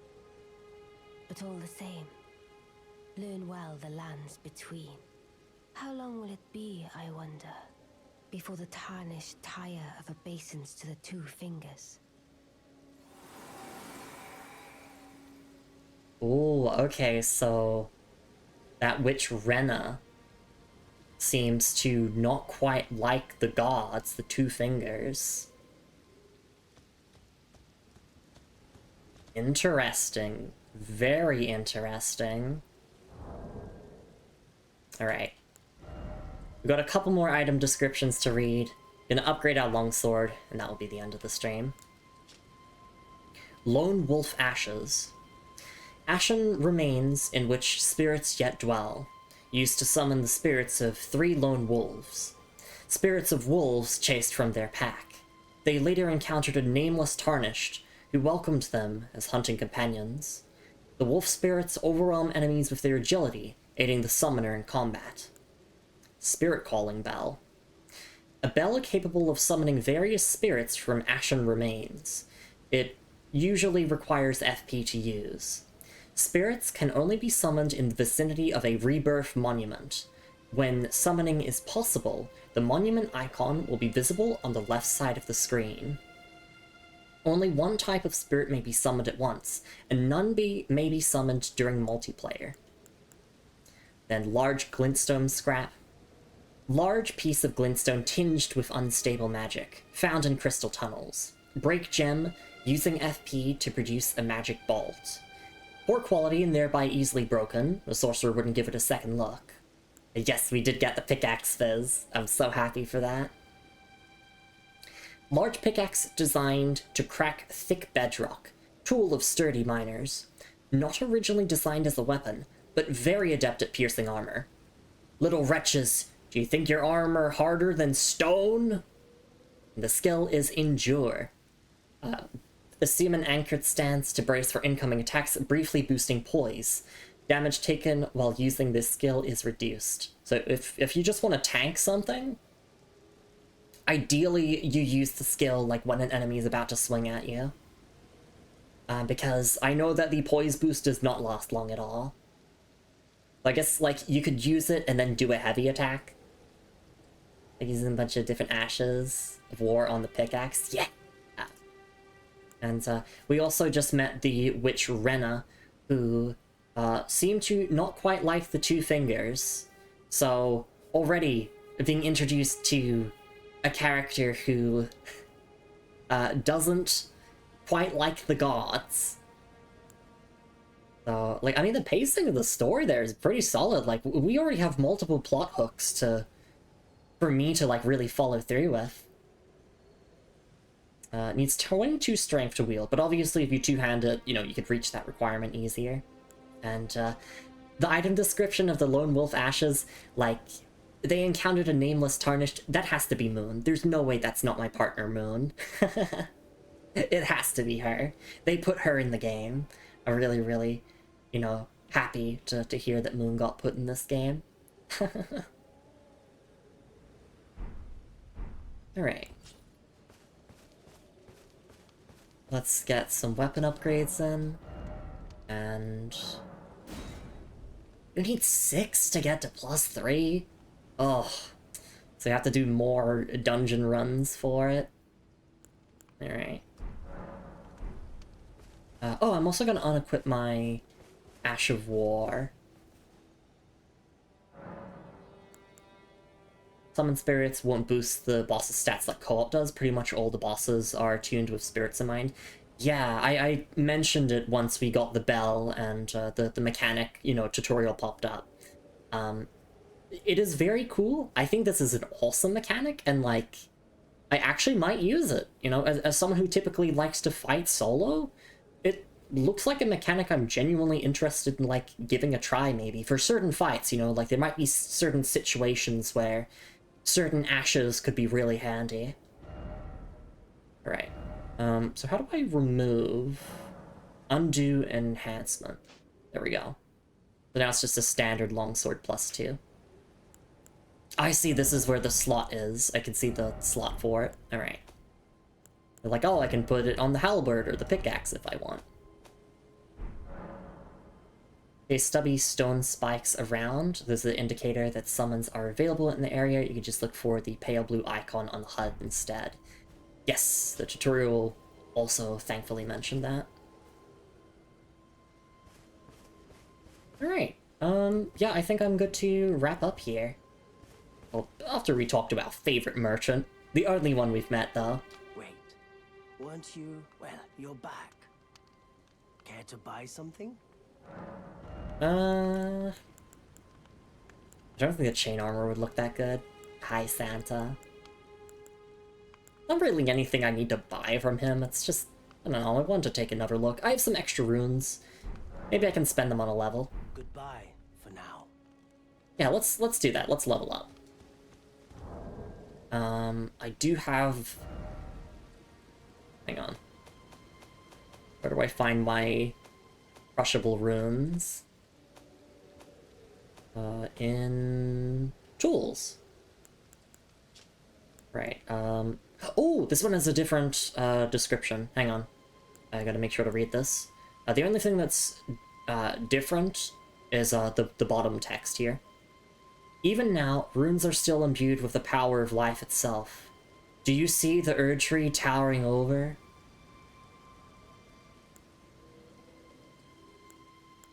Right, I like that these kind of tell a story, because you acquire these lower ones, you know, before you've met a Finger Maiden. And then, you know, this one is, you know, obviously mentioning stuff here. Alright. Yes, I want to use them all.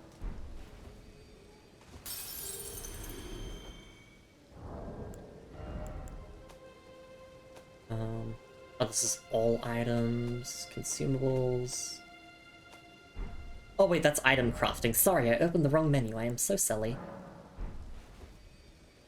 This is silly, girl. It's interesting that, yeah, you shove the runes into yourself, because obviously, you know, that is a source of grace, you know, / gold. Oh, oops, I wanted to use them all. Hang on. You selected number. Oh, no, you crush them and then they absorb into you, so kind of like, souls and Dark Souls. Mechanically, they are the exact same thing, and in terms of the lore, they are kind of the exact same thing. Slightly different, but they basically are just souls. Moon says here, in my subjective opinion, the summons feel very well balanced for bosses. Maybe it's because I'm not spending 90 hours min-maxing at the start, like I've seen a few people on YouTube / random places assume everyone does. Yeah, exactly, like... You know, there are a lot of people who just, you know, will, like, follow the main path. They'll be like, you know, here, you know, they just follow the guidance of grace, and they play the game that way. Obviously, I think I'm going to probably end up a bit overpowered, since I want to thoroughly explore everything before doing, like, main story stuff, but... Rebranded. Exactly. But we're not dead-naming mechanics, okay? It's very important. So, Souls changed their name to Grace, or to Runes. We will respect that name change. We do not dead-name here. Trans rights. Hang on, let me quickly say that to filter out some people. Trans rights, free Palestine, Black Lives Matter, boycott Microsoft, and all those other woke things. There we go. Quickly filtered out some people. There we go. I don't even, like, as I said, I'd like to level endurance in early game for equipment load, but I'm already mid-rolling, so I don't know. HP is always nice. I like round numbers, so I feel like getting things to like, you know, 20, 20, 20, 20 to like start with maybe, I don't know.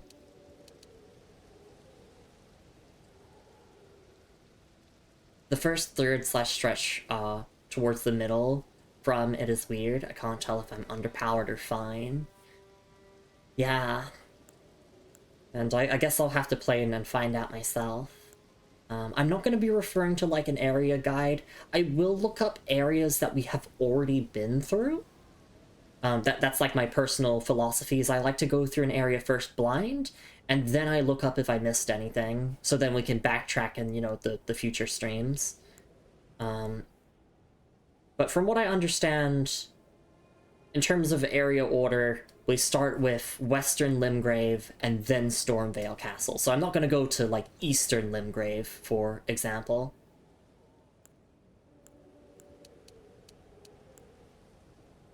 Yeah, I don't know what to level. Like, 2 points of endurance. How about let's just put 1 to strength and 1 into dex so they can both be 15. That makes me happy.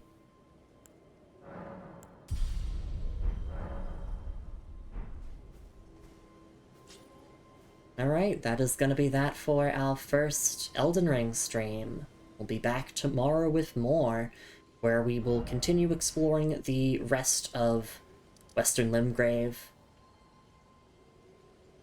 And I definitely want to like check out that there, and I want to check out that there, and this is a lot of like points of interest that I can see. How about we put a marker there so I don't forget? We'll put a marker there so I don't forget, and we'll put, probably should explore around here as well. I'll put 1 there so I don't forget. Or how many can I have? As many as I want?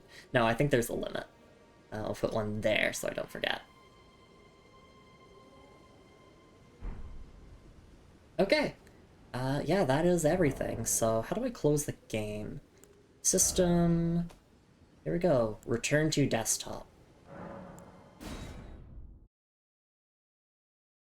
There we go. Game has closed. Alright. That was a really, really fun stream. I had a lot of fun. Why is it a black screen, though? Like, okay, there we go. It's properly closed now. Yeah, that was a great time. I enjoyed. Yeah, let's wrap up the stream now. I have to make sure I click on the right one. Okay, there we go. Yeah, sorry, my scenes overlay changed because I added a new scene for specifically Elden Ring streams. The starting soon screen featuring Ocean's art.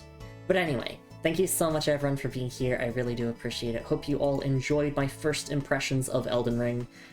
Yeah, so far early game is really good. I am enjoying, I am having fun, and I'm looking forward to doing more. Oh, I saw Automod blocked a message from Glitch a while ago. Talking about fingers and maidens, you know, finger maidens. Like, I can see why Automod would not like that. Thanks for stream. Thanks for being here, everyone. Hope you all had a wonderful time. Let me quickly post these socials and the Discord. You know where to find me off stream. Quickly outlining what we're doing for the rest of the week. Tomorrow's more Elden Ring. The day after is Monster Hunter Rise. I hope you're all looking forward to that. You know, all at the same time this stream started. This VOD will be up on YouTube 2 weeks from the original streaming date, which is the 22nd of August when, you know, I'm doing this stream here in Australia. So, yeah. Thank you so much for being here, everyone. I will try to thank everyone who came by to stream, and then we will find a raid target. Thank you so much for being here, Moon and Katsugo. Thank you so much for being here, Markachin and Memory and Replicant. Thank you for the raid, Replicant. Thank you for being here, Ocean and Glitch and RPG Julie. Thank you so much for being here, Revenant and Corey and Soroka and so many friends. Oh my goodness. I gotta keep scrolling. Thanks for being here as well as Zero.exe and Dap Corgi and Madeline Melancholy. You know, so many people. Whether you were here for a minute, an hour, the whole stream, you're just lurking or watching the VOD. I hope you had a wonderful time, like I did. Yeah, game's good. I am enjoying so far. And I'm looking forward to doing more tomorrow. Alright, let's see, who is live right now? There's a couple of people live. Are any people playing Elden Ring? Because that could be a good raid target. Yes. This stream is doing Night Rain, but I want to make sure that they're hunting the new Gladius. I don't want to get spoiled on it. The new doggo fight. They haven't started an expedition yet, so a perfect time to raid in before they get started with another run. Alright, we're gonna raid into Dark Knight Draco, who is a Knight VTuber, fully armored, full armor, and does a whole bunch of different things, MMORPGs, Souls-likes, shooters, all that good stuff, and really chill.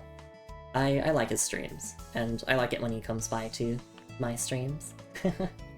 So let's get that raid up and going. We don't do a strict raid message, do whatever you want for it, you know the drill. And I'm gonna go get some food and lie down, and I don't know, maybe make some clips of this stream. I want to clip like beating Soldier of Godric for the funnies and Tree Sentinel and all that. Alright, the raid is up and going. I will see you all tomorrow for more Elden Ring. Take care of yourselves, everyone. Make sure to stretch and hydrate plenty, as I did throughout the stream. And take your meds in case you've forgotten. And the moral of this stream is, God, FromSoft are such a good developer.